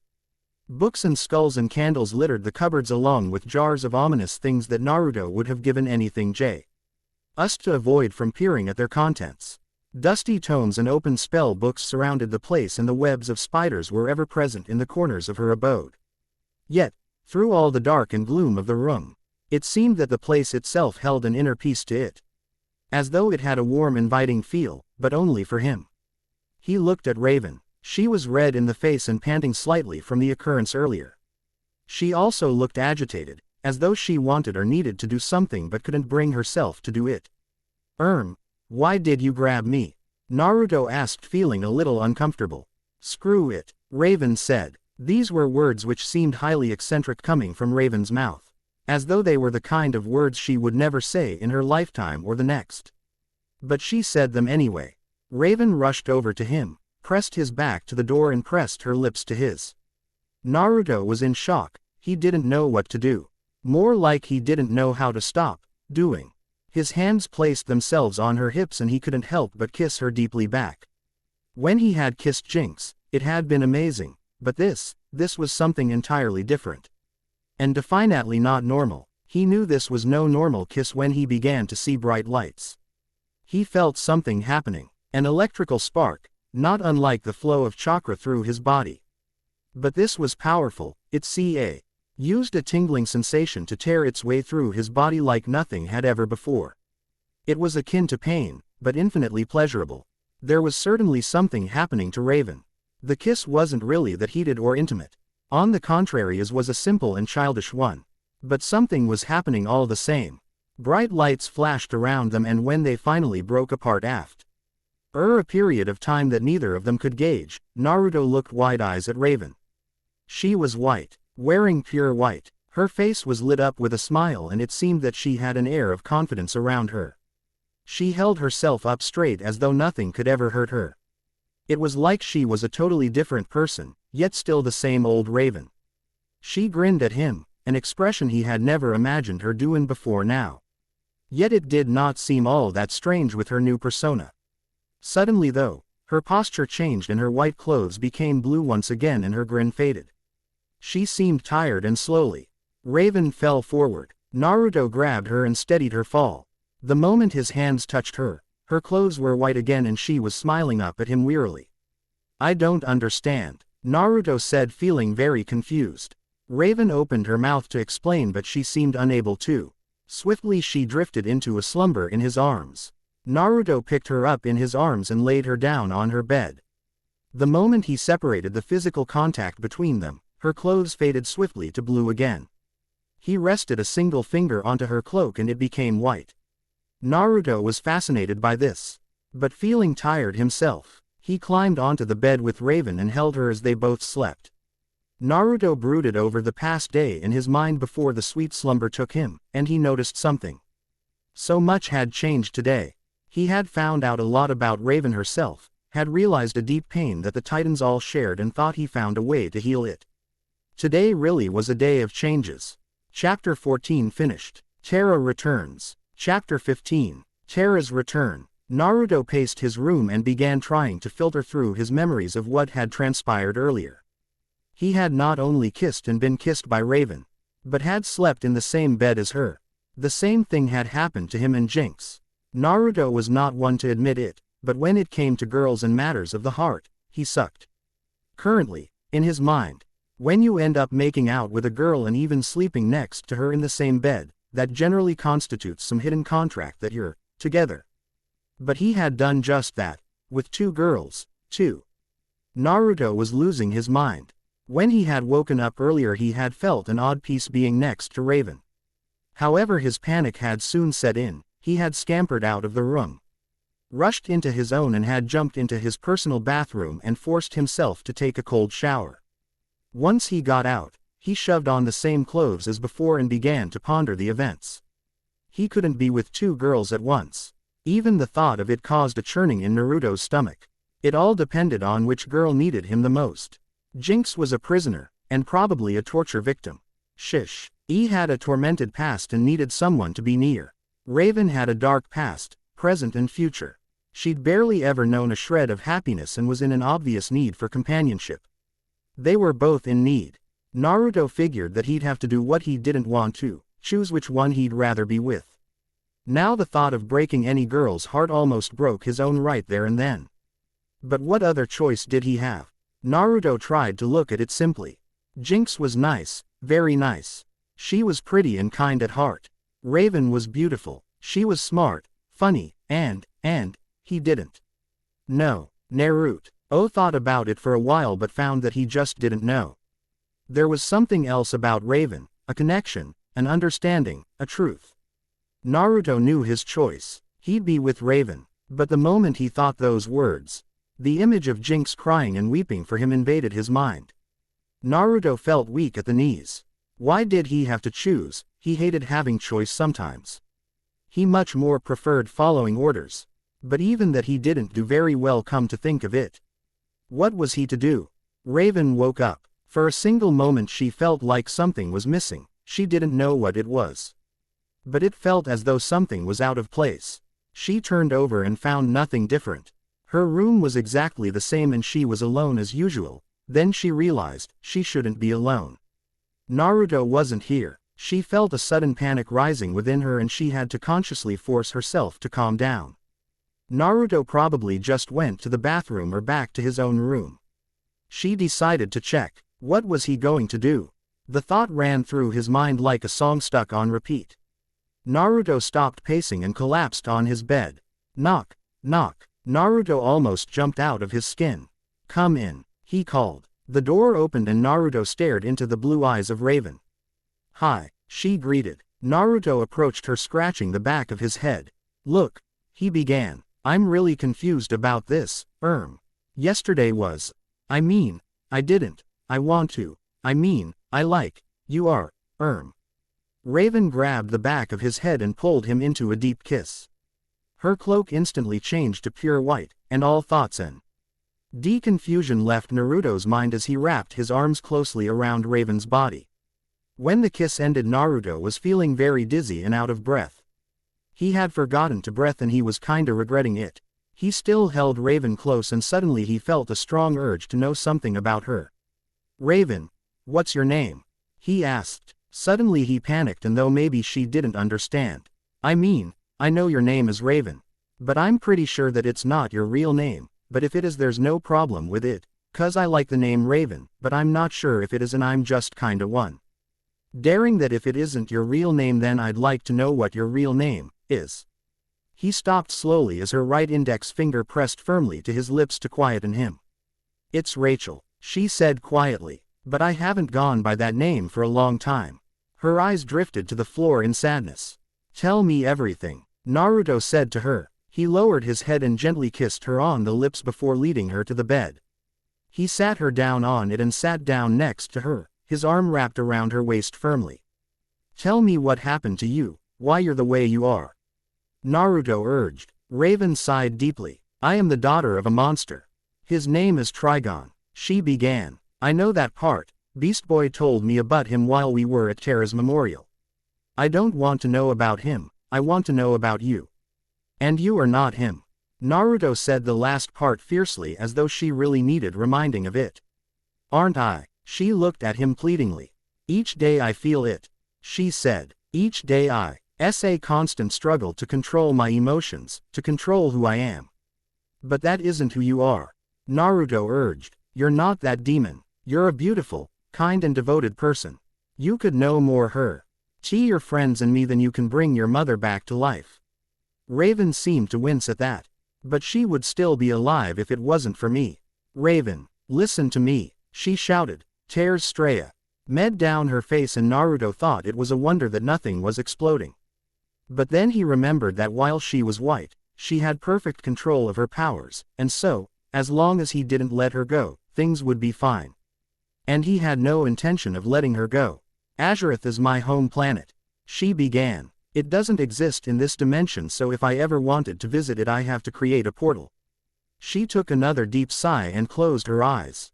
A single tear made its way down her cheek and Naruto caught it on his finger. I couldn't control myself. I lost control of everything. I attacked and killed my mother, my brother. This was before I ever left there. I attacked and slaughtered my stepfather. Raven's voice is shaky and her grip on Naruto's hand was intense and rather painful. But Naruto didn't stop her from squeezing. She needed this, and if he had to go through a little pain to give her what she needed, he would do it gladly. I killed them all. I couldn't stop myself. She burst into tears and buried her head in Naruto's shoulder. The tears flowed for several minutes until they finally stopped. Raven brought her head back up and looked Naruto in the eyes for a moment before looking away, seemingly in anger. It was later that I discovered it was really my father. He'd possessed me and made me do all those things. Do you want to know why?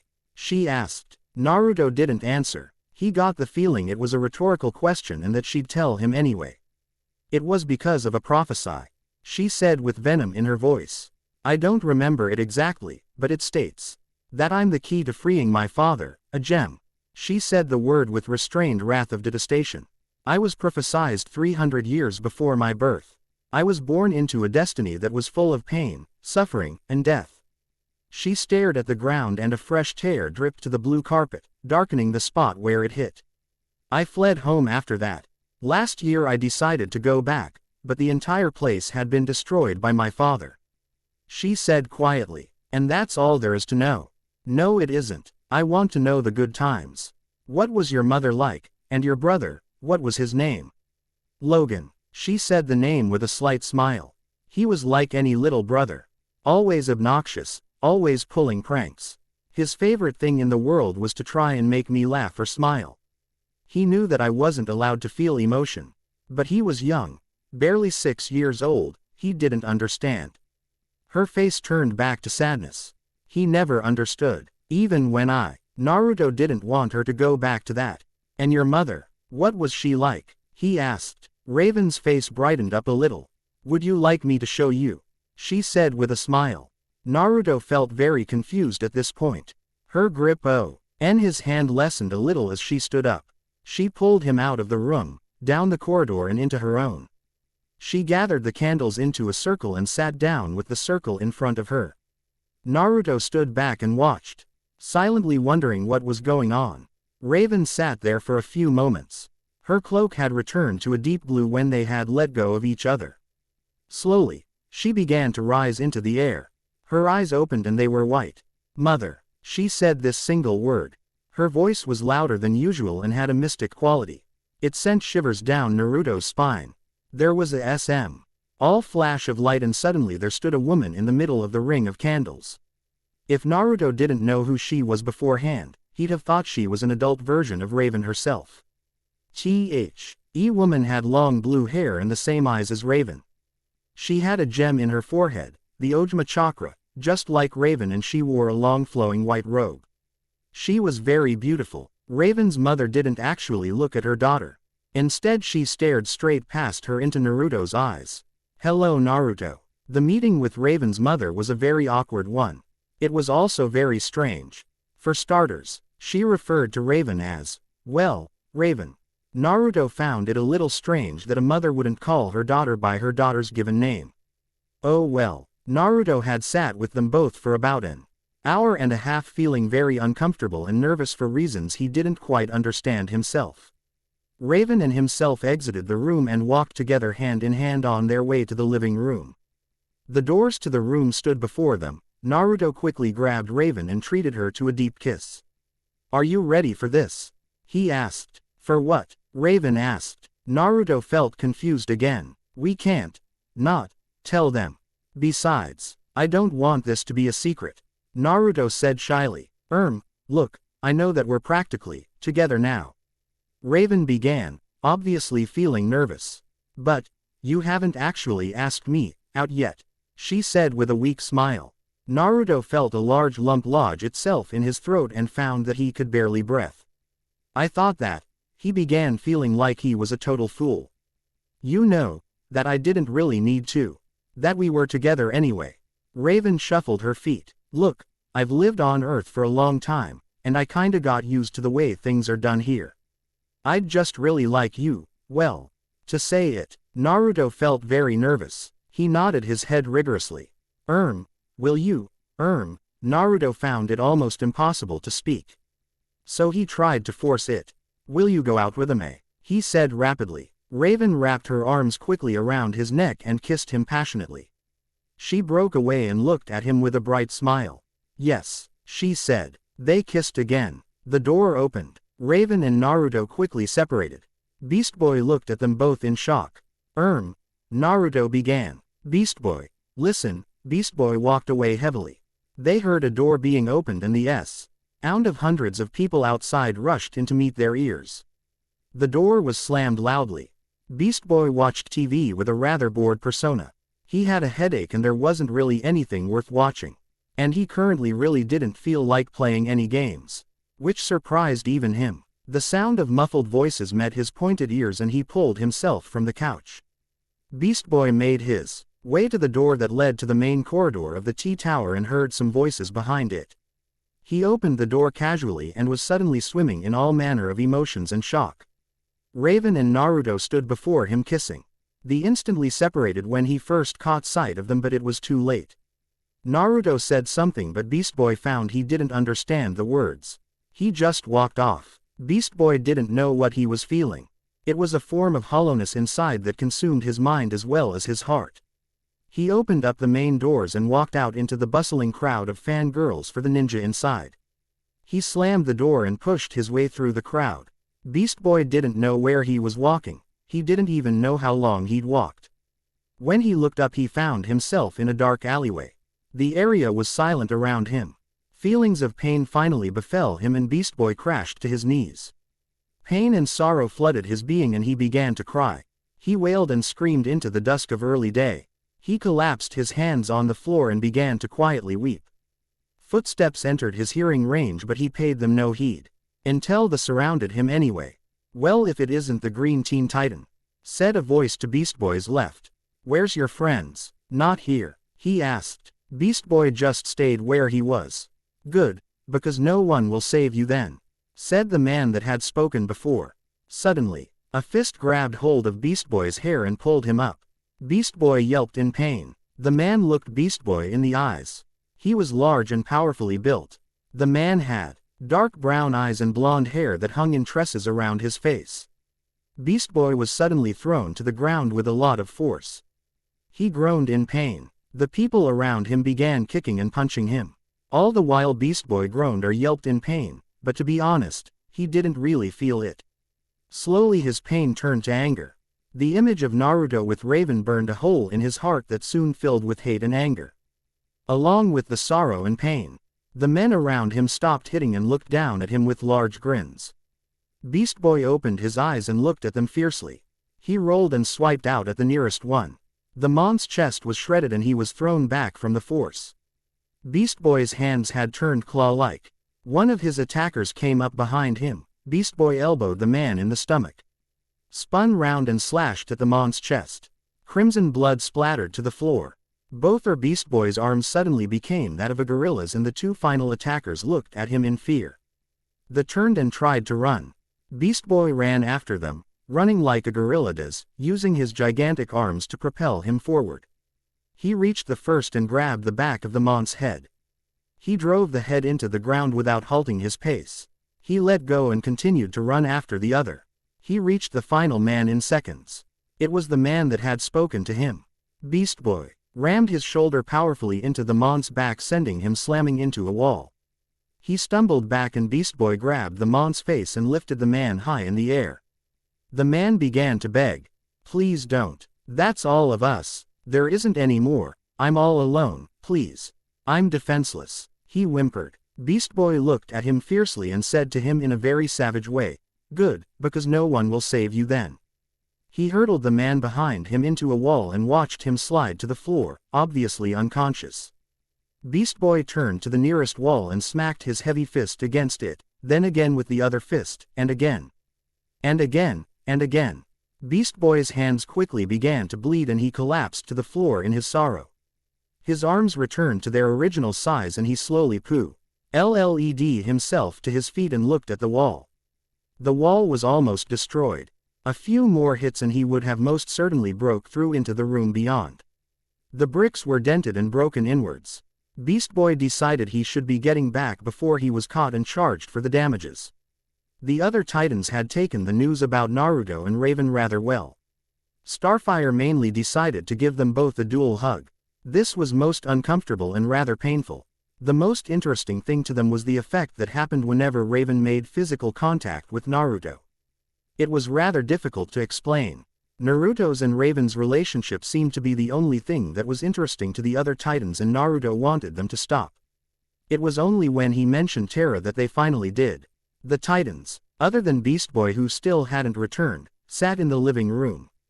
Naruto sat on one of the couches and Raven sat on the floor with her back to Naruto and her head between his knees. Naruto played lightly with her purple hair subconsciously. "I honestly do think I can help her. I want to help her. But I'll need some help myself," Naruto said, still playing with Raven's hair. "What do you need?" Robin asked. Naruto began to run off the list, naming each piece of equipment as Kyuubi told him it. They needed a machine that could amplify energy, Raven's magic, and Naruto's Kai. Together they should be able to reverse the effects.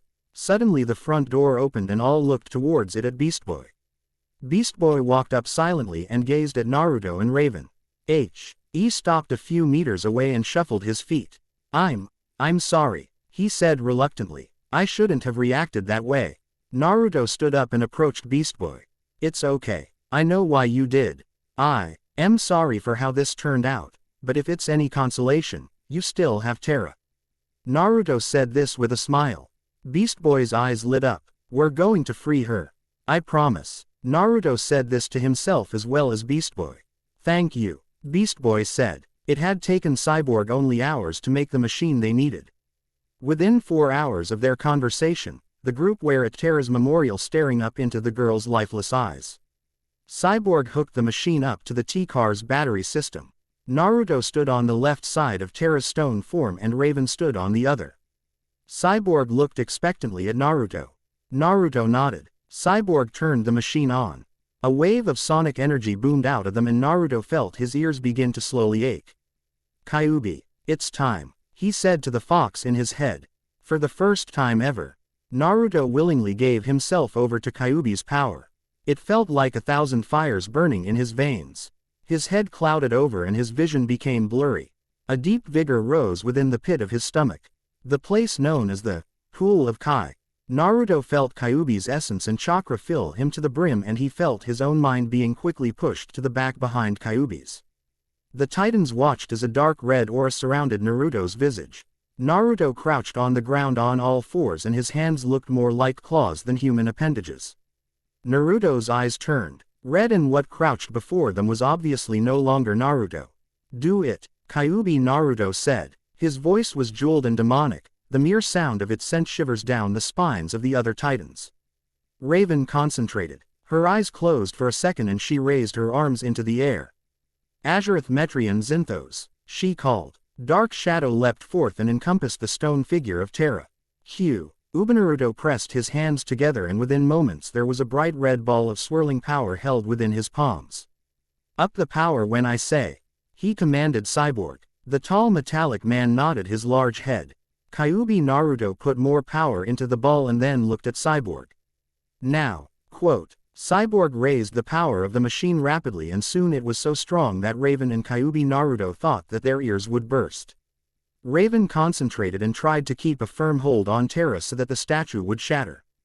There was a titanic shockwave that emanated forth. Kyuubi, Naruto flew back, cords and instantly his red aura vanished. He fell to the ground with a thud. Raven's hold was shattered and she herself was thrown in the opposite direction. The machine that Cyborg had exploded and covered the area with a thick white smoke. The smoke quickly cleared and the Titans looked at Terra. There was still light raising from her, but it slowly began to dim. Terra's hair fell from their permanently raised state. Her arms flopped to her sides and what stood before them was the young teenager they had known a long time ago. Terra fell. Beast Boy ran forth, skidded on his knees and caught her in his arms. Terra slowly opened her eyes. Beast Boy, she said in a weak voice. She fell into a deep slumber. Chapter 15 finished. Reintegration. Chapter 16. Reintegration. Naruto woke to a sweat-sodden bed. A nightmare had plagued him while he slept. It had been something about power and Raven. As he tried to grasp at the details of the dream, they slowly became more indistinct. Fading from his memory, he pulled himself from the bed sheets and removed his sodden clothes. He found a clean shirt and some bottoms in a drawer beside his bed. Putting them on, he exited the room. Naruto quickly found his way to the Titan's living room. On the way he made a point of placing his headband on his forehead. He entered the living room and was greeted by a room of grim faces. How is she? Naruto asked. Raven jumped up and fell into his arms, hugging him tight. Naruto was only faintly aware of clothes' change of color. He was used to it by now. She still hasn't woken up yet, Robin said, standing up. Beast Boy sat on the couch opposite Robin. He was curled up, hugging his knees to his chest as if he was depressed. Beast Boy, are you okay? Naruto asked. Beast Boy turned around. He had light tears in his eyes and a smile on his face. I'm just so glad she's back, he said in a croaky voice. Beast Boy jumped up and startled Naruto by giving him a tight hug. So are you going to join the lovebirds then? Cyborg said with a large grin. He was soon knocked out of his chair due to being hit by a large green spiky tail. Ouch, Cyborg said as he crumpled to the floor. Suddenly, the door to T corridor opened and Terra walked into the room. Terra woke up. Her head swam with images and she felt herself wince at the reminiscence of pain as she remembered the boiling magma that had surrounded her. She looked around at the painted walls. They depicted rocky canyons and blue skies. The sky itself shone brightly through the window. She was in her old room, and it was still exactly as it had been before. She got up and looked in the chest of drawers next to her bed. Inside of it, All her old clothes looked back at her. She pulled out a memorable pink dress and grimaced at it. She couldn't help but grin. Back before. Well, before. Starfire had dragged her out to the mall and had insisted that she buy almost everything and anything due to the fact that the Titans had a lot of money. They were, after all, funded by the city mayor. She shoved the dress back in the drawers and pulled out a set of clothes that held more memories than she could have ever wished. It was the exact set of cloth that she had worn the first time she had met the Teen Titans. It was a pair of brown shorts and pink and yellow striped socks. There was a black shirt with a bright yellow tee on it surrounded by a yellow circle. She looked in the mirror and felt a sickly sensation travel through her body. She was still wearing Slade's armor. Slade's insignia that was stamped on the breastplate shone back at H. As a powerful reminder of what he had made her do. Terra hated it. Well, she said to herself, if ever there was a time to test my powers, now would be it. Metal is only reformed rock, right? Purified, so. She reasoned with herself. Terra concentrated on the armor that encased her. Slowly but surely she felt her being meld itself with the metal, as though she were a part of it. It was difficult. She's never tried to manipulate metal before, and seeing as she had just spent more than a year in a clump of rock without the ability to use her powers, she wasn't really sure what would happen. A king sound of metal straining reached her ears. Suddenly, large cracks ripped their way through her armor and the entire outfit shattered to the floor. Realizing it wouldn't be good to just stand there without clothes, she scooped up her outfit on the bed and pulled it on. She took one last look at the room before exiting. She heard some voices and a loud crash and some teasing from Cyborg. She chuckled to herself. Some things never change, she mumbled with a smile. She opened the door and the room went quiet. Raven stood before her with a pure white cloak, flowing hair and a smile on her face. With an arm wrapped around her, there stood a blonde-haired boy with marks on his face like whiskers. He had cerulean blue eyes and a strange headband on his forehead. He wore a simple blue shirt and light brown bottoms. Okay. Maybe some things do change, she muttered under her breath. Beast Boy ran up to her and she suddenly found herself being wrapped in his arms as he hugged her tight. Quick as a flash he let go and jumped backwards. He stood there with a heavy blush on his face and a distinct shuffling of his feet. Hi BB, she said in a kind tone. Starfire's squeal sounded out, making them all jump a little at the suddenness of it. Terra, she said. She flew forwards rapidly and embraced Terra. Terra gasped for breath as she was crushed in Starfire's grip. Starfire let go. Beast Boy growled. He grabbed Starfire and somehow managed to pull her off of the gasping other girl. Did I do something wrong? Starfire asked. You almost killed her, that's what. Beast Boy fumed. Terra stepped in between them and placed her hands on his shoulders. It's okay BB, I'm fine, she said sweetly. She turned around and faced a still shocked Starfire. Thanks for the hug Starfire, but next time, not so hard. Starfire blushed and apologized. That's okay, Terra said. She turned around and faced Beast Boy. She moved forwards and gently kissed his cheek. Thanks for protecting me. She walked away. Beast Boy stood there with wide eyes and a wide open mouth. He suddenly felt very wobbly and slithered to the floor like a sheet of paper. Terra sat down on the couch. So, she said feeling very awkward. I'm guessing you want to know everything.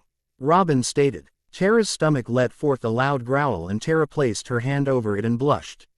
But talking can wait, Robin said smiling. First, you need to eat, then we talk. The Titans all ate together. Terra ended up having an entire roasted chicken to herself and several legs of lamb. She ate large abundances of sweet corn and an entire 8-piece pizza. She even had one of Beast Boy's tofu waffles, which shocked everyone and made them feel a little ill. I guess she's hungry, Cyborg said with a grin. Me too. He picked up a huge chicken leg and downed it in a moment. Raven was sat next to Naruto. She suddenly got up and went over to the kitchen. What you doing? Naruto asked her. Raven blushed. I got you a little something, she said shyly. She pulled out a bowl and carried it over to him. The steaming contents wafted to Naruto's nose and he instantly knew what it was. Ramen, he screamed. He yanked the bowl out of Raven's hands and began to devour the contents with lightning speed. The rest of the group watched him with wide-eyed expressions and the distinct impression of sweat drops at the side of their heads. Even Terra was shocked. Naruto finished the bowl in under 2 minutes. He sat back and sighed contentedly at his full stomach. He looked at Raven. "Thank you," he said. Once the feast was done, they all sat back on the couches and prepared themselves to answer any questions Terra might have. She asked many questions, not the least of which was about Naruto and Raven. "So you two are together?" Terra asked. Both Naruto and Raven blushed furiously. "Leave the lovebirds alone," Cyborg said with a grin. "Sorry." "So, Raven, why does your cloak change whenever he's touching you?" Terra asked. Raven blushed a little. "Well, my emotions have been a little out of control lately. One of the things I can do is share my life force with another person. I can do this through she stuttered. "A kiss?" Terra asked with a smile. Raven yelped a little when Terra said it. She blushed furiously. She said.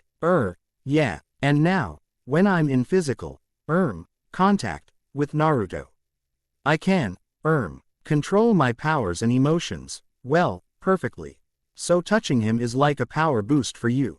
Terra elaborated. "Well, I guess you could say that," Raven said thoughtfully. "You're so different," Terra said. Raven was shocked by this statement. "I am," she asked. "When you're in contact with him anyway. Before you never smile, now you can barely stop. You've made a few jokes, you've even laughed at one of Beast Boy's. That I never thought would ever happen," Terra stated. Raven blushed. "And you can't stop blushing," Terra said, falling into a fit of giggles. Raven blushed even more, so did Naruto. After that she probed question to Naruto on his origins. She was fascinated by how he got here and it was obvious to see she was intrigued with him being a ninja. "Ooh, could you show me some of your ninja moves? What are you best at?" she squealed. Naruto blushed. He let go of Raven and approached Terra.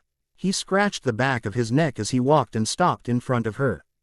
"Well, I'm good with Kage no Bunshin," he said. "Shadow clone?" she asked. Naruto was a little shocked. Terra blushed a little. I know Japanese." Beast Boy's eyes went wide. "You too? OES, everyone know that frickin' language while I'm here not understanding the slightest thing. For crying out loud, what is going on with this world? Does everybody know Japanese or am I just miles behind everything? What is the world coming to? I mean, come on." He was suddenly grabbed from behind by Cyborg and his mouth was covered. "Sorry about that," Cyborg said. Terra was a little frightened. She turned back to Naruto. "So what is Kage no Bunshin?"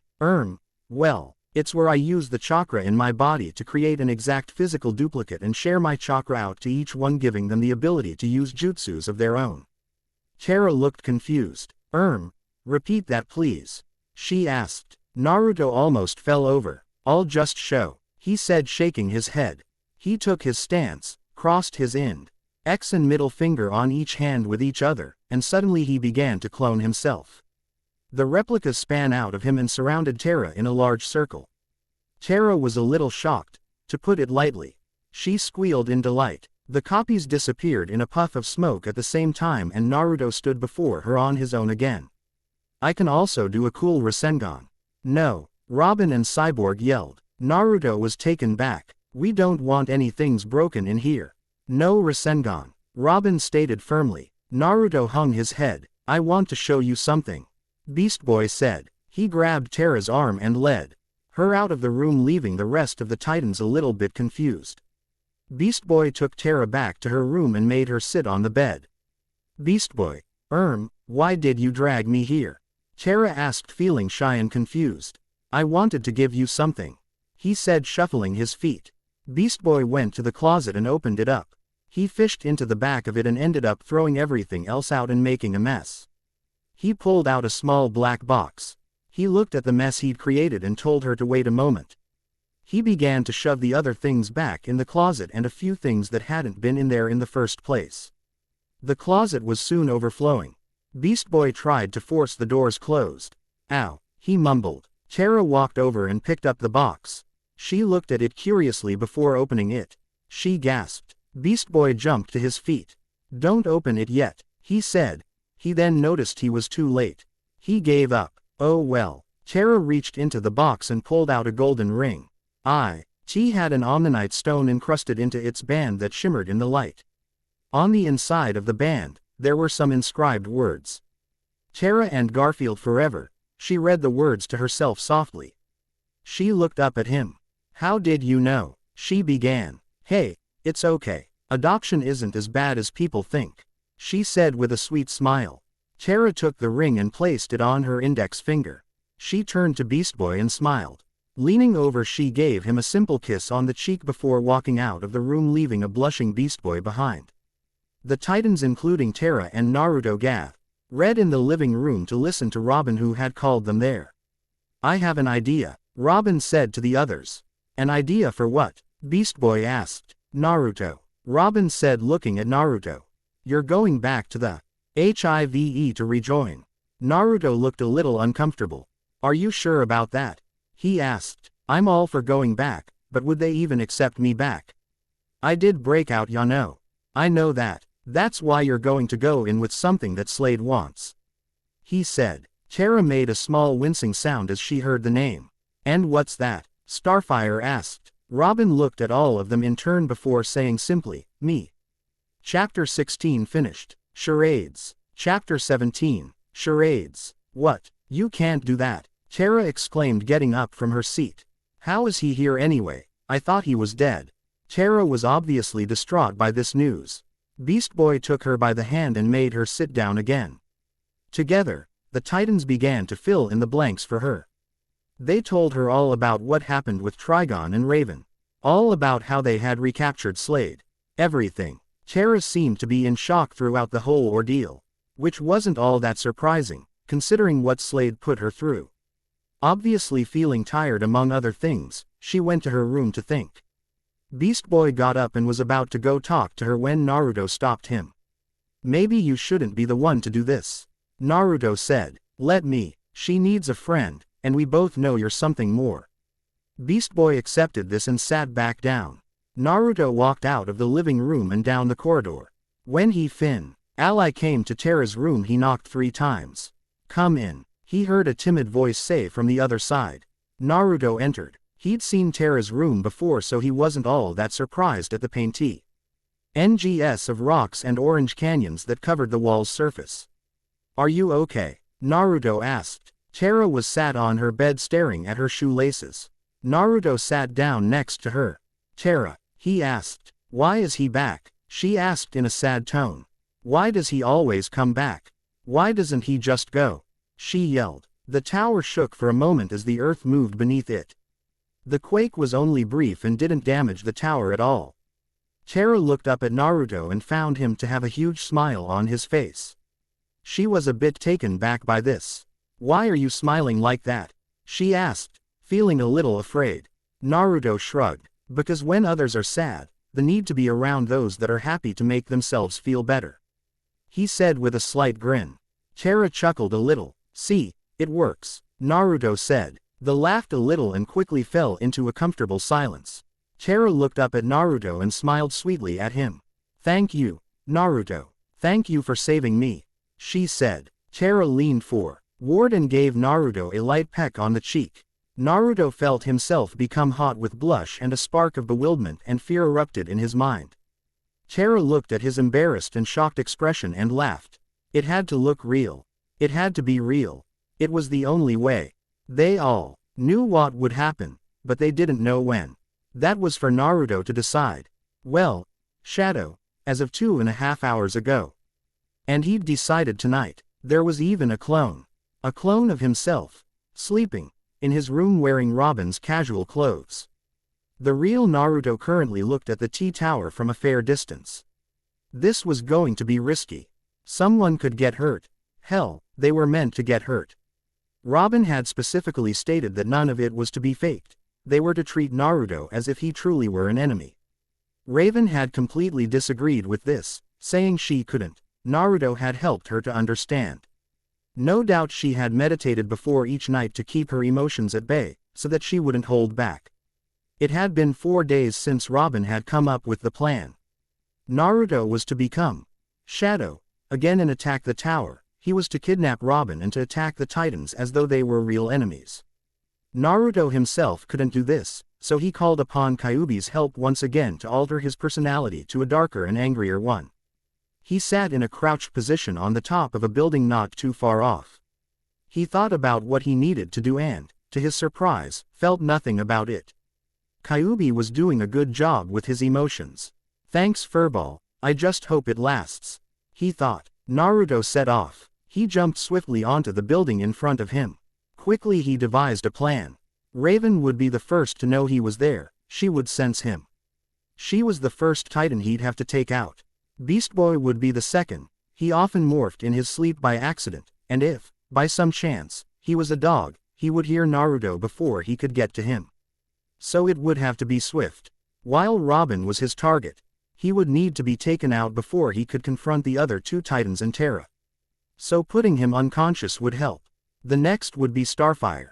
Even though he's from a different planet and has many powers, she doesn't have super hearing. This would help. Cyborg would be difficult. The Titans had tried to teach him about electricity and stuff, but it had been difficult to understand. Apparently though, if something were to put electricity into something that already ran on it, the object would stop working. How? Naruto didn't know, but he did know that Cyborg ran on electricity, and he did know that it was apparently similar to lightning. The answer was simple, lightning blade. Terra would be the final one, she would be easy. Her power of controlling Earth wouldn't really do much in helping her know he was there. But before any of them could be dispatched, he would have to deal with Cyborg's alarm system in the tower. Not to mention his clone. That would be difficult. His clone knew to attack him as though he was the enemy, and because Naruto's power had only been shared once, the clone was as good as he was. Plus Naruto had tried to add a little bit more so that the clone wouldn't disappear after one hit. If everything worked right, the clone wouldn't disappear at all. Not until Naruto willed it to. Even as he thought about the plan he knew it wouldn't work. Things never went according to plan. But it was better to have a plan that might work, than to have no plan and fail outright. Naruto reached the tower quickly. He looked at the front door inquisitively. He tried to think of a way around the security system. Annoyingly, he couldn't find one. It looked as though things would have to be done the old-fashioned way. Putting the plan aside, Naruto approached the door. Raven sensed him the moment he set foot on the island of the T-Tower. She knew who it was, but he felt different. Like he truly was an enemy. It felt as though he were a whole different person. A loud crash erupted from the darkness and the tower alarms blared out. Naruto walked into the main foyer. His visage was indistinct in the darkness, so his appearance was nothing more than a shadow. The Titans ran into the living room and looked around. There was no one. The main door hung open on a single hinge, half of its surface had been torn away by something of immense power. Robin inspected the door carefully. Naruto ran into the room and joined the others. He was still wearing some pajamas that Robin had given him. "What's going on?" he asked. Suddenly they were surrounded. Black shapes in the darkness surrounded them without a sound. There was nowhere to go. "Who are you?" Robin demanded. The intruders didn't answer, they only attacked. Suddenly the Titans were swarmed. Black-dawned ninjas from all angles struck out at them.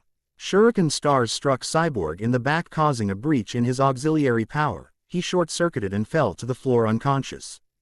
Beast Boy turned into Lion and swiped out at the attackers. He was struck in the back by something and stumbled to the floor. He changed back in his hurt state and narrowly avoided 3 shuriken stars that struck the floor as he rolled out of the way. Beast Boy got to his feet and made to hit an intruder, but his attack was easily defended and he was struck in the side by a powerful kick. Terra really couldn't do anything. She wasn't able to use her powers without causing damage to the building. It was only as she was knocked to the floor that she decided the risk was worth it. She forced up a large segment of the flooring and hurled it at the attackers. It struck them and squashed them against the wall, causing them to disappear without a trace. Robin held his own. He was attacked from all angles. Kicks and punches came at him and he scarcely managed to dodge or defend any of them. He retrieved his staff and swung at an intruder. His staff was caught. Robin stared at the attacker in shock. Suddenly, the ninja holding his staff flipped over the pole and kicked Robin in the face, causing him to fall to the floor. Starfire lit up the darkness with starbolt after starbolt. A ninja ran at a wall behind her, ran up it, kicked off, barrel rolled in the air and drove his foot into her back. She hit the floor hard. Raven didn't want to attack. She and the others obviously knew who it was they were fighting, and they knew they had to do it, but she couldn't. She defended their attacks with her powers but never attacked once. Suddenly, she found she couldn't move. Her cloak had been pinned to the floor by some shuriken stars. She turned back to the attackers and realized she should have focused more on the battle, because a large foot suddenly collided with her face. Raven fell to the floor with a thud. The Naruto that was still with the Titans was the most difficult to take down. Clone Naruto stood alone against the onslaught of the ninja attackers. So he copied himself. A silence passed. The attacking ninjas stared at the army of Narutos. It was an even army. It seemed that they had formed a kind of standoff. For none of them made a move to attack nor speak. The Narutos suddenly all began to create Rasengans. The attacking ninjas did the same.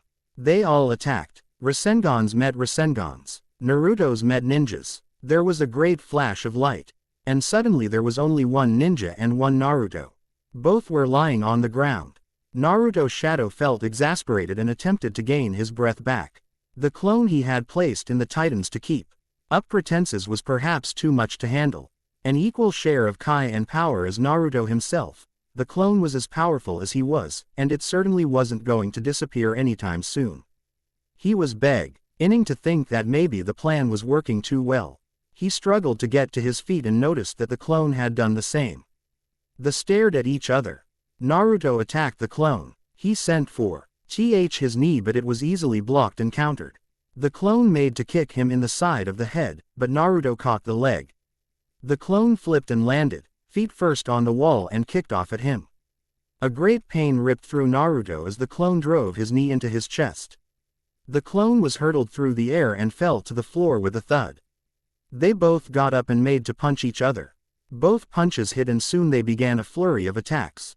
Each attack was predicted and countered, and each counter was defended and reversed, and each reverse was countered with an attack. Naruto realized he was going to have to cheat. There was simply no way the plan would work. So, using the link between him and his clone, changed the disposition of the clone's chakra flow. The clone was now a little weaker. Naruto noticed the change instantly when the clone failed to predict an elbow to the torso. Naruto flipped and drove his foot into the clone's chin, sending him hurtling backwards. The clone struck a wall and fell to the floor unconscious. Naruto stood there and took some deep breaths. He found Robin unconscious on the floor and scooped him up. Jinx sat in the main hall of the HIVE feeling depressed. When she had been taken away, she had been interrogated, taunted and even beaten. Slade wasn't going to kill her, but she wasn't allowed to leave. She was made to live in the HIVE base without any choice. Plus, Naruto was gone. She knew that she should have been angry at him for lying, but she knew why he had done it. During her beatings she knew that if she told them who Shadow was, then they would stop and maybe even congratulate her, but for some reason, even then, she hadn't. The thought of telling them Shadow's identity made her stomach curl. She couldn't help it. Was she in love? The thought probably should have made her stomach do a backflip, but instead, it made her heart flutter. Suddenly there was a loud creaking sound and the main doors to the hall were opened slowly. 3 members of the HIVE walked in.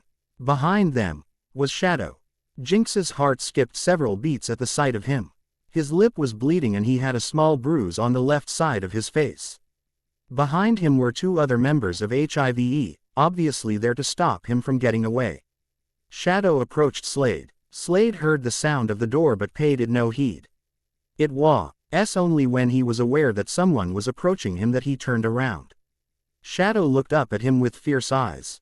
Slade thought he was going to pounce when Shadow crouched down on one knee, but it seemed he was bowing to Slade. Slade, Shadow said with a dark voice. I humbly apologize for my previous transgressions. But I hate to be confined and found I really had no choice but to escape. I have brought you a gift as a token of my loyalty. Slade raised an eyebrow within his mask. You have brought me a gift? Slade asked. Shadow nodded. And what gift do you think is worthy enough? Slade said in a harsh tone. Shadow raised his head and looked up into Slade's single eye. This, he says. 3 HIVE members walked into the hall. The middle one was carrying somebody in their arms. As they got closer, Slade saw who it was they were carrying. He has been drugged, Master. He will not wake up for some time.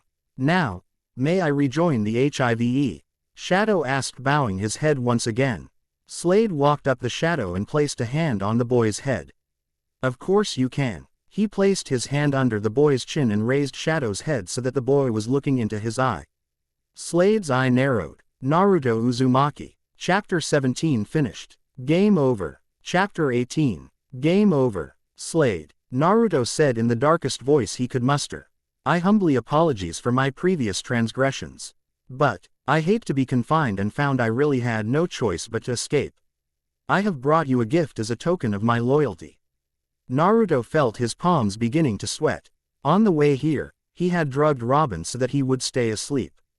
It all had to be done properly. Robin had stated that he knew what he was doing and that he could handle anything that Slade had in wait for him. But if anyone at the HIVE had an ability which may be able to check whether he was truly unconscious or not, their plan would go down the drain. So he had to be drugged. Naruto kept his eyes on Slade's mask before bowing them again. You have brought me a gift? Slade asked in a curious tone. Naruto nodded his head. And what gift do you think is worthy enough? Slade's venom in his voice shot through Naruto like a knife. He hoped this would work. This, he said simply. He heard the footsteps as the HIVE members carrying Robin walked into the room. Robin's cadaver was placed on the floor and a small groan escaped the youth's sleepy lips. Naruto looked up at Slade again. He has been drugged, Master. He said as if he had been asked a question. He will not wake up for some time. Now, may I rejoin the HIVE? He requested. Naruto bowed his head again and gazed at the floor.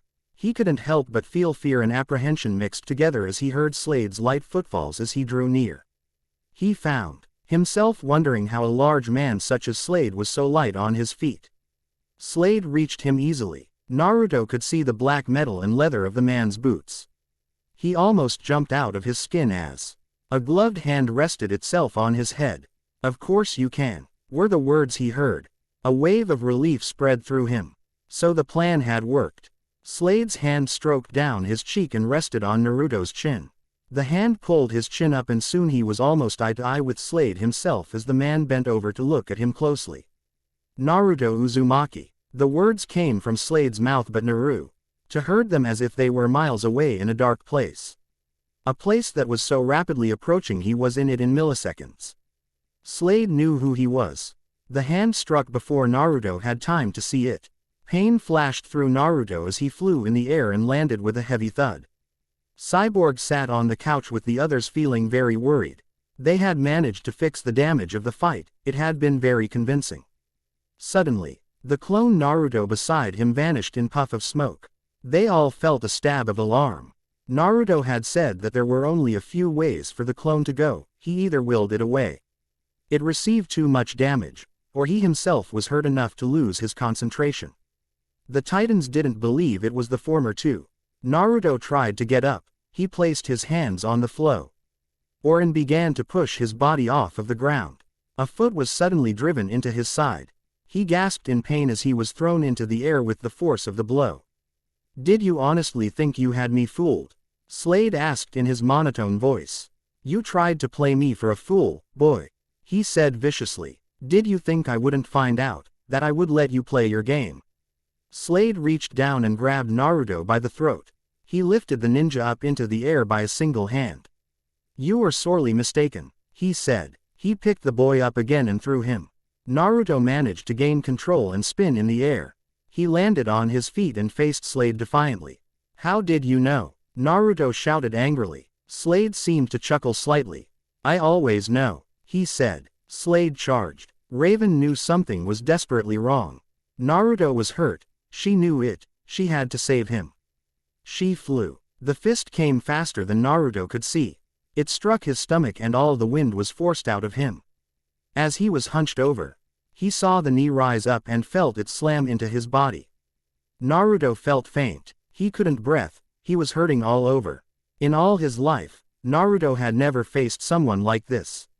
The robot he had faced before had been nothing. Absolutely nothing compared. This Slade was brutal, efficient, and merciless. He felt even more pain as he was thrown to the floor. Slade walked casually up to him. He raised his foot and prepared to slam it down on him. Naruto managed to just roll out of the way. As he rolled, he threw 3 shuriken stars at Slade. In his weakened state they were badly aimed and 2 of them missed.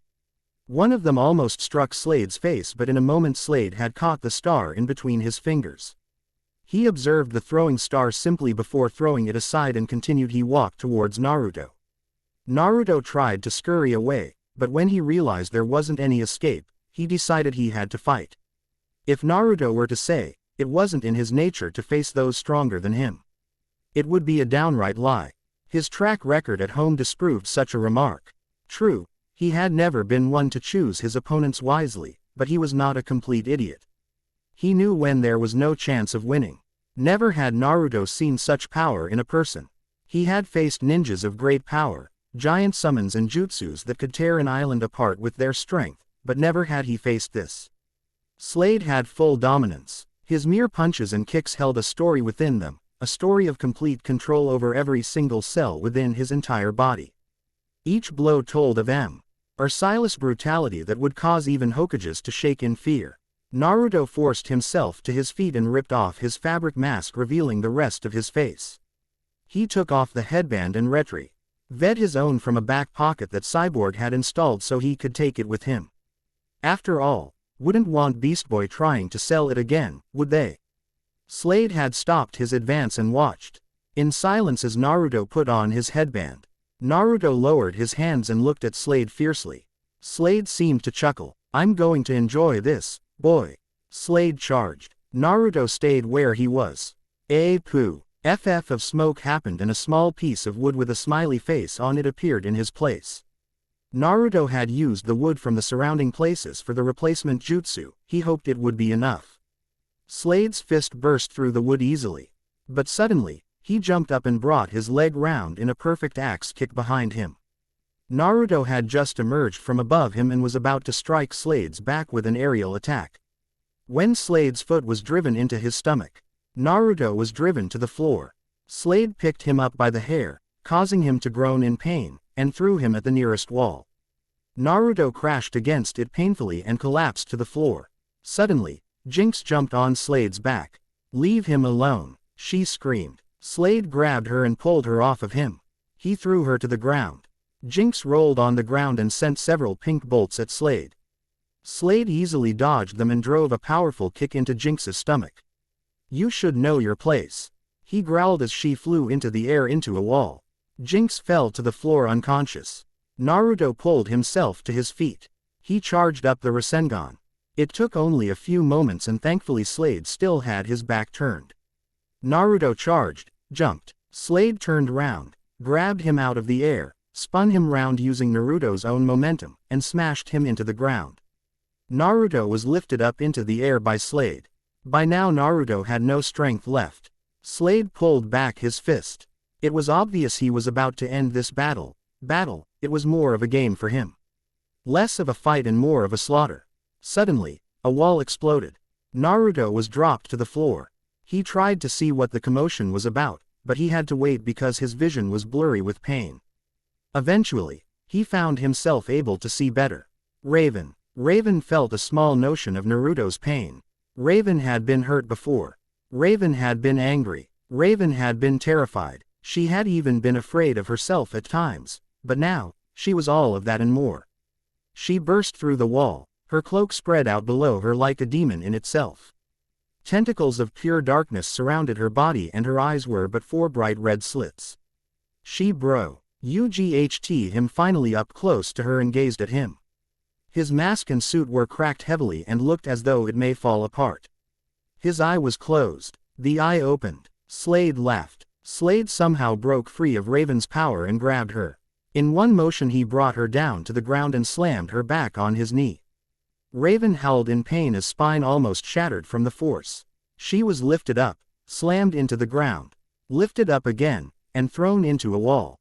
Raven tried rise to her feet or fly herself up with her powers, but she was too weak from pain. She needed Naruto. If only she could touch him, she would be more than powerful enough. Slade's fist came down. Everything went black. No, Naruto called. Something erupted deep within him. He had felt it before. He knew what it was. And for once, he accepted it without question. A deep howl of rage spilled forth from his lungs. A crimson-red aura surrounded him. The image of two tails slowly came through from the aura. Naruto's eyes became a deep red. His teeth bared and seemed more fanged than usual. His hands dug into the ground in a very claw-like way. He crouched on all fours, growling his rage as Kyuubi's chakra flowed through him freely. Slade approached Naruto casually. He didn't know what was going off with the boy, but it wouldn't matter. The boy would soon meet his fate. Slade stood over the youth and looked down at him. He almost felt sorry for him, almost. Slade raised his fist, and without another word, he brought it down as fast and hard as he could. Naruto caught it. Slade couldn't believe it. Naruto had caught it, but not only that, he had hold of it in a vice-like grip. Slade couldn't get free. Naruto's nails dug deep into Slade's gloves and into his flesh. This only caused a minor pain which he could well possibly sleep through. He had no worry over this. What he did have worry over was the look in Naruto's eyes. It wasn't Naruto. It was something more. A beast, it seemed, had been awakened, and for the first time in a long time, he was afraid. Naruto's fist hit him. It didn't have any speed of its own. It was merely on the ground in one moment, and then against Slade's chest the next. As Huff time itself had put it there without moving forward. However it had happened, it hurt. A huge spider-webbed crack formed in Slade's chest plate. Naruto pulled Slade down and close-lined him. Slade fell to the floor. Naruto grasped Slade's head, lifted it up, and brought it back down. He smashed and smashed Slade's face into the ground. Crack after crack, dent after dent was etched into the floor's surface. Naruto then threw him into a wall. In an instant he was on top of Slade again, pounding him into the surface of the large partition. Naruto threw Slade again. Slade crashed to the floor again and let out a soft groan. Naruto walked up to him heavily. Robin began to wake up. Everything was chaotic. Robin slowly gained his vision back and the grogginess wore off. He looked around at the carnage. Suddenly, the rest of the Titans including Terra rushed into the hall. The first thing Starfire saw was the carnage of Naruto and Slade's battle. She saw Naruto standing over Slade, bringing his fist down over and over again on the monk's body. She almost felt pity for the man, but the thought of all he had done pushed such a feeling away. She was suddenly whipped over the back. She turned around and saw a purple-clad woman with long vine-like ropes coming from her wrists.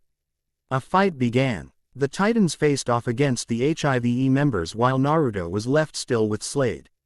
The fight between the Titans and the HIVE wasn't as chaotic as usual. Most of them were too engrossed in Naruto's battle to fight.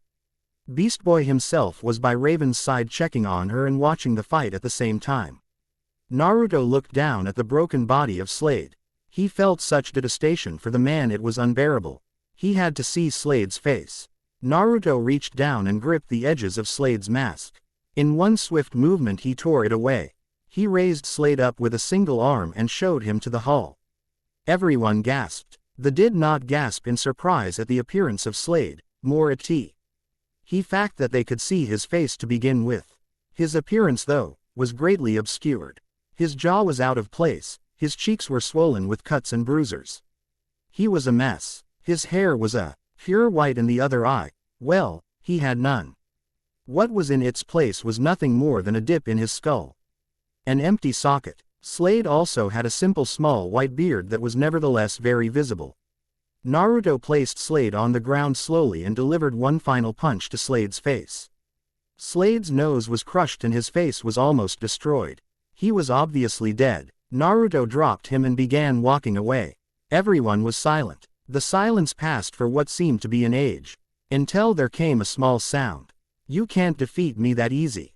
Naruto stopped. Kyuubi's chakra still flowed through his veins, so felt no fear, but he had no doubt that without Kyuubi, he would be terrified.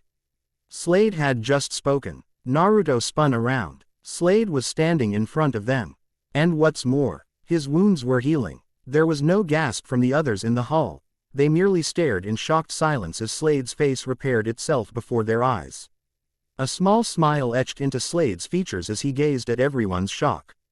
"You made a fatal flaw, Naruto," he said. "Tut tut tut, I thought you were better than that." Naruto and Slade shared glares and detestation as they gazed at each other. "Do you want to know what your flaw was?" Slade asked. Naruto didn't answer. "I can't die," he charged. Naruto attacked. Once again, Naruto beat Slade down. Time after time Naruto crushed and destroyed organs and bone and tissue. And time again it healed. Naruto had never killed before, he had never truly been angry enough or felt that they truly deserved it. To say the truth, he wasn't all that versed in the human anatomy either. So whether he gained an education of that when as he tore Slade's body to pieces with punches and kicks, no one knows. But he defiantly was trying to kill Slade. Slade never stopped healing. He healed slowly, and Naruto kept causing more and more damage to Slade's body, but the man never died. The Titans and the HIVE had stopped their individual battles by now. They were too shocked to fight. They merely watched as the slaughter of Slade's body took place. Blood and organs were ripped out and thrown aside. This caused many to be ill at the sight. But each organ that was torn, removed or destroyed, was replaced. Robin stared in horror. For years he had wanted to see beneath the mask of Slade, to find out why he kept coming back, how he kept surviving. He had never even dreamed of the truth. Slade's features were surprising normal to Robin. He had thought they'd be scared or disfigured and that was why he wore the mask, but he was normal. Mostly. How did he heal? This question ran through Robin's mind over and over. He couldn't answer it, but it made sense. Countless times they had attacked and broken Slade's body. He had been crushed by boulders, rammed into walls, kicked, punched and beaten to a pulp. And yet he always came back. Always in perfect health. Always ready for more. If Robin was not seeing it for himself, he would have refused to believe that Slade had such a power. But he couldn't deny it now. Naruto slammed Slade into the ground and pounded at him with his fists. He was tiring. He had beaten Slade. He had ripped off limbs, destroyed and torn out organs. He had Rasengan the man and even performed a perfect lightning blade that had sliced Slade in half. He had reformed and healed from every attack. Naruto was rapidly becoming exhausted. Yes, Kyuubi had unlimited chakra and that could never wear out, but Naruto was still only human, and his body was still battered and bruised. He was still tired. He'd been here for 3 hours beating Slade, and the man refused to die. The red aura surrounded Naruto was slowly beginning to fade as Naruto became more exhausted. His eyelids got heavy and his blows became less devastating and soon were nothing more than menial punches. Slade caught one of his fists as it came down. The man pulled himself from the ground and picked Naruto up by the throat. Once Naruto watched as his features healed from its wounds. Slade was breathing heavily. He was wide-eyed and wincing slightly. Slade began. His voice was forced and very strained. Cannot. Hi's voice was louder and Naruto knew he was going to shout the next word. Die, he screamed. He forced Naruto into the ground with more force than he had done so far. Slade looked down at Naruto. The man seemed different to everyone's eyes. No longer cool and collective, but jittery and uneasy, paranoid even. What Slade was really feeling was fear and pain. Slade's heavy breaths caused him to hunch over as he gasped. He looked at his hands as though he couldn't believe what he'd done. But this was not the case. Slade had felt this kind of fear before. It happened every time he had healed from such injuries. But generally, such injuries had been caused by accidents, or multiple opponents. Never a single boy. Naruto had more power than Slade had ever seen. More power than Raven. More power than any of the Titans combined. More power than himself. It was only because of his own ability to heal that Naruto couldn't defeat him. Slade never thought he'd actually be grateful for the thing which had caused him so much pain. Memories flashed back in Slade's mind. Memories of screams. Screams of self-suicide. Kill me. The words echoed in his mind as the thought of 2 names entered his mind. In one moment he actually spoke them. But barely in a whisper. Adeline, he said at first. Joseph, he said second. Slade closed his eye. He looked down at the boy and felt a great hatred. He raised his right fist. He brought it down. Something struck him hard and caused him to stumble. He looked up and saw several rocks flying in the air. Behind them, Terra. Slade's eye widened in shock. "Hello, Slade. Good to see you," she said. "Did you miss me?" She sent the rocks at him. Slade was struck by all of them. If he had have been in a better condition, he would have been able to defend himself. He would have been able to defend or break the rocks or even dodge them. But he was in no way fit for the job. They struck him hard and he fell to the floor with a thud.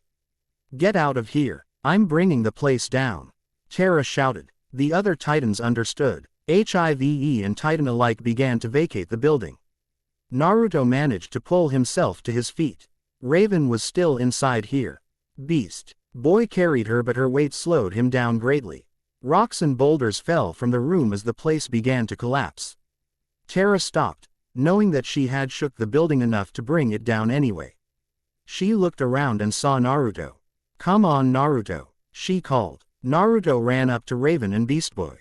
He grabbed Raven from Beast Boy and ran out. He found it strange that before he had seemingly had no energy. But now that it involved Raven, he had more than enough. The moment he touched her, her clothes turned white. She woke up instantly. "Naruto," she whispered. Naruto ignored her. His sole focus was getting her out. He, Beast Boy and Terra ran. Terra made a point of keeping any rocks from landing on them. This was greatly appreciated. They were soon out of the HIVE. The building crumpled. Chapter 18 finished. Saying goodbyes. Chapter 19. Saying goodbyes. The HIVE headquarters collapsed before them in rubble and smoke. Slade hadn't got out. They knew that, though, they doubted he was dead. Not every member of HIVE had been quick enough to get out of the underground building before it collapsed, and for that the Titans were sorry. Murder was not their preferred punishment of criminals. But to be honest, they were just glad that none of their friends and fellow Titans had been badly hurt, except for Naruto. Naruto held Raven in his arms, tightly hugging her to his body. "Hey!" Cyborg shouted at someone behind them. Naruto stood up and looked over. He watched as Jinx ran away into an alleyway. Cyborg made to chase after her, but Naruto stopped him. "Let her go," he said calmly. "Where is she? This does not make sense. She should be here." Starfire called out as she searched around for someone. Robin and the others approached her. "Who are you looking for?" Robin asked, sounding concerned. "My dearest sister. She is supposed to be here. I do hope she wasn't left inside." Starfire crouched down on the ground and began to weep a little. Naruto placed a hand on her shoulders. "Don't worry. When I was there I didn't see her. I don't think she was in the HIVE during all of this. I'm sure she's fine," Naruto consoled. Starfire wiped her tears and gave Naruto a hug. He braced himself for the crushing of bones, but it never came. Her hug was soft and warm. Gentle even. He hugged back. A small clearing of throat came from behind him. He stopped hugging Starfire and turned around to see Raven tapping her foot. He wondered if she had been jealous of the hug, but this was dismissed when a slight smile played across her lips. He approached her and treated the gray-skinned girl to a gentle kiss and hug. It had all been set. The HIVE had been taken down, quite literally. Raven had mastered the spell they'd need to open the portal. All there was now was to say goodbye. Naruto, however, decided that such goodbyes would have to last a whole day. So he would be going home tomorrow. All the HIVE members had been arrested. Jinx was still nowhere to be found and Blackfire had continued to be absent. This still bothered Starfire a little, but she didn't let it control her chance to have fun with Naruto. Once again she took him on a shopping spree and racked up the Titans' bills by buying almost everything in the store and having to send it back on more than one occasion. Naruto knew one thing: he wouldn't be wearing his orange jumpsuit for a while. Once again, the fangirls chased him. But when he met Raven uptown, they soon stopped. After all, not many can stand up to a red-eyed half-demon girl from an alternate reality. Naruto chuckled at the thought. He wanted to say goodbye to everyone he'd met so far, but for some reason, he wasn't in any rush. He decided he'd much rather spend as much time with Raven as possible. Nighttime came around and Naruto took Raven to a spot in the city he knew of. It was the forest, the same forest he had first arrived in. Together they stood on the bank looking over at the sparkling lights of Jump City. Naruto had been here a whole of 2 months. And in that time he had learned about a great many things, pizza being one of them. But he also found a change in himself. He had not only found love, because he truly knew he loved Raven, but he had found a sort of peace he hadn't known back in Konoha. He knew he hadn't joked for a while, he knew he was more serious and calm. He'd changed. He hoped it was for the good. After looking back on his life, Naruto realized there were far too many times when he should have put jokes aside and done the task at hand. It was strange that he realized this now. Some of them back home would probably say he had finally grown up. He didn't think so. He just thought he had a different outlook on life. And he thought that he preferred this one. Naruto snaked his arm around Raven's shoulder and pressed her close to him. The water glistened in the light of the full moon and the stars. The tall buildings of Jump City looked ghostly and omen. Out in nature against the blackness of the night. Everything was peaceful. Everything was perfect. But it couldn't last. Naruto knew it. As he sat there with his arm around Raven, her body pressed so close to his that he could feel her heartbeat run through her body as they both watched the sparkling calm water before them. Naruto was overcome with a dark depression. He had to leave. If given the choice he would have stayed. He was liked here. He was respected. He was loved. But he didn't have a choice. He couldn't forsake Konoha. He couldn't leave it unprotected. He knew what he would do. He would go back. He would. Naruto would go back and destroy all those that would threaten the village. Then he would return to stay with the Titans. But how long would it take? How long would each threat and enemy take to find? How long would each take to defeat? How long would he be without Raven? This thought alone terrified him. The girl beside him sensed his unease and looked him in the eyes. She didn't say a word. She just leant forward and kissed him. In that one moment all of his worries were lifted. Beast Boy had been trying to pluck up the courage for about an hour now.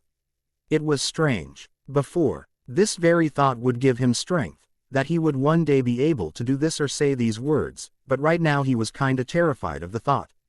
But he had to. He had waited far too long for this moment. He had to tell Terra how he felt.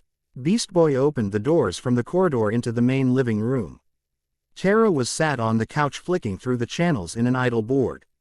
That seemed to be her companion as of late. Beast Boy walked past her to the TV and turned it off. What was that for? She asked. She didn't sound angry or hurt, probably because she hadn't been watching anything in the first place. I wanna talk to you, Beast Boy said. He began scratching the back of his head in nervousness. He began trying to say the words. Just say them. They're only words, you idiot. Just say it. He screamed at himself in his own head. Beast Boy took a deep breath. Terra, he began. Terra was listening intently. Do you wanna have cupcakes? He slapped himself on the head. What? Terra asked, feeling confused. No, that isn't what I wanted to ask. He blurted out. Well then, what is it? She asked. Beast Boy took a few deep breaths and managed to compose himself. The green youth let a flowing calm wash over him. He kept his head low and closed his eyes. Terra, he began. Ever since I met you I thought you were the most beautiful thing I'd ever seen. He said this in a manner that was more of an explanation than any form of admittance. For a long time since you've been back I've wanted to ask you out. I was wondering whether you wanted to be my girlfriend. But I realize that isn't what I want. I want something more. I don't like you in that way, it's much more than that. What I'm trying to say is, Terra. He looked up into her eyes. I love you. An eerie silence passed between them. I'll go to my room now, he said. He slowly began to walk away. Beast Boy was soon in his room and feeling angry with himself. He slammed his fists on the wall. Stupid, stupid, he yelled at himself over and over again. He slowly slid down the wall in exhaustion and defeat. A small tap at his window met his ears. Beast Boy turned around and almost fell over in shock. Terra stood on a rock that was floating in the air outside of his window. She had a smile on her face. Beast Boy and Terra soon found themselves back at the theme park they had once attended together. Although back then, Slade had interfered and Terra had betrayed them. The green youth thought that the theme park would be uncomfortable and bring back memories that he truly didn't want. But it didn't. It offered a peaceful atmosphere, and after the whole ordeal with the HIV, he needed just that. Once again they rode the Ferris wheel. Throughout it all they didn't speak once.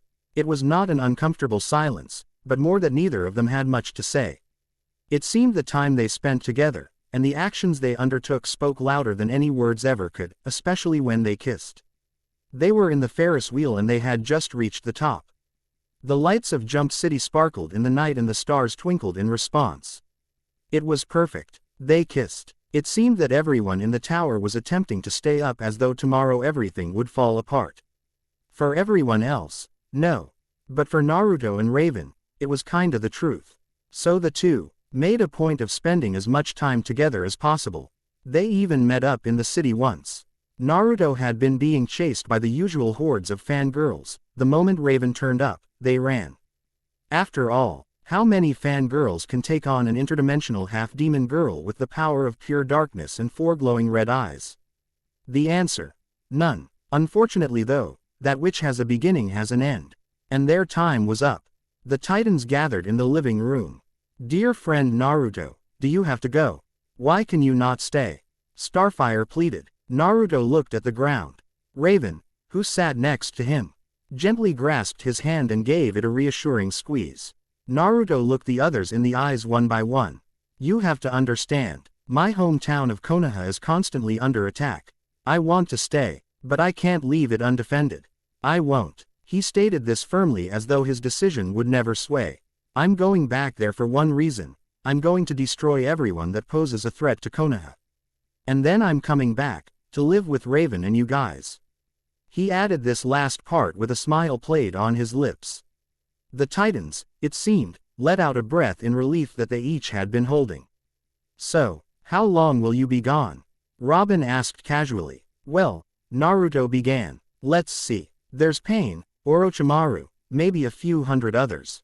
I'd say, about 3 years." He said casually. Just then, the realization hit like a 50-ton steamroller smacking him over the head. 3 years without Raven. His mind was in pieces. He fainted. "Naruto, dude, you okay?" Cyborg asked as he began to shake the boy gently. Naruto slowly came to. He opened his eyes and slowly sat up, rubbing his head. "What happened?" Robin asked. "Just the thought of not being with Raven for 3 years." Naruto shrugged. The room was silent. Soon Naruto was laughing with them. Yes, today had been a good day, but it would soon come to an end. This thought dulled Naruto's laughter to a dreary silence. And before long he found himself back in his own room alone whilst staring up at the ceiling. He was sad. He truly didn't want to leave, but he couldn't just abandon Konoha. When he had been first captured and attacked, he had thought that he'd simply find a way out and to immobilize or escape the Akatsuki as he always did, not that they'd use their chakra to form a link between them and him and T. Rai and drain Kyuubi's chakra and life force, and in doing so giving Kyuubi a way to absorb them and kill them all easily and transport him and Kyuubi into another dimension. The thought of it made Naruto's head hurt. A knock at his door awoke him from his thoughts. "Come in," he replied to the knock. Raven walked into his room and approached his bed.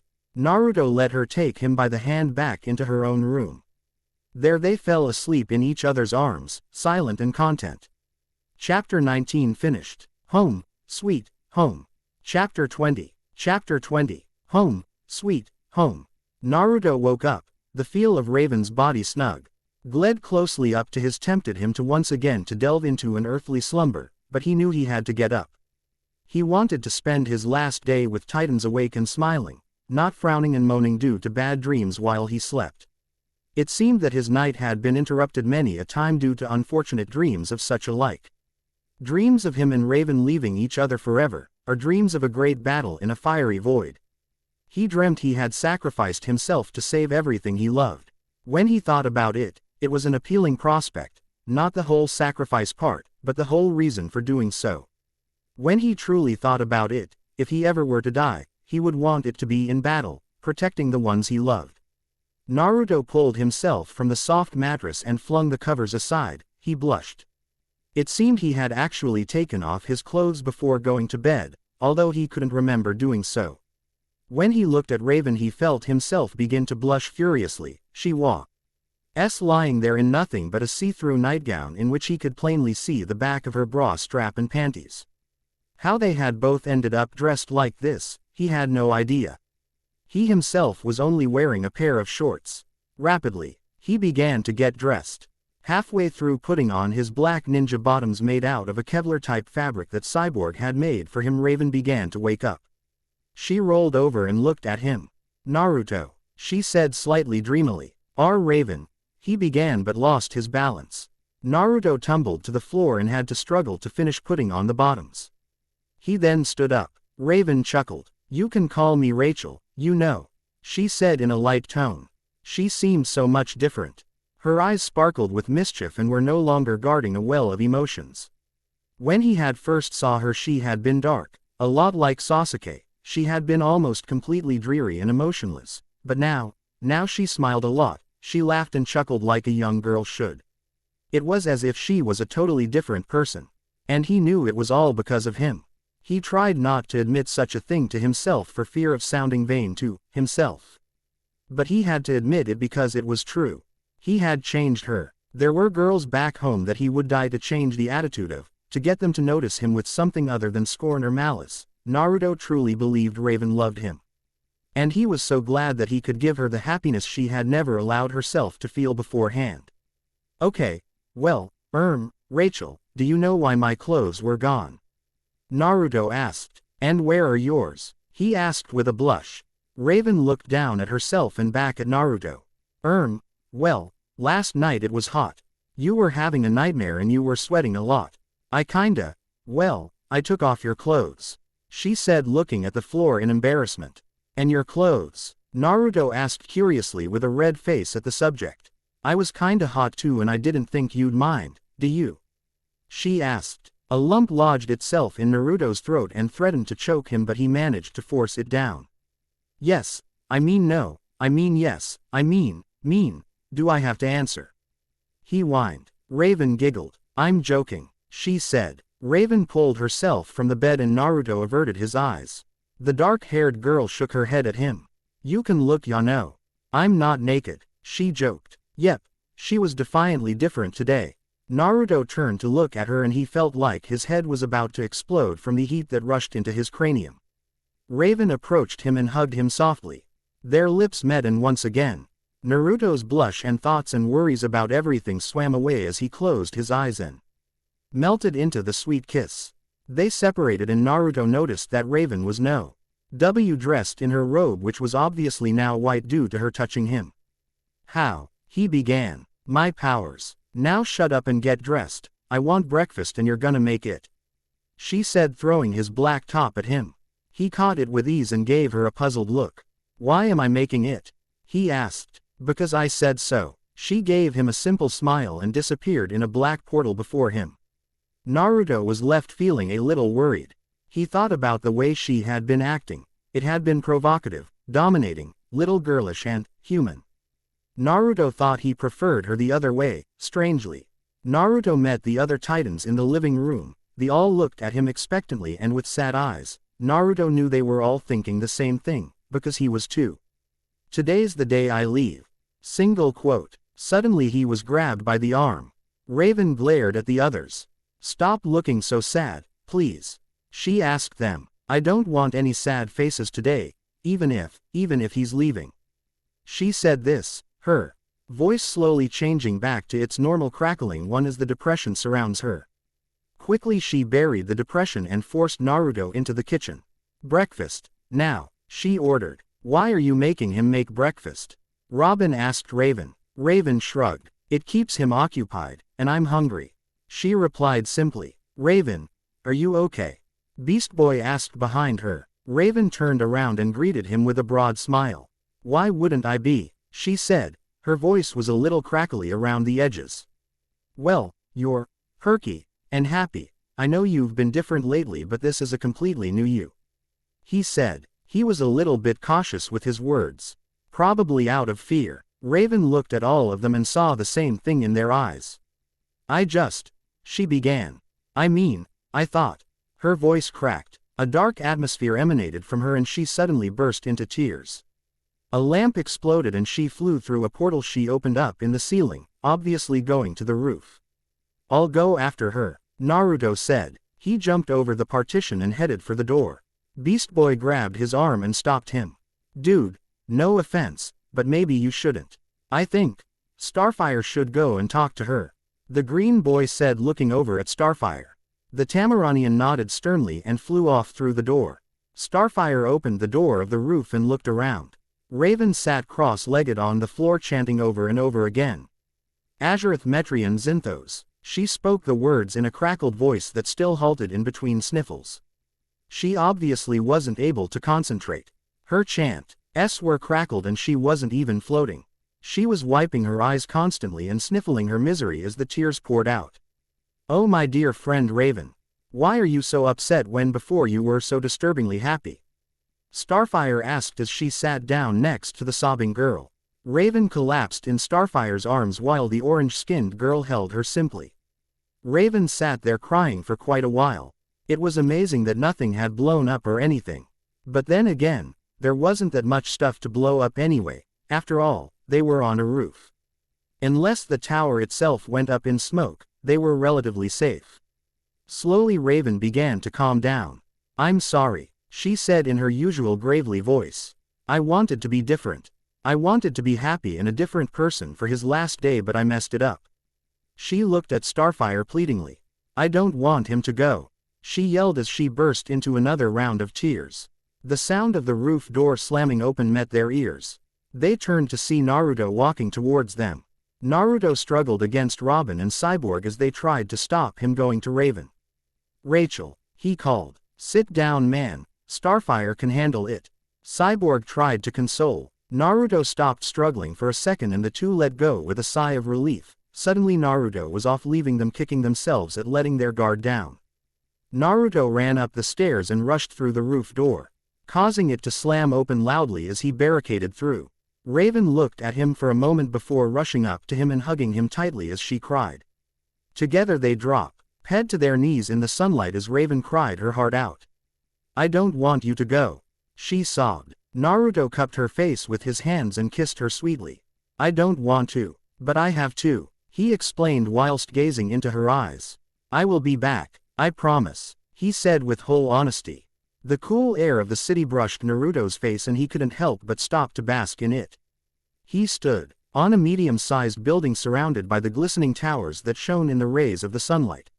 Naruto couldn't help but close his eyes and revel in the feel of the surrounding area. He didn't know quite what it was, but there was something about this place that felt similar to Konoha. The more he thought about it, the more it slipped out of his reach. He knew how different it was. Everything was different. The air was obviously not as clean as Konoha, and it often caused Naruto to feel a little ill. It was greatly bigger in every way and the technologies were nothing like what they had back home. He figured it out. That's what it was. Naruto thought about it for a second longer and figured that he was right. He knew what was similar, what was the same. They both felt like home. But there was something here that called to him greater than that of Konoha. That would be his gray-skinned beauty. His love. Suddenly, Naruto heard something. The tapping of feet. Obviously, with him being in a giant city, there were plenty footsteps to hear, but these were different. Familiar. Close. Naruto jumped sideways and just managed to avoid a blast of purple bolts. The moment he got up he to dive again due to another onslaught of bad luck magic. Jinx attacked again and again. Naruto managed to dodge them all at first, but he was eventually hit and he flew off the edge. Jinx looked at where he had been and slowly approached. She peered over the edge of the building and saw the body of Naruto below on the tarmac, lifeless. It went up in a puff of white smoke. A blade was pressed against the back of her neck. She went stiff. The blade was removed and she was slowly turned around. Jinx stared into the eyes of Naruto and felt afraid. Naruto looked at her in confusion. Why did you attack me? He asked, scratching the back of his head. Especially after I let you go once the HIVE base was destroyed. Jinx grew angry. Because you lied to me, she screamed. You lied about who you were. And now you're with her. the pink-haired girl exclaimed. Naruto tried to think of something to say, so he thought it might as well be the truth. Listen, calm down for a moment and listen. Geez, why do girls always shout? He said, shaking his head. I lied because I had to. I already explained that to you if you remember. As for me and Raven, he paused. He looked at Jinx and could tell she was hanging on every word he said. I love her. Jinx noticeably stiffened at the words. Tears slowly welled up in her eyes and she collapsed to her knees and began to cry. More crying. Great, he muttered sarcastically. I thought you liked me. Jinx blared. Naruto felt his heartstrings being pulled as he began to do what he really didn't want to. But he had to. If he wanted to be with Raven, he had to. Look, I do like you, he said. Jinx managed to slow her whimpering and look up at him. Naruto bent down and picked her to her feet. But I'm in love with her, he said softly. I don't wanna hurt you. That's the last thing I want. But I can't be with you while I love her. I'm sorry, I've been made to make a choice between you two. I had to pick her. Tears still fell from Jinx's cheeks. But her whimpering had stopped and she was now deathly quiet. Her eyes were wide, almost pleading. Naruto leaned down for a second and pecked the pink-haired girl's lips slightly before drawing back. That's just to remember me. Nothing more, he said to her softly. Jinx looked confused. What do you mean? She asked. Are you going somewhere? Naruto nodded. I'm going home. I'll be coming back, but not for a long time. Jinx hung her head and Naruto backed away. She looked up and saw him simply walking off. He took one last look at her before jumping off the side of the building. Jinx ran to the edge and looked down. Naruto stared back up at her from the street 20 stories below. He gave her a slight wink and walked off. It was almost time. In barely an hour he would be going home. Naruto lay on Raven's bed with the girl's arms wrapped around him. Rachel, he asked softly. Raven looked up at him. Yes, she answered. Will you wait for me? He asked sincerely. Raven nodded simply. I will, I promise. She looked a little distant for some reason. Are you okay? He asked. No, she replied softly. But I've got something for you. She reached over him and opened up her bedside table. She brought out a small black box wrapped in a red ribbon. Naruto took it from her and felt his fingertips tingle as he touched it. He reached for the ribbon. Raven's hand stopped his and held it fast. Not yet. I want you to open it once you're gone. And think of me when you do, she said with a single tear running down her cheek. Rachel Roth, he began. You don't understand. I will always be thinking of you. He leaned down and pressed his lips to hers. Naruto would like to have said that it was almost time. Unfortunately, it was time. The blonde-haired ninja stood in the living room with the other titans as he said his goodbyes. Each one gave him a gift. Robin gave him a communicator. Though it wouldn't work in the other world, it was mainly for memory. Starfire allowed him to keep the Tishmar. This he greatly enjoyed as he knew it would come in handy. Cyborg gave him some new armor. It was black, flexible, and made of Kevlar by weave, so it was incredibly strong. It didn't have any technology in it because Naruto didn't want any. Terra hadn't known Naruto that long, so she really couldn't give him anything. She did, however, give him her thanks. This, Naruto had said, was worth more than anything else she could give. When it came to Beast Boy, the group had thought it would be a pizza or a joke or something along those lines. But instead it was something completely different. It surprised everyone. It was a weapon. Beast Boy had given him a sliver gauntlet that had a hidden retractable needle-thin blade. What really pleased Naruto was the design on the top of the blade. It was the symbol of the hidden leaf. The symbol on Naruto's headband. The symbol of Konoha. Naruto felt overwhelmed by this. He rushed at the green boy and embraced him tightly. He had received great gifts from all of them. Ravens he had yet to open, but he knew it would be the best, or at least, he hoped. Naruto turned to Robin. So how am I getting back? He asked. Robin smiled. Raven's going to open a portal, he said simply. Naruto turned to Raven. Not that I'm complaining, but why couldn't you do that before? He asked her. Raven was upset, of course, about this whole situation. But she currently forced her emotions away so as not to make a scene. I can travel through dimensions, but only if I know what they feel like. Each dimension has its own signature feeling. I didn't know yours. But now I do, she explained dryly. How? He asked. Your headband. Cyborg scanned it and found some residual elements from your own world. Using this I confined it with my powers. Naruto almost jumped for joy. That means you can all come with then. He said happily. No, we can't, Naruto. Robin protested. Why not? Naruto asked sadly. Because just like you protect Konoha, we protect Jump City. We can't leave, Robin explained. Naruto nodded his head understandingly. Raven walked up to him and they gazed into each other's eyes for what seemed like an eternity. I love you, he said softly. I love you too, she answered. Their lips met and once again Naruto felt like he would give anything just to stay. Anything but Konoha. He would give anything but Konoha. They parted softly and Naruto saw tears streaming down Raven's face. She turned away and pressed her hands together. Azurith Metrian Zinthos, she exclaimed. She spread her hands wide and a rush of wind swept from somewhere. A large black void opened up. Raven turned around. Just walk in, you'll be home, she said. Raven began walking away but Naruto ran up to her and grabbed her. He pressed his lips to hers fiercely and held her tight. When they parted Raven was breathing heavily and seemed to be in a world of her own. She was also blushing. I love you, Rachel Roth. Nothing will ever change that. He turned back to the Titans and smiled.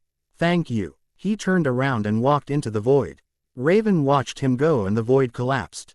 She burst into tears as she felt as though a part of her soul had been ripped away. The house shook with her grief and lights and electrical objects of all manner exploded around her. Naruto felt a compressing feeling around his body and a splitting bolt of pain slashed through his head. He couldn't see anything, probably because he screwed his eyes closed. He hit something hard and the wind was knocked out of him. He opened his eyes. A canopy of familiar-looking trees greeted his vision. A single eagle swooped by in the bright blue sky and Naruto knew he was home. He picked himself up and began to walk. He no longer felt any pain. In fact, he felt peace. A determination. He would find Sasuke. He would destroy all those that would threaten Konoha, and then he would go back to Raven. Naruto exited the forest and stood looking off into the distance. He was on a cliff. Before him lay Konoha, the village of the Hidden Leaf. He was truly home. Naruto suddenly remembered Raven's present. He took out the black box and once again felt the strange tingling in his fingertips. He gazed at the box for a moment or two before reaching up with his right hand and pulling lightly on the ribbon. The box opened and the sides fell down revealing the object. It was a necklace. A necklace made of a strange silvery metal that felt like silk in his fingers. A large purple jewel hung on it and a note sat beside it. He picked it up. It said, Dear Naruto, I want you to know that I love you with all my heart. You are everything I hold precious to me and I will eagerly await your return. Thank you for showing me a life of happiness. I wish I could return the favor, but I know I never will. For you have done for me more than you know, and more than I can ever repay. This jewel was made by me, as was its chain. When danger is near, the chain will change to a coarse metal. And the jewel will change its color to red. I hope it will come in use, my love. Yours forever, Rachel. Naruto stared at the note for a moment. He pressed the paper to his chest protect for Ely before folding it up and slipping it inside the sleeve of the gauntlet that Beast Boy gave him. He placed the necklace around his neck and looked out at Konoha. It's time, Kit, he heard at the back of his mind. I think we're going to have a lot of fun. Single quote. Did you do as I instructed? A dark and gravely voice sounded out. I did, Master. Naruto Uzumaki never knew I knew of him. He doesn't even realize I tipped off Slade to his identity when he played the role of Shadow. Said the dark purple-haired girl. Excellent. You have served me well. Now, you will follow him to his world. There you will lure him to gain what I need. Should you succeed, you will know more power and wealth than you could ever dream. The voice said. The purple-haired girl smiled sinisterly. She stopped smiling and suddenly panicked a little. But wait, she called. What if he attacks me? I'm no match for him. And how am I going to get there? What if? Silence. The voice boomed out, halting her speech instantly. I will grant you your power. He shouted. But only a taste. You will receive but a quarter of the power I shall bestow upon you if you succeed. He will be no match. I will open a portal to his world. A large fire ball flew at her and she ducked. The ball erupted on the wall and exploded into a dark red portal. Suddenly, fire rained down on her and surrounded her. Burning heat spread through the girl's body and she tried to scream in pain, but found that she could not. Suddenly it stopped, and she felt good. She looked at her right hand and clenched her fist. A bright red flame, aura surrounded her fist and shone with incredible power. She grinned. Now go, Blackfire, and bring me what I seek. The voice commanded. Blackfire bowed to the entity before her and said, "Thank you, Master Trigon. I will not fail you." The end. Please read. Okay, here's a few things. It's not over, there's going to be a sequel, 2 of them. That's right, it's a trilogy. The comical thing is, many of you have reviewed and given us your personal opinions on what should happen and things like that. Well, we can say, a lot of you have guessed right. Now don't think we put this stuff in to please you. We've been having a laugh at the fact you've been saying what you want to happen, when we'd already decided ages ago to do it. Lol. Now you may notice something, I'm saying we. That's because there are 2 of us. I am not Dark Uzumaki. Dark Uzumaki is Asian and has a slight language barrier. I am his good friend who is also a member of this site, but I haven't posted any of my stuff yet, though I might later. My name is Sirax Langkart. Now, my friend Dark Uzumaki is the creator of this story. It is all his idea, and I am willing to admit the most I have done is a few ideas, and I've written it out for him in a decent writing style with grammar and spelling. I am also responsible for the replies to the reviews and will continue to be so. I will continue to help Dark Uzumaki, so don't fret. The story quality will not diminish. Thank you for all your kind reviews and stay online. The second part of the story will be up immediately. Muhuhahahahahahaha. Well, as soon as the first chapter's done. Lol. Have a good day. Semicolon. Here is a link to the sequel. Have fun. S4182275 Naruto Rati Deathstroke in Konoha.